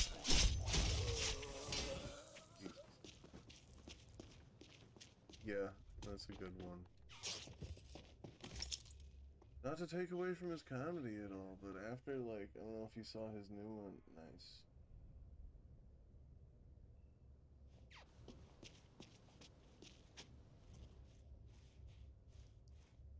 Do us a favor.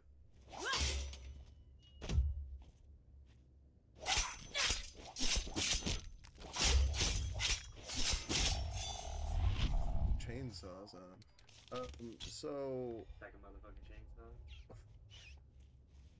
it's for skinning asses raw.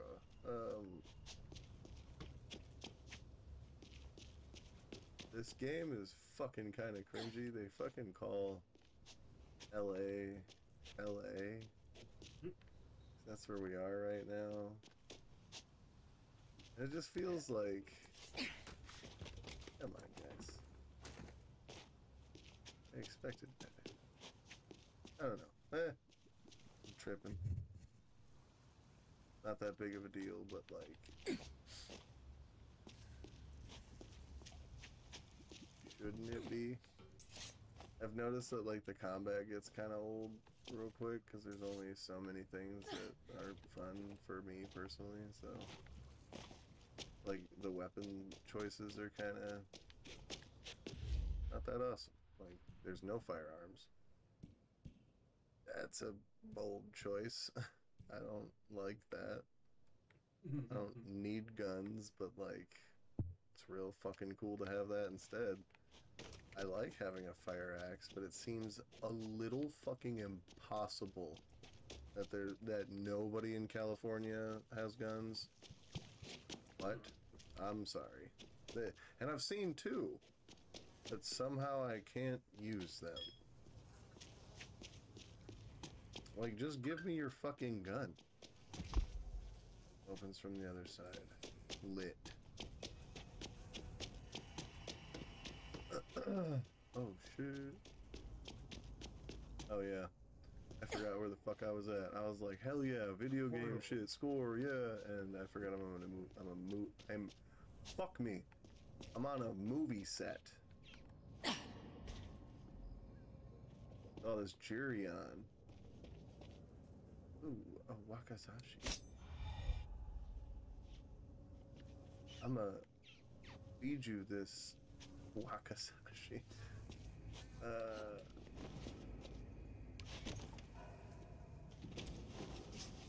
Boo, boo, boo, boo.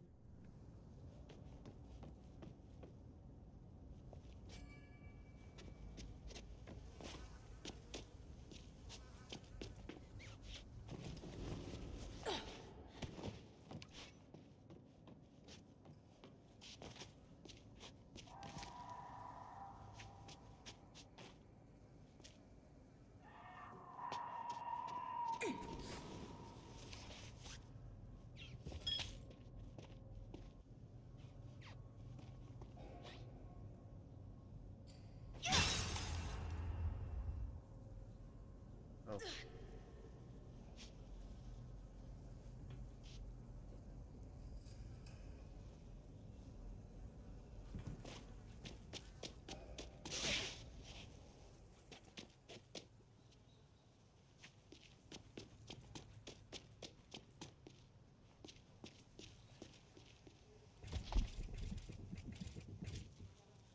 Yes, the door opens from the other side. Fucking where?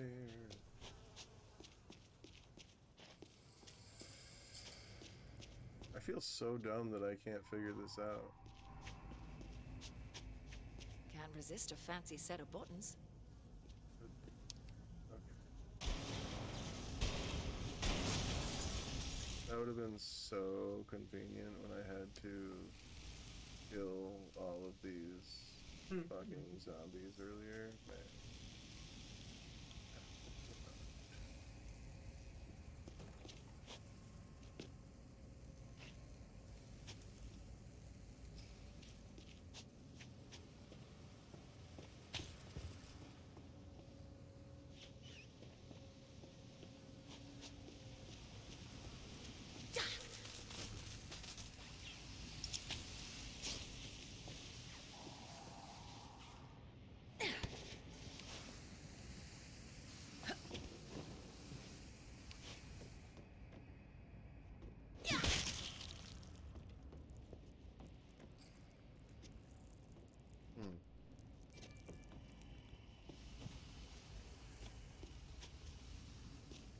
Where the fuck?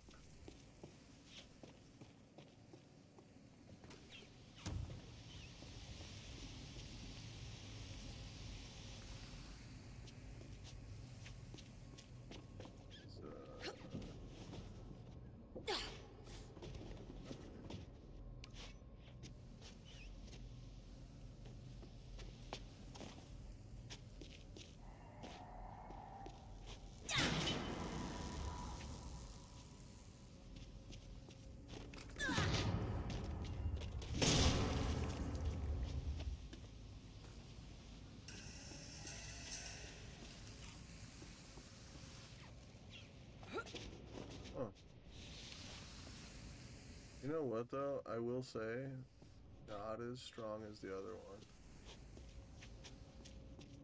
No, not nearly. Cause I feel like the other one I was gone. It's only 40%. That extra 18%. Dude, it makes a difference. Goddamn. It makes a difference. What are those sitting at? 54 and 57. I can't wait to sabotage work tomorrow. No reason I'm doing it. It's like I'm a sleeper cell for Uplifted.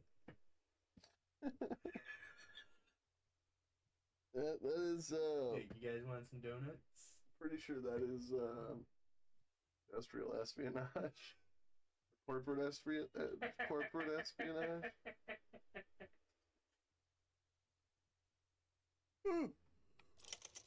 Protein flour plus 5.5 hash rosin.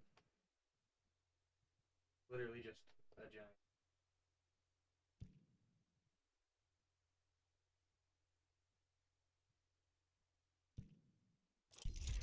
It's just literally Birdman. Yeah. Just that's wild.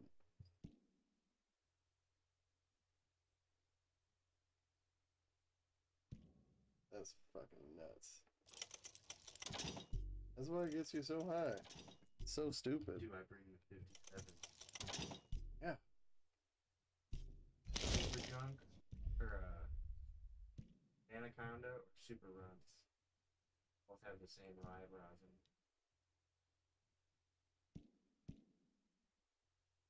Just smoke the Super Run. That's what I have. The flour is Very gassy. What? Oh shit! It's 35 for, THC, but the total cannabinoids. What the fuck? Even if it's 36%, that's really fucking high. That's insane high. That's high as fuck. It's super gassy. Fruity, gas, sweet. Craft cannabis. We do work with some crazy good weed. Probably trimmed. This was probably some of the first shit. No shit. If when, because we trimmed what, like 30.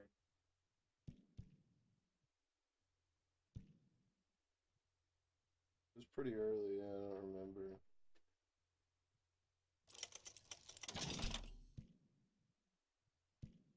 This was harvested 11th. Harvested in June.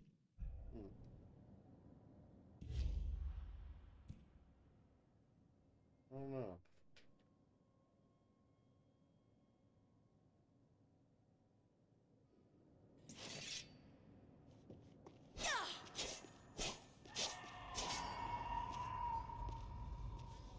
Oh. I like it when video games go into movie sets because it's always so good. Send it.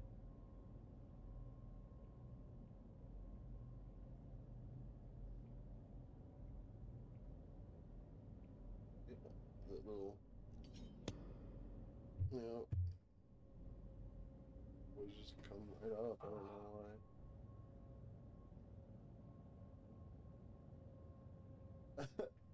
I can get it back out and put it out there for you. I wanted to take a picture of it, just fuck with them, be like, you guys gotta get better on your trimmers. Damn, that was a good. I'm so sorry. I was just like, nah, fuck you. Oh, that's such a douche move. I'm so sorry. It was not on purpose. It was like, that's so easy. Like, look how easy it is. An idiot. Yep.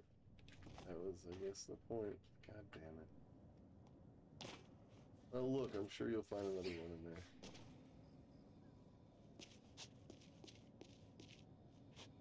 Yeah. Even like that bottom little branch. I cut that branch down.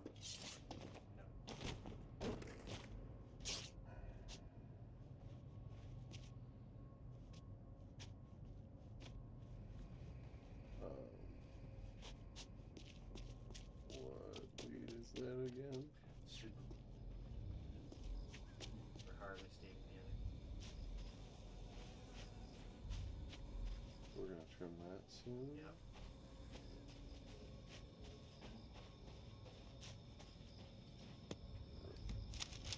There's some deep. One of them's on Saturday.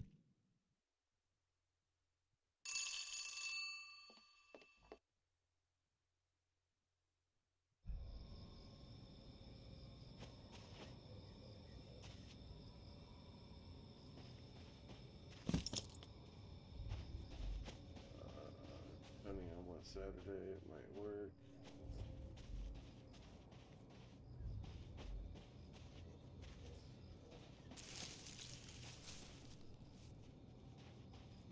Well, we'll see. The 9th of. Be gone with ya.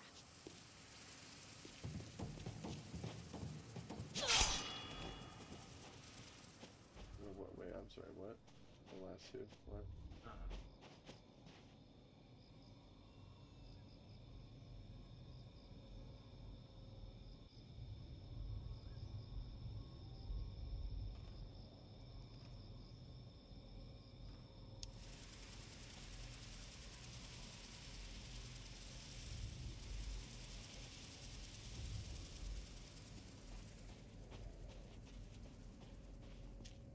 How she sees it.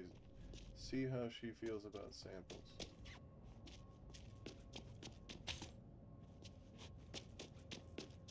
Fucking cunt. Would be on my deathbed like that alien in I almost said Modern Warfare. That alien in Men in Black, the first one. Yeah.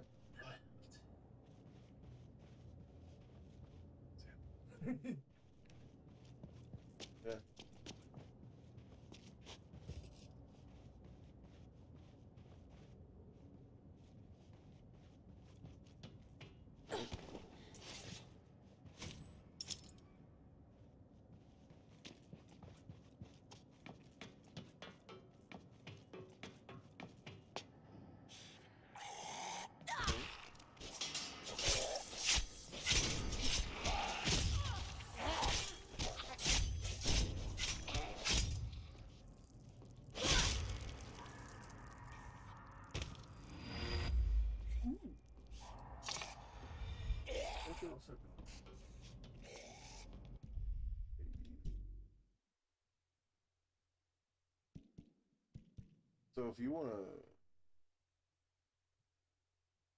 maybe do those. That's what I'm gonna talk to person her. is. If she's not there tomorrow, I'll message her. I don't think she's going tomorrow. I don't think she does flower, right?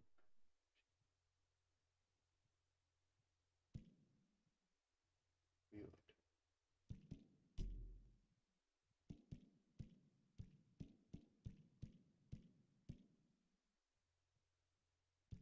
Malcolm.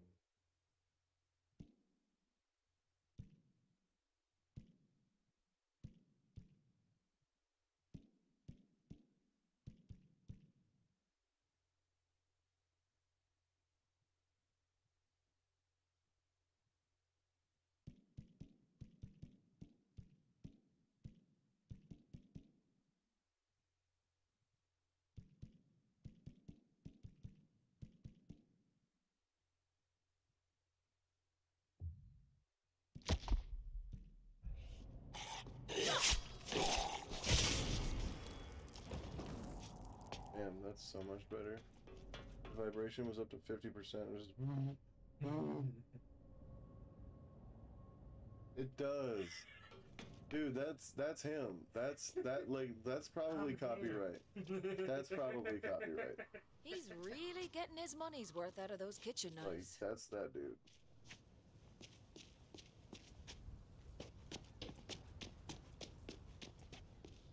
I've always been.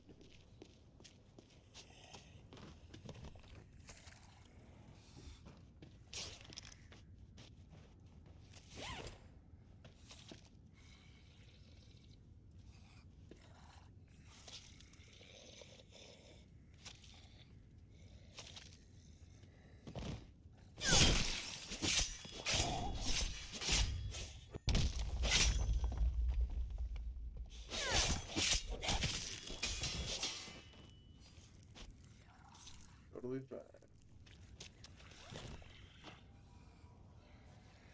Okay. Take this and immediately destroy it. Buck 12.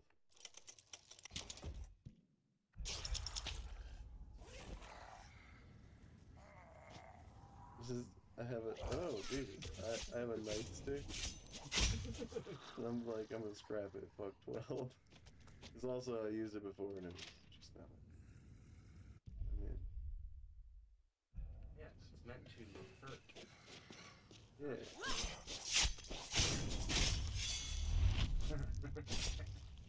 They use their guns for it. Alright.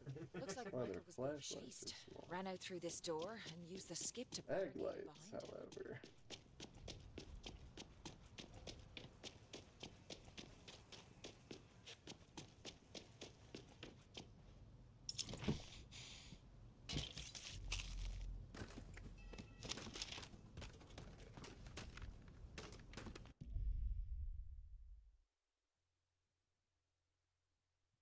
The way it's fucking said pisses me off.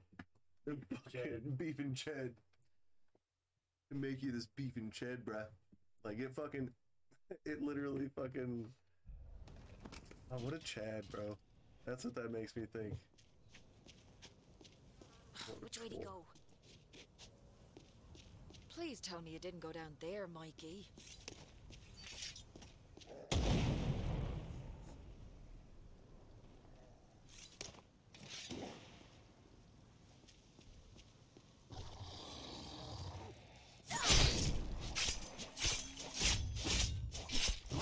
Alright, before Duke comes over...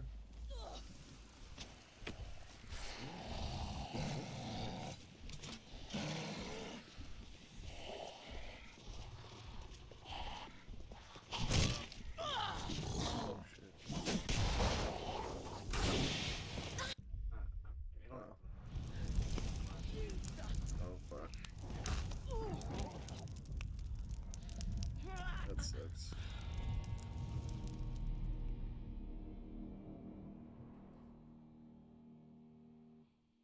Oh. What were you saying? Oh, yeah. Man, I'm gonna be honest. I don't fucking like Bloody Marys. Yeah, run that. Fucking, why? The only thing it's missing is 2 chili dogs, bro. Grounded got a full release, baby.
more? What could possibly be going on? Orlando Brown has to just be done, right? And she slept with Diddy, Bow Wow, Busta Rhymes, Cat Williams, Usher, Terrence Howard, and more. Usher's a gun.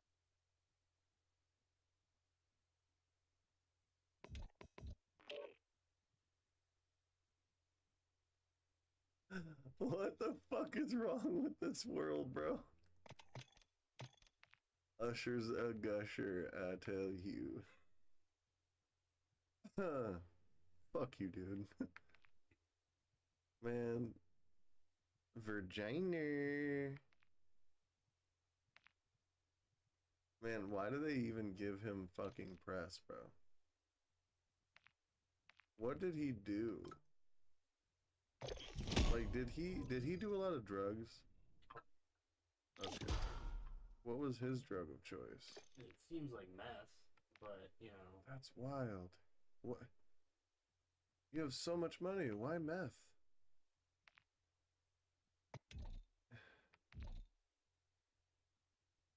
Crazy.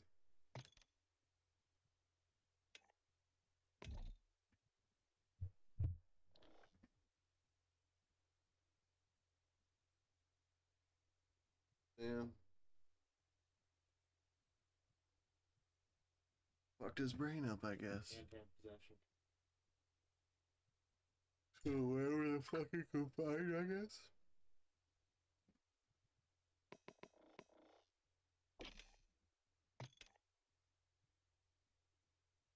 Weirdo, dude. That's one guy in Hollywood I definitely don't fucking trust. At all. Ever. Fucking Orlando Brown. Who did he play? He was in That So Raven.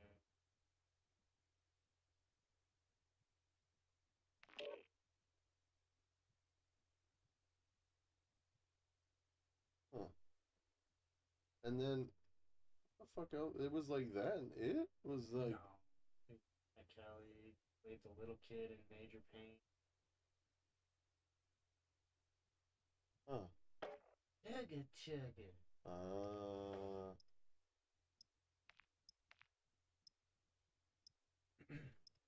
Damn.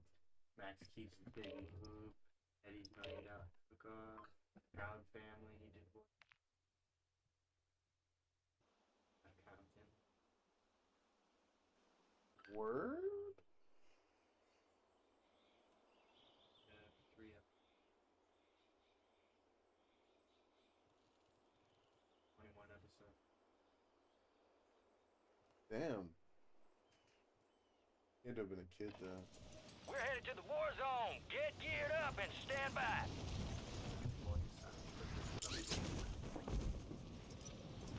You know what? If anybody fucks kids, it's Orlando Brown. I'm not gonna lie.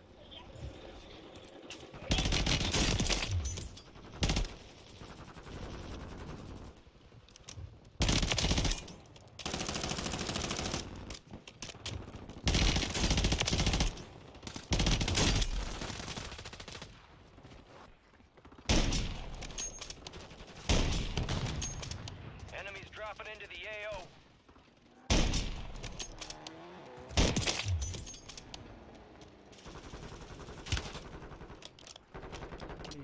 Brown appeared on the back of film, made false claims, among them that he was the son of equal icon Michael Jackson and Orlando Brown, Prince Michael Jackson Jr.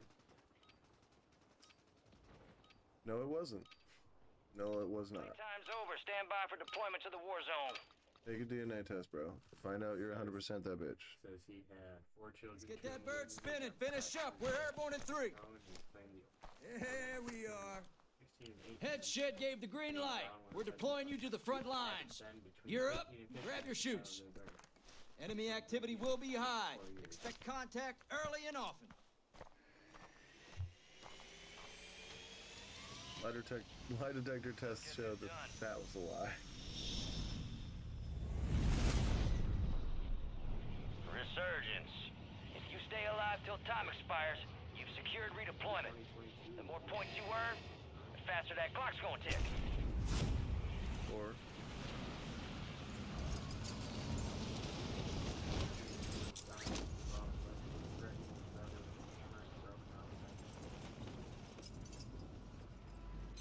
fuck are y'all getting into in the Bloom residence? Max. Enemies are dropping into the area. Watch the skies. Bloom? Did I say Bloom? Different family. Random. Yeah. Different people. I do wonder what the fuck they get up to as well, but for different reasons.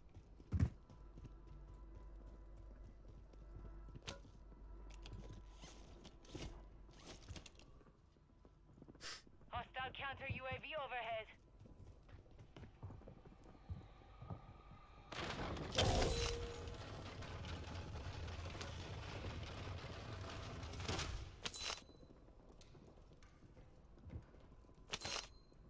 Hostile mosquito is online.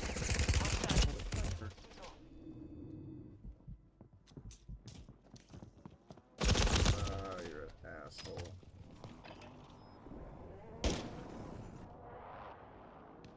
Time for vengeance. You're redeploying. Hostile Guardian has been deployed.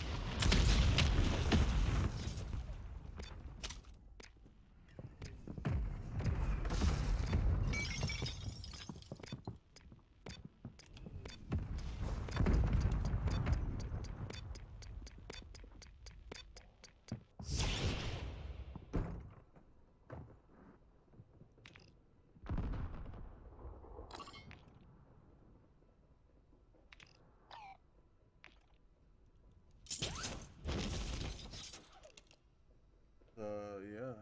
A little container, fuck yeah. Little metal boy.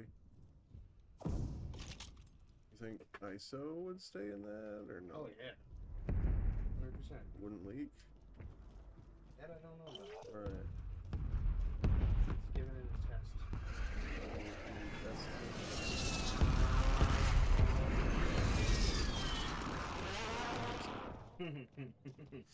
Nothing just fits. This one You got gas moving in. Okay.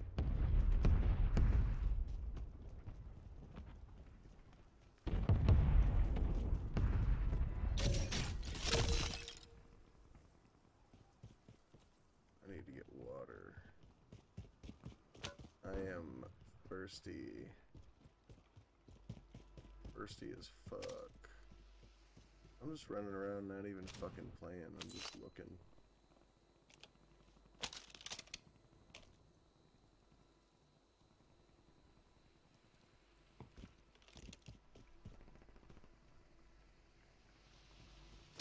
That's terrible.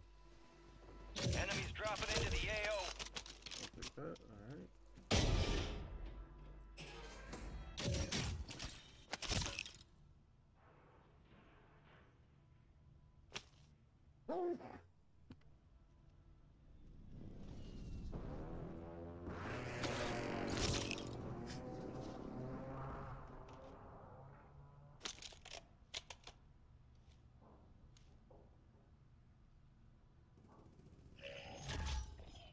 Loadout drop headed your way.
Enemies are dropping into the area. Watch the skies.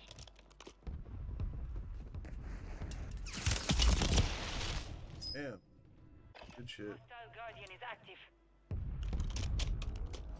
Resurging. Go get your revenge.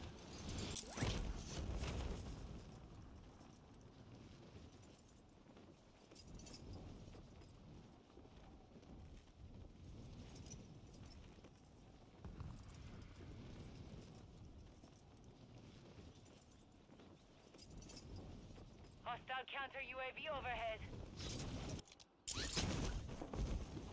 So.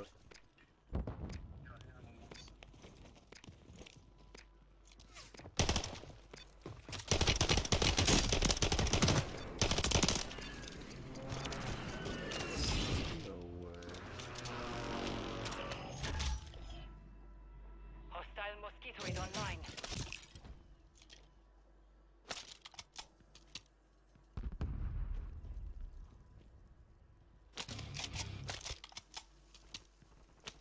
Gas is inbound.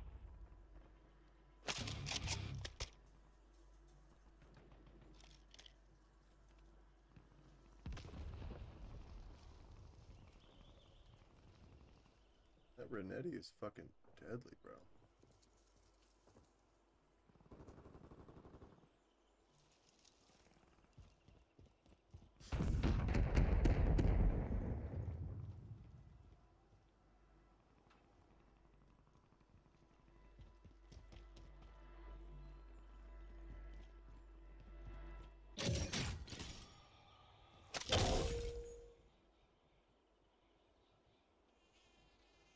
What's up?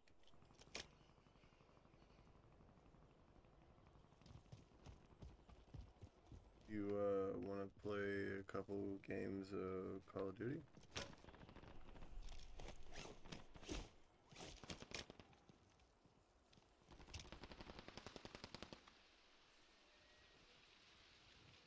Hmm?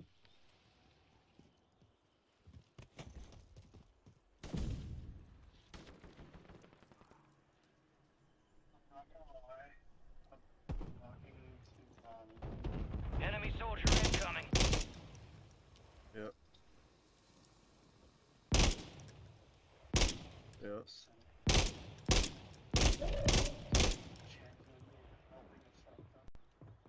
Good. Fire sale active. Buy station prices have been reduced. Right.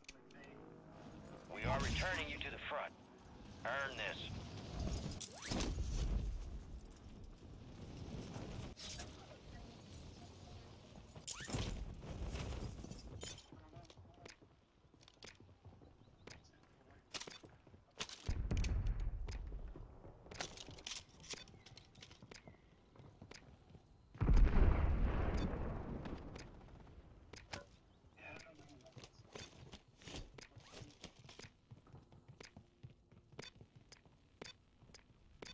Enemies are dropping into the area. Watch the skies.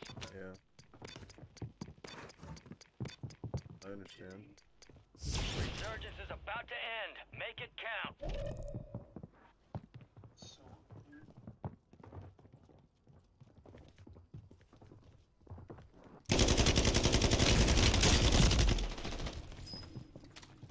Gas is closing in. Yep. Bro, I stream on 3 different platforms. How the fuck do you not get notified? Stand by for redeployment.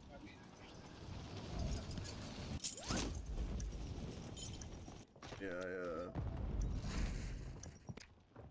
Hostile motor strike near your position. Fire sale's over. Adjusting prices. What?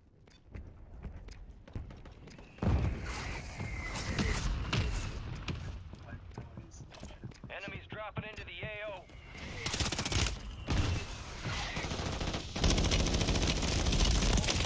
Hey, I got his fucking food. Yeah, because I mean, it's not like you're like, hey, Get ready. You're one bitch. redeploying.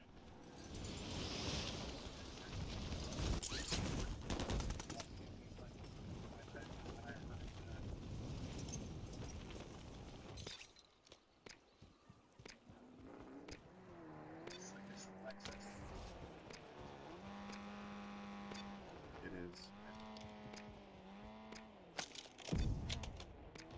Resurgence has been deactivated. This is the end game.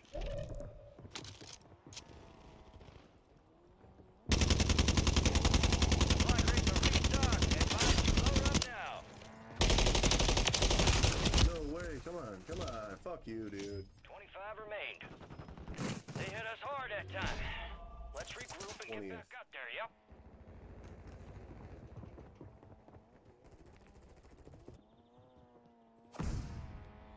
ass.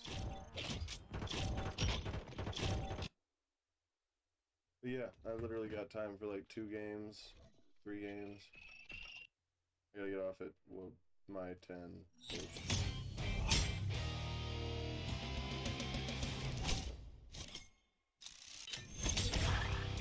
Early as fuck. I want to clear offline. Yes, sir. Where the fuck are you? Invite him. I'm gonna go get water. I'll be right back.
Yo, I just realized something kind of crazy. Well, Chris is online. I like sent him in like a couple invites, and he messaged me. He's like, "Give me 5 minutes." I told him to join the party when he's done, and he just said okay right now. But I realized I clicked on his fucking file and it like showed his name. He has the same fucking name as one of my old coworkers. Like the exact same name? And like first and last name. It's weird. Chris Young. Oh, well, way to dox a guy on a fucking stream, but Well, but random as fuck. I keep forgetting that you're on stream right now, but yeah. Random as fuck though. Here, I'm gonna hang up on this. I mean, he's from down south though. He's not from where your dude's from, right? Yeah, I know. I know. I just noticed that, and I was like, wow, that's funny.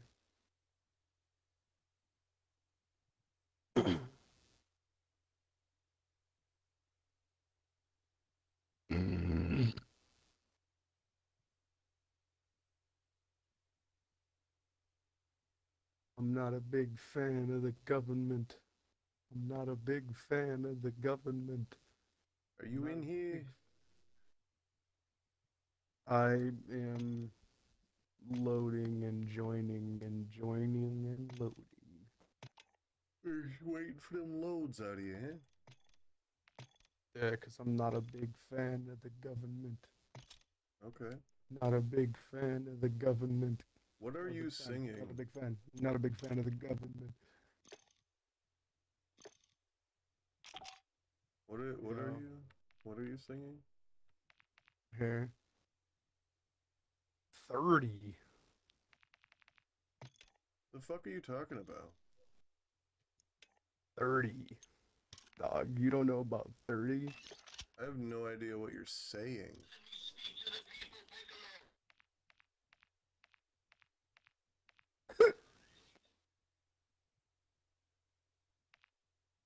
What? It's so hang on.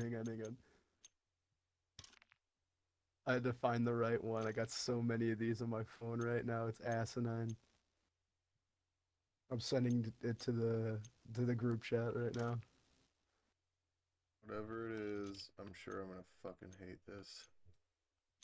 Oh, it's great. You're gonna hate it and love it at the same time. It's fire, but it's absolute trash.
Vegeta is not a big fan of the government.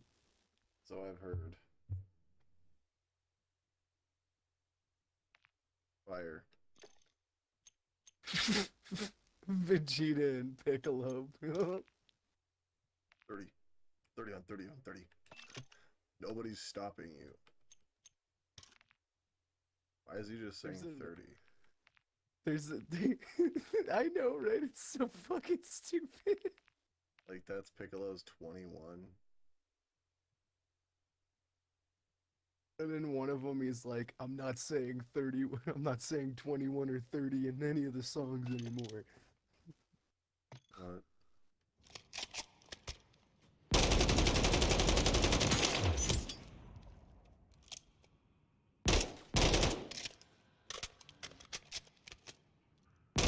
Smoking ops in the Honda Civic. Smoking ops in the Honda Civic. Smoking ops in the Honda Civic. Why you like this? Because of this.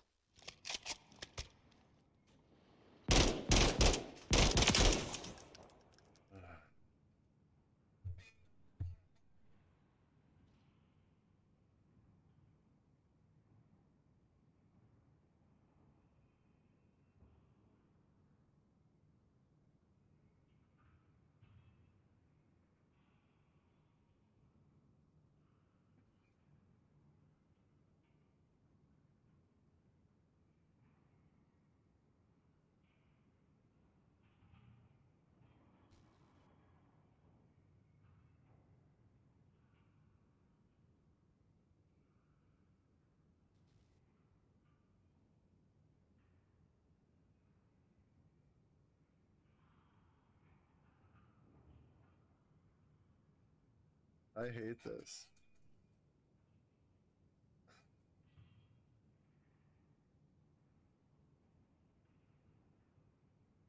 I love the end of it. Stop. It's just like, hey, fucking stop. Like, Dumb. I'm smoking ups in the Honda Civic. Why does he sound like... Hear me out. Why does he sound like Obama? That's a little messed up there, guy. Doesn't he though? A little bit, yeah. Yeah. What are you thinking there, huh? I don't know. Thinking thinking about getting a glizzy in my teeth, you know what I'm saying? Nom, nom, nom, nom. I'm done. Good. Because I'm smoking ops in the Honda Civic. Okay.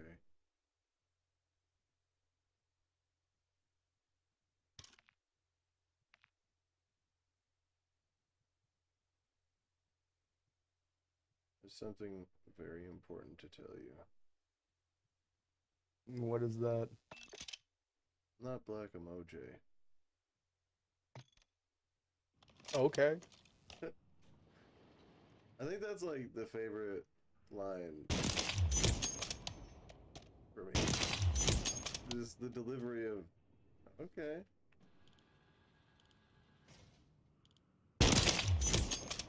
It is salad.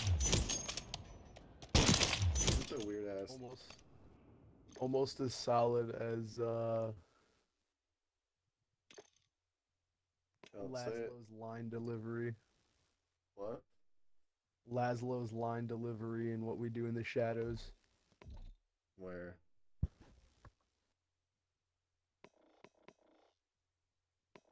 I'm smoking ups in the Honda Civic. I hate that you just said that. Because it made me think you were actually talking about something, and then you're like, I'm just joking. You know what I mean? No, I mean, I sent you what I was talking about. The thing about Laszlo. Oh, what about it? You said his line delivery. Yeah. Oh, I thought you were saying like a specific thing. I was like, what part? Like, No, just like his New line York delivery City when he's or being, something. yeah, like shit like that, you know, or like with those moments where he's just like, what the fuck? Yeah. Like the mispronouncing things, like kind of on purpose, gets me. I think it's funny. Oh yeah, dude, that shit fucking kills. It's so funny. What was the one? Where's the place he went? Jackie Daytona. From That where was did he like go? one of my favorite bits from like the whole fucking show. Especially when he ends up having to fucking like kill everybody and like Yeah, like the fact that he burns went. the fucking place down. He went as far as to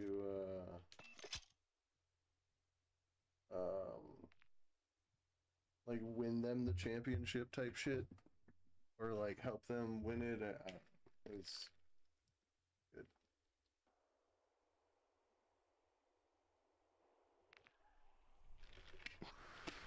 Coaching the women's softball league, or Check your gear and weapons. not softball, volleyball. Smoking ups in the Honda Civic. I hate you. It's fired up. Oh, give it a day. I'm gonna have T saying that unrelentingly. Like, without relent.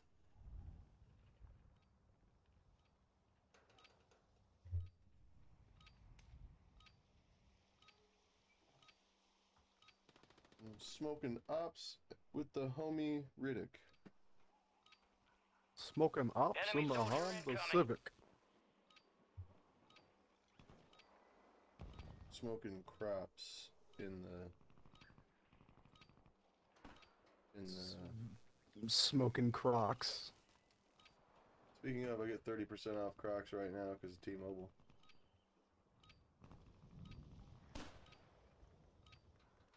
Enemies dropping into the AO.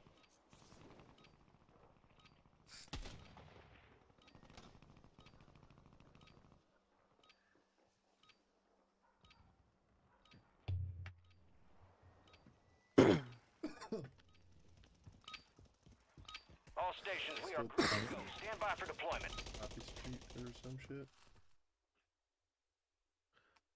Prep for dust Bitch, off. you We're thirsty. up in 3 mics. Let's move. Please grab a spray. Gang's all here. So your Work character's came like down. bright We as are fuck. green to go. So gear up. Yeah. Grab your shoots. We're going to the war zone. Rules of engagement are Yeah, simple. it loaded Weapons in. free It on loaded all in threats. without textures for a second, and like your character was just like white as fuck, like pinkish white, like on some god shit. I'm just weird, bro. I am God. Yeah, like fucking bunny god. Oh, this is Drop point for minions. your squad, soldier. Interesting choice, brother. It will be an honor to die with you. Die we shall, friend. Got one guy dropping in on you, like right on top of you. Yes, sir. I'm like 5 seconds behind you.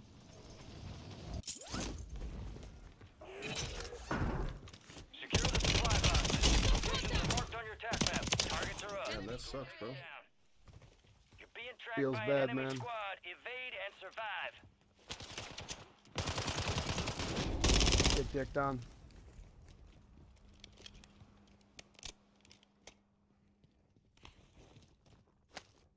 I have a Macintosh.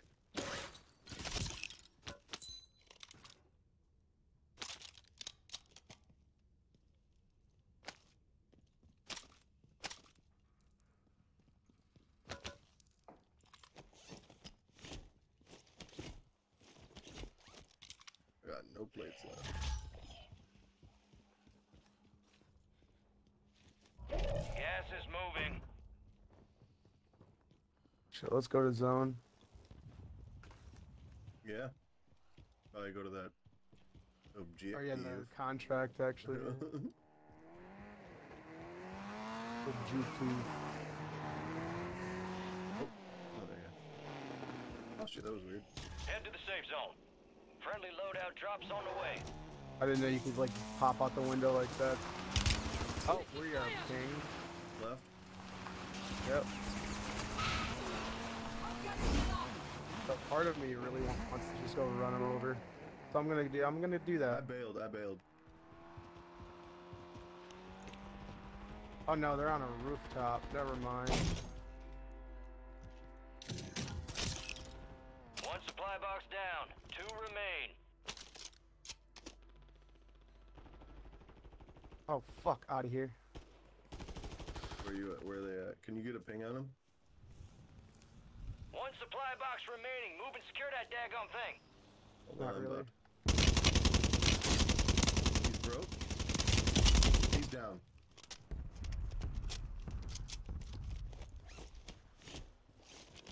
Rushing. He'll stop. He's Okay, done. no. It's not a squad wipe. Oh shit, his homie's right there. Fuck. He's right here. Oh my god, he just got ran over. The gulag. You both just got ran over? Yeah. Your squad mate has entered the gulag. They'll need to survive to redeploy.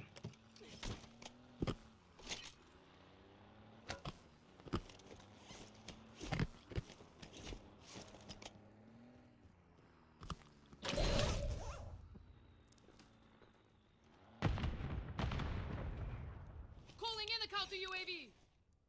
Copy. UAV deployed. Let's go, let's fucking Squad go. mate redeploying to the AO. Yours? I'm coming back. Fuck I yeah, got like bud. 15k in the gulag. Oh my god.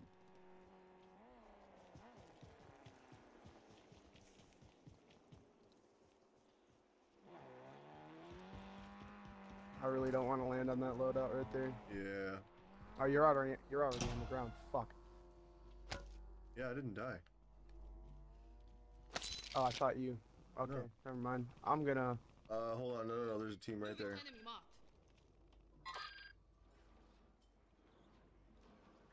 Counter UAV. You see me? Hit him if you can. Gas is inbound. Marking a new safe zone. I really can't at the moment. Fuck, they're moving on me. All supply boxes Anyone secure. got me, Captain? Contract complete.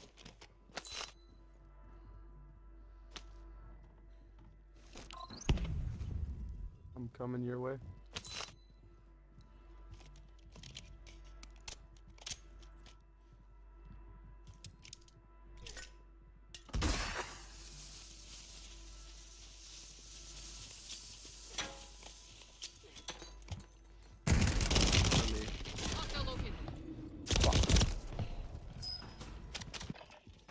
on the very top floor. This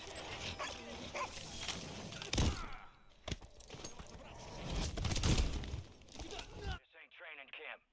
It's the gulag. And you gonna have to fight to earn redeployment. This ain't training camp. It's the gulag, and you gonna have to suck my dick.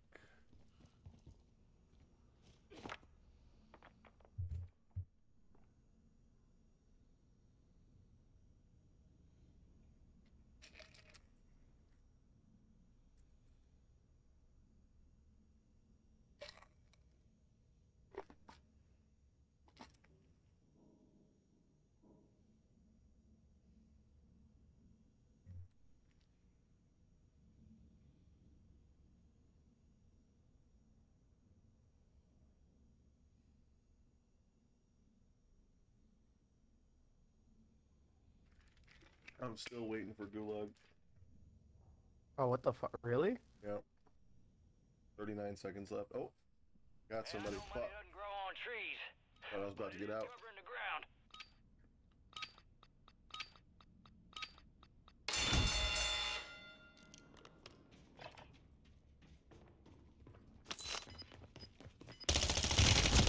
What? Gave it a solid try.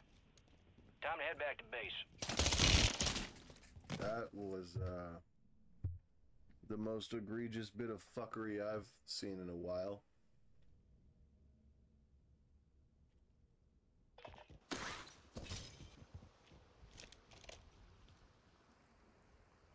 Well, if you get the chance.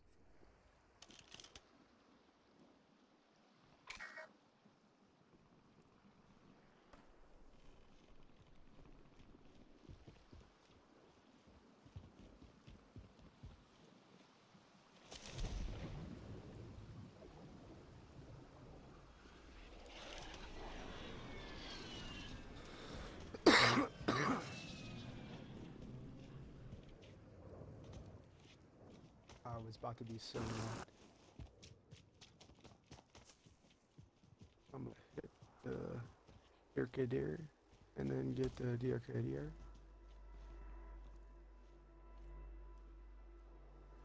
You got gas inbound. Safe zone relocated.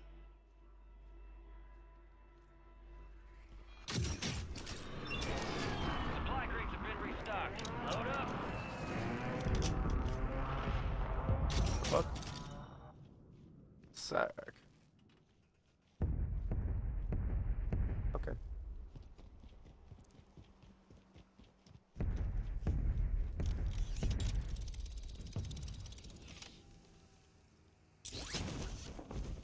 Dude's to your left.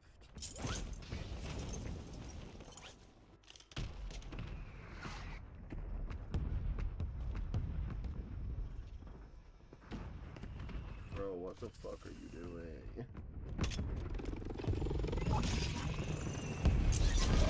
Oh, come on, bro. Gulag is closed until further notice.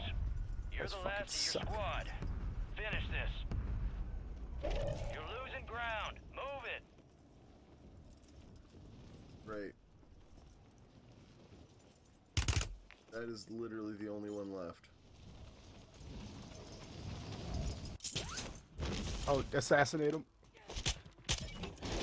Let's go. Let's go. That's hilarious.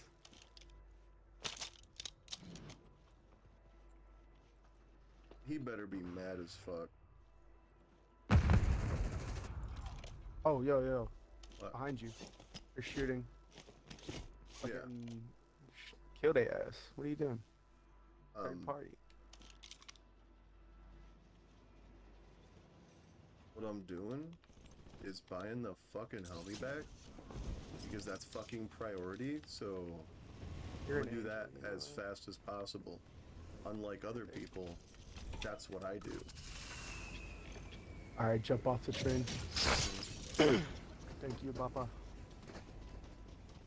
Oh shit! I have to jump to the other side of the train. The train kind of fucked me. Uh-oh. There's people on top of this building.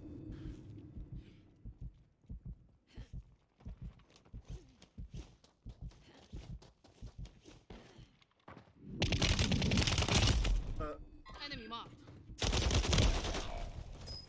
Yep. They chased after you and didn't know I was there, so I put a couple plates in. Safe zone. Oh my god, there ain't no fucking way, We lost bro. that I one, was so but we'll get scared. those some bitches next time. Bro chased me down. Yeah. He almost died. It's kind of bullshit that we both fucking died by him. Oh.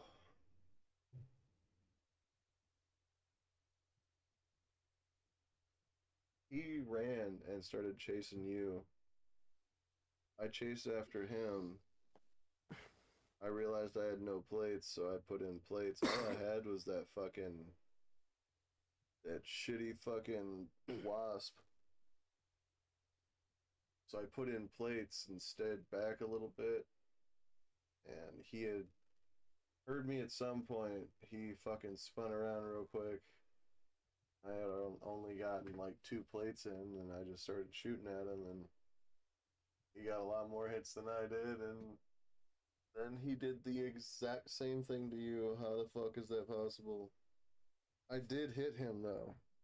Like, fuck, man. Sound good, babe.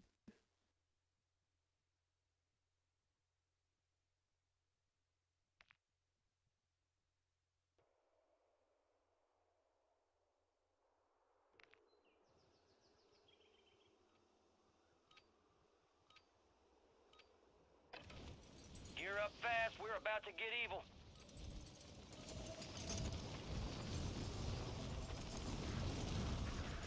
You're up fast, we're about to get butt fucking.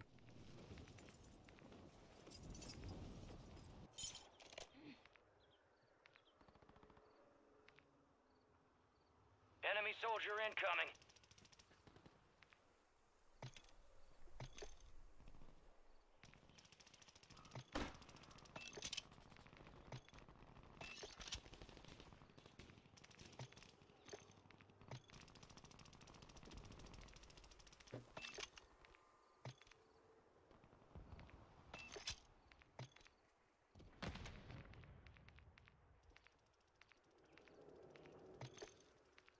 All stations, this is Shadow 01. Deployment to the war zone has been authorized.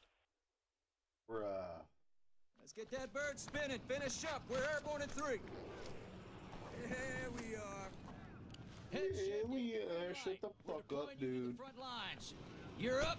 Grab your chutes. Hate that guy. Activity will be high. Expect contact early and often.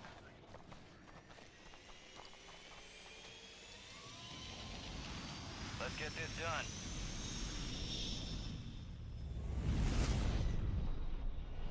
Mark a drop point for your squad and lead them in.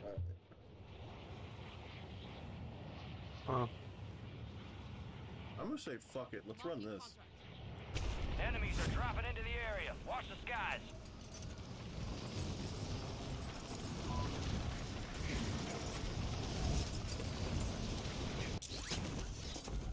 Eliminate all targets in the AO. I mean, shit, we fucking... Oh, shit. I was gonna say, we fucking forget him half the time, so...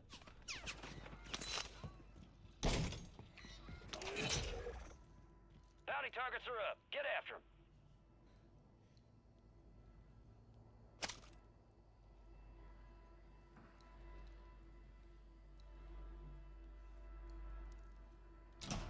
I'm on my way. Please set me free. Oh shit, there's people. Fuck up, fuck. Yeah, I can't help you at all, bro. You're lit, bro. There's people fucking everywhere, dude. Are you shitting me? You know what you're talking about,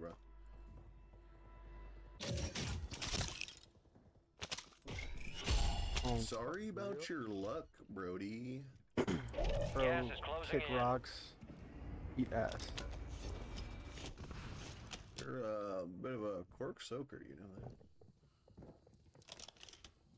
that. Yeah, there's people on your building. Yes, ma'am. I'm in your building trying to help you and dying. That's cool. I'm crawling to your door. He's killing me. I'm actively dying right now. Two of them, don't do it. Oh, fuck out of here with that sliding shit, dude. I can't stand it sometimes. Why is it already like that fucking sweaty, like in the beginning? And there's like mid-ass weapons, bro. Yeah.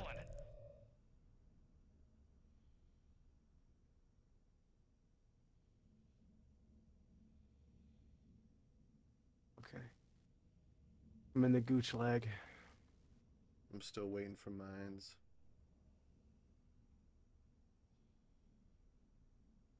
Mines. I'll kill myself out.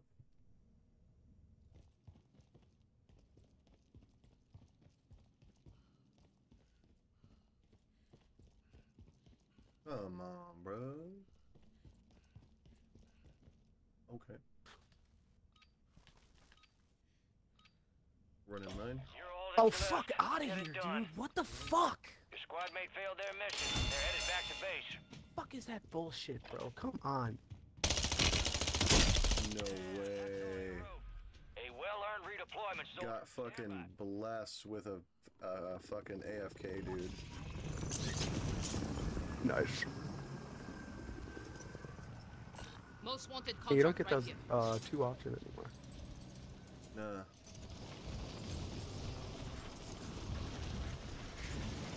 Yeah, you see it. It's nasty. We trying. I know somebody's shooting at me.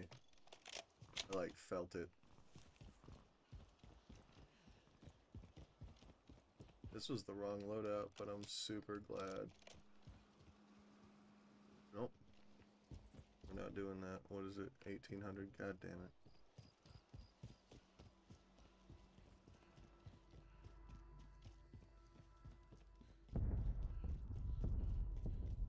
I'm in danger. This looks familiar.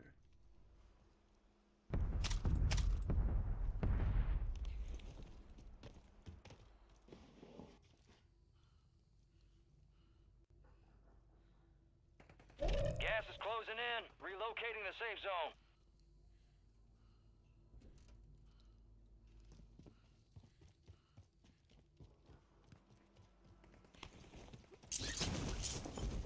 We gonna try it.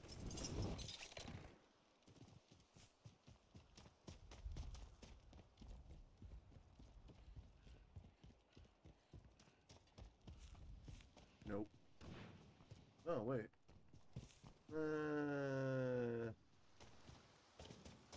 No.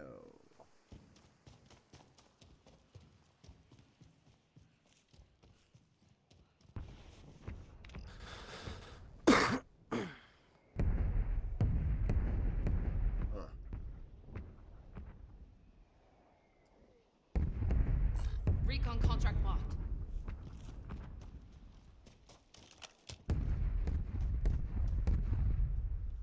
This is also a very loud loadout.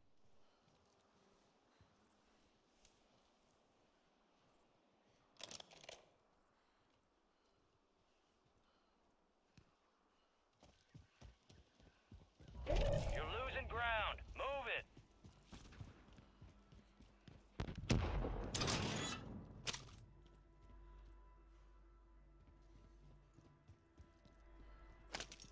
Enemy soldier incoming. Fuck. Leave Brittany alone, dude.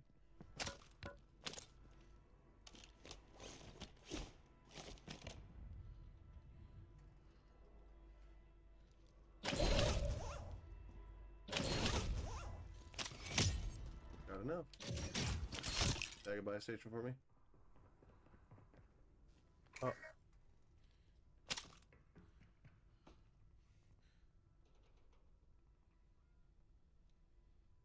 Fuck.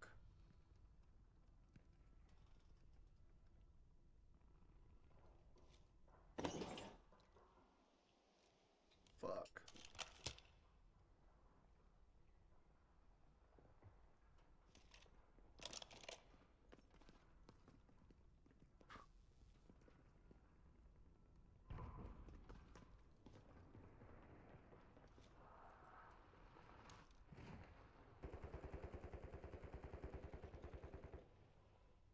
There's a dude very much on me.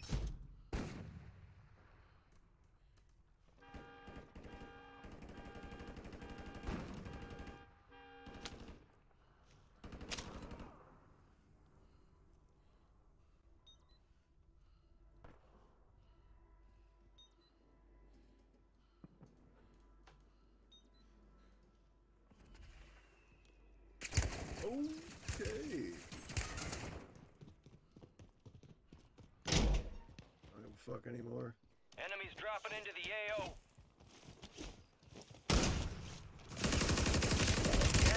No! New safe zone located. The enemy Damn. took that one, but we'll I get 'em forgot to back. hit up. I would have had you. I just forgot to hit up, bro. Damn. I'm not gonna lie, I hate that on this one. I really fucking hate that on this one.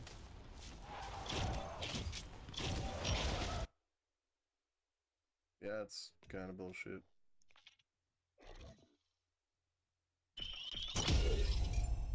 Oh, Chris said he was like playing a game or something. Well, those were my 3 games, man. Oh, damn. Well, it's 10. I gotta get to bed. Well, actually, I gotta go You good? shower. Fish easy, bruh. Well, you have a good night, man. You too, bro. I'll talk to you tomorrow. Alright, I'll talk to you, man. Alright, peace, man.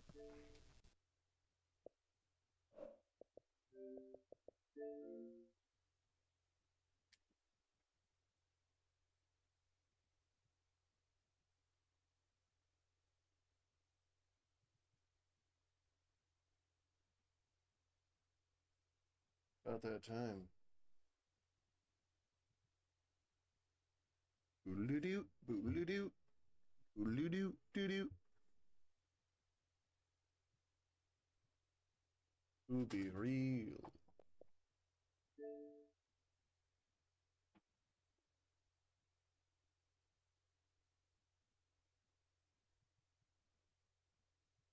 Show me way.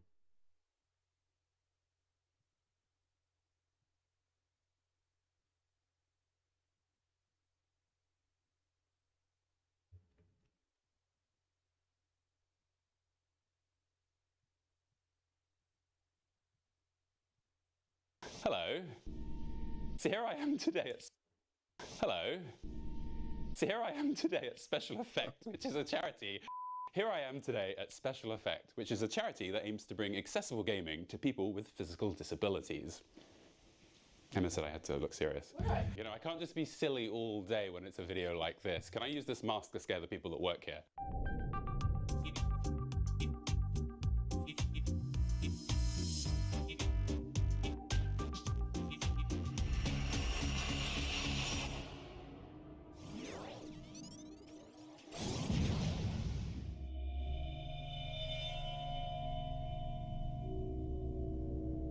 The first tech we're going to look at is called eye gaze, which is a camera that follows your eye movements and then uses them to control a cursor on a screen. And this sort of tech would usually be used by someone who has little to no mobility in their body. So what we're going to do is we're going to set this up so that it can recognize the shape of my eyes in order to locate them on the screen. It's just like the Wii. They hate it when I say that. So we do the initial setup while I ask if we can pretend that eye gaze actually involves removing your eyeballs. So tell me, could we set this up so that I could have a go using my eyeballs? Yep, we'll just need your eyeballs. See, now they're catching on. Disclaimer, this software does not remove your eyeballs. And we calibrate the software so that I can play Fallout 4. And you'd think this would be complicated, but it only took me about 1 minute. Oh, I'm great at this. And before I knew it, the computer was tracking my eye movements, then 10 seconds later, I was playing the game. Much easier than setting up the Wii, am I right? The way it works is fairly straightforward. Where I look on the screen is where my character will face. And rather than press buttons on a keyboard, the buttons appear on the screen, and you press them by looking at them. It's incredible. After I'd only been playing for a few minutes, I was still able to... Top-notch programming there, Bethesda. I know it's a charity video, but I can't help myself. I'd only been playing for a few minutes, and I was still able to explore and defeat these bloat flies. This is just incredible. Though it did, of course, help having Dogmeat by my side. Help me, Dogmeat! Dogmeat, come on. Do something! Now, because our eyes only look in one place at a time, as you play, you use them to press one button at a time. So things like walking are just toggled off and on, leaving you free to press other buttons while your character walks. But in situations where users can use even just one other physical button, it makes this software even more versatile. But the point is, I let go and have some fun. I could probably help for a few caps extra. How do I even know what caps are? Sorry, I'm critiquing the game while I'm supposed to. You can imagine how meaningful this is to someone who can't actually physically get out and walk. And such a person is Sam here, who's used eye gaze to explore the opening of Fallout 4, though he has spent a lot more time using eye gaze for games like Civilization 6. I went to visit him actually, and we saw on Windows settings you can see when your active hours are, and he said something like 3 a.m. because he just spends like all night just playing Civilization 6. And I would agree that is time definitely well spent, as long as Gandhi doesn't nuke you. So what we're going to do now is we're going to look at how eye gaze allows you to play Minecraft. And we have Harry here. Hello. I'm sorry, I'm terrible at this. Now, it's key here to note that Fallout 4 needed to be set up and customized by the genius programmer Sachin here. But iMine is a program that is ready out of the box that you can download and play now from the Special Effect website. You just need the game, your Minecraft account, one of the cameras, you download the whole thing, installs itself, you're good to go. Anyone can play iMine anywhere in the world. Let's do it. So Harry set up the very quick calibration for me, which involves looking at these blue dots until they explode, which I will admit was almost as fun as the game itself. And after about a minute of setup, a cursor appeared that tracked my eye movements. Here we can see that Minecraft is a great fit for eye gaze, as you can get by with not too many buttons. You look at the mining button and you start to mine. There's a place block button for placing objects, and a walk button for walking. And most importantly, there's an attack button. Yes. Die. Harry works for a serious charity, and I constantly shame him with my murder. But the whole idea of it was to give people access to, this large creative world, this way of being creative and free. They can build whatever they want, they can be whoever they want, hang out with their friends, and having a physical disability shouldn't be a barrier to that. There we go. I think that's redeemed all of my terrible actions. Anything important to say, me? I'm just destroying this beautiful world. Great. Also, I have to say this. I couldn't believe that this software was called iMine. Seriously, none of this stuff is about removing anyone's eyes. Anyway! So before we move on, I just want to say that everyone who works here at Special Effect was so great and welcoming, and they all clearly love their jobs here. Sachin, have you got the accounts ready? Yep, all paid in. I don't think Sachin has anything to do with accounts, but I'm not going to judge. They also made me this absolutely incredible cake. I couldn't believe it. They even gave me a knife to cut it, which I think they regretted. Slice. I'm the best knife cut cake. But we all got to enjoy the cake like civilized adults. I'm really sorry I ruined this lovely moment. And now back to some more gaming. I just had a very strong coffee with lunch. Seriously, I think Paige was trying to poison me. So what we're going to do now is we're going to move away from eye gaze and look at some accessible tech if you can interact it with your body or your hands as opposed to just using your eyes. But Harry's here to tell us about it. What we've got set up here is a replica of an adapted gaming setup that we might use with like a service user. With this little white box here on the table, that is the Xbox adaptive controller. But on the back, it's got a bunch of little ports, and there's one for the A button, B button, D-pad up, D-pad down. So how it works is Special Effect take this adaptive controller that plugs into your Xbox, and there's one for a PlayStation 2, and then connect specialized buttons to it, and they effectively build you a larger scale controller that you can interact with however suits you. This setup here would be for a user who may not have steady control of their fingers, like someone with cerebral palsy or a high spinal injury, and thus the joystick is controlled with the chin, Blue Steel, and to match this sort of setup, the main buttons below are much larger and more sensitive than a traditional controller. And so here we go. So I'm using this setup today to play Sonic Racing, and wow, it certainly is something. With characters like Sonic, Music Gator, Sonic, Sonic, and Sonic. How could you go wrong? So the race starts,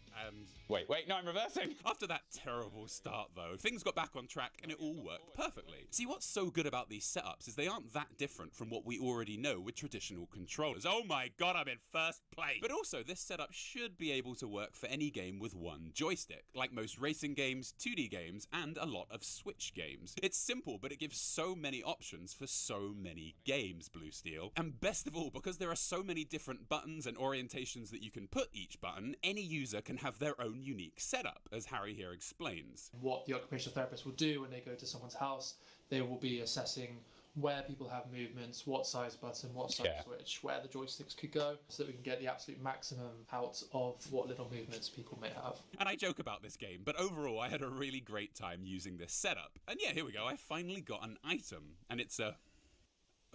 What is this game? And so that's basically the end of all the major kit I used on the day. But I also got to sit down with Paige Harvey, who is the community manager for Special Effect, to ask her some questions. So sit back and enjoy my awkward introductions, my frankly terrible hair. I have no idea what happened to it that day, but do enjoy Paige's excellent explanations. Today we've seen loads of accessible technology to help us play video games.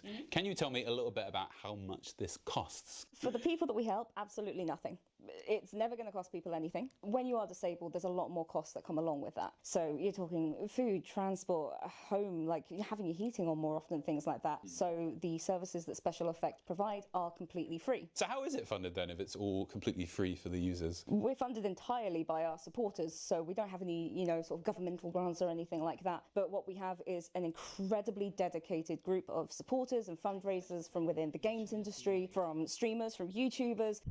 People that go out and do fun runs, they bake cakes, and every single penny that they donate literally goes back into helping people with playing games, with technology, with talking to their loved ones, to accessing schooling. And how big is Game Blast as a part of all of that? Oh, Game Blast is big. Game Blast is one of my favourite things in the entire world. Tell me about it. Game Blast is one of our big fundraising events. Happens every February, right at the end, last weekend. And what we do is we invite the global gaming community to join us, whether that's industry, whether that's streamers, content creators, YouTubers, TikTok, and we say, run a stream.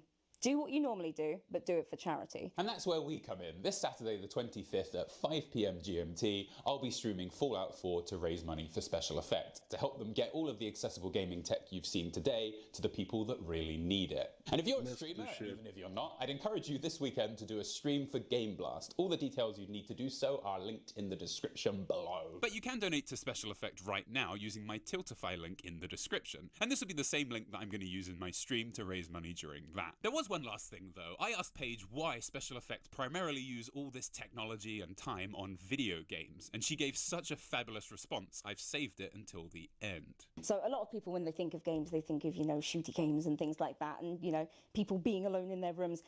It's not like that at all. A lot of the people that we work with, they just want connection and family. And there's been lots of families we've worked with who've said, my little boy can't go out and play football with his brothers, so he just has to sit inside and wait. And we said, no, thank you, that's rubbish. So we get them all set up with like EAFC, and then they can all play football together and get to compete in the exact same way. It's bringing together lives. It's having fun. It's an escape from some of the parts of life that aren't that accessible. That's why we love it. It does so much good.